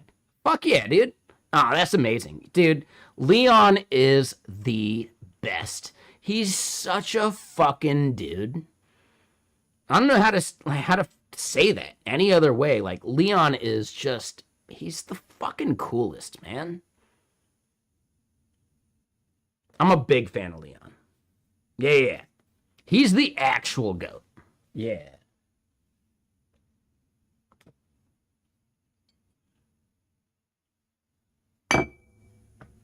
Yeah, I'm a huge fan of Leon's. At this point, though, like, I consider him a friend. More so than just the greatest of all time, you know? Like, no, he's actually just, he's just so real and sincere, you know? And that's really hard to beat. Like, you can just chat with Leon. But meanwhile, if you're like walking with Leon at Render ATL, he can't walk 10 feet without someone being like, dude, Leon, you changed my life. Oh my God, you're the best. Thank you so much for 100 devs. Like, dude, he cannot walk 10 feet without someone grabbing him and being like, thank you. And that's fucking cool, man. The fact that he's still so humble. Yeah, like, Leon is the best. He's the fucking best, man. There's no other way I can phrase that. He's just the best.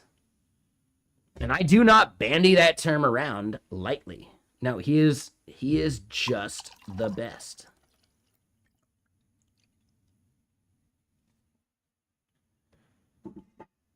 All right, so talented USPS next day package shipped on the 13th. First tracking update on the 17th, out for delivery on the 18th. Your package will now arrive later than expected, but it's still on its way.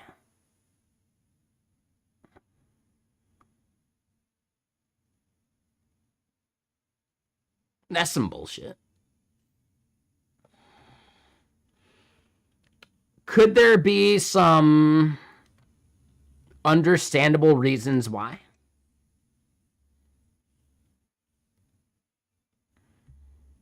I think so. Right? Like weather, flooding, etc. You know, come on.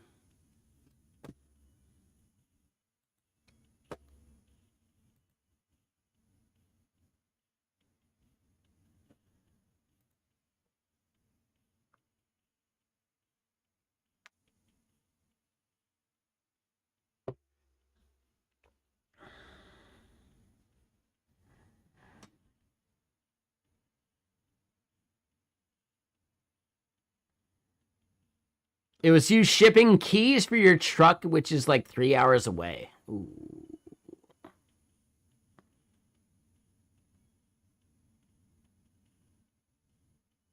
It's 70 degrees where you're at, no flooding?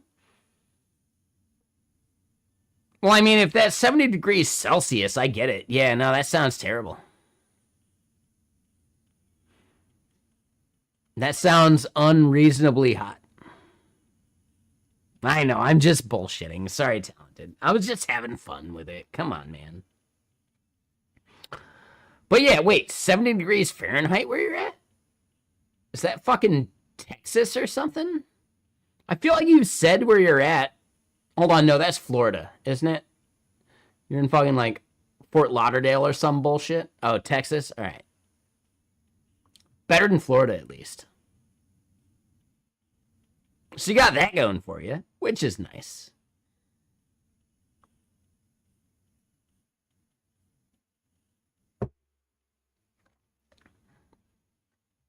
But yeah, no, that sounds fucking terrible. No, 70 sounds awful, Taryn. Did you forget about my snowboarding thing?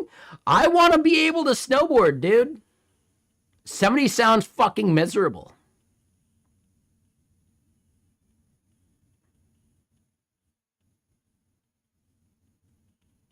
Yeah, I'm just having fun. Touche, touche. I'm just bullshitting. It's like I smoke weed or something. Meanwhile, we haven't actually smoked any weed today. Huh. Weird.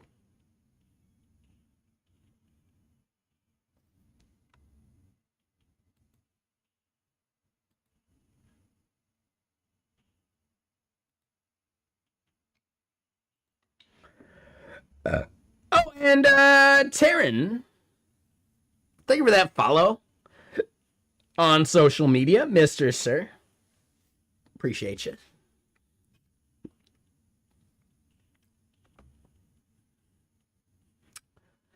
And then real quick, one more comment. Sorry, Brooks, you said this over on YouTube. You hired people with 2-year degrees and or no degree. Abso-fucking-lutely, dude. If someone can do the work, I don't give a shit if they have a degree. Like, at least as far as I've ever been concerned with the hire process, it made it through HR already, and I just talked to the person. I didn't give a fuck what degree they had. I just needed to make sure they could do the job, you know? And that's typically the way I conducted interviews when I had to do them.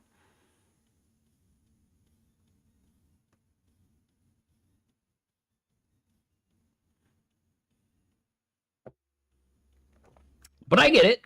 Yeah, no stress.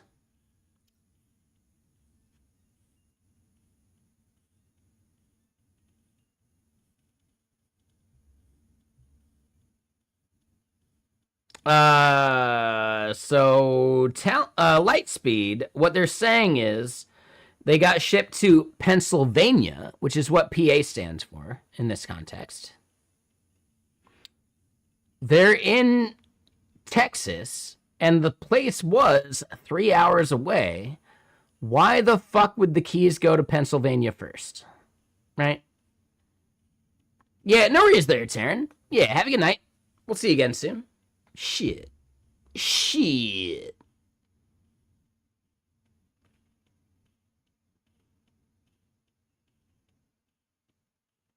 All right, so here's the thing.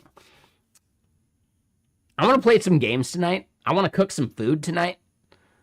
I need to at least like eat some food tonight because I don't think I ate food last night, and that was a mistake. But I did shave. I did shave 2 pounds off the old resume, and I mean like off the old scale, which is nice. But you know what? I'd rather have eaten. Losing weight by forgetting to eat is not the right way to lose weight. Just saying. Just being honest.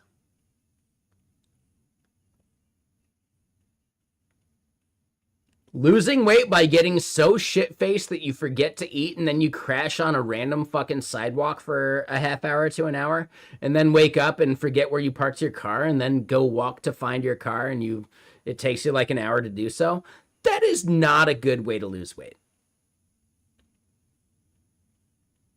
Just saying. Just saying.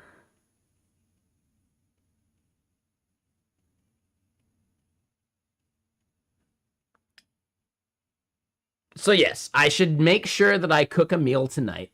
Who are we going to go raid? Who's actually streaming right now? We see Z.A. Shaw. We see Odat Nerd. Evils Presley is killing it. Ooh, but Evils doesn't have their camera going. All right, I get it. But could we raid someone else? We haven't raided Sergeant Pepper in a while, so let's do that. Let's do a Sergeant Pepper raid.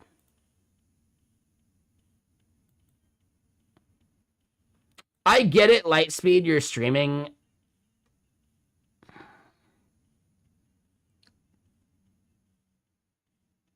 There's something a little shady about shouting that out in someone else's stream.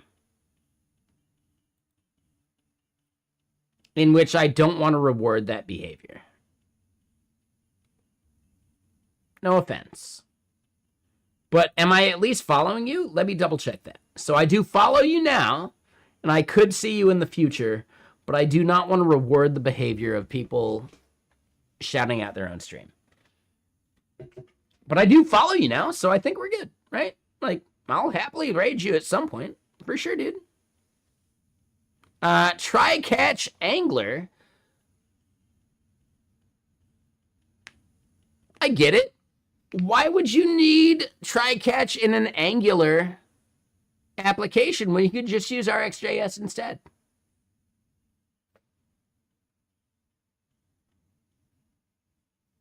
And I know, I'm kidding. I get it there, try catch. I was just trying to make a joke. It's a bad joke. It was a bad joke. I get it.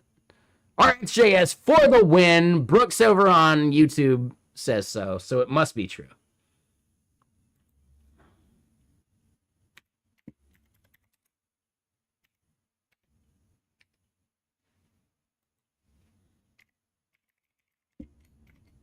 All right, so we're going to go raid Sergeant Pepper. I did pick the right channel. All right, so we're going to go say hi over there on that channel. I will be over on the gaming channel. I will be cooking some chow mein on the gaming channel. And that might take me like an hour or so. But while we're waiting for people to show up for gaming, right? Take it easy, ACM. No, I think you're good. Thank you, ACM. Your comments and everything was dead on balls accurate, and I appreciate you. So thank you, ACM. If you're going to start roasting me on the fact that I roast you sometimes, that's going to be a problem. But just take it easy. Come on. Just be cool. Please. I said please, didn't I?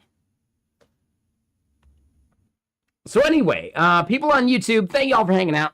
I'll be on this channel tomorrow. I'm actually going to do a Sunday stream as well. So yeah, tomorrow and the day after, I'll be right back here. Same Chris time, same Chris channel. So later, YouTube.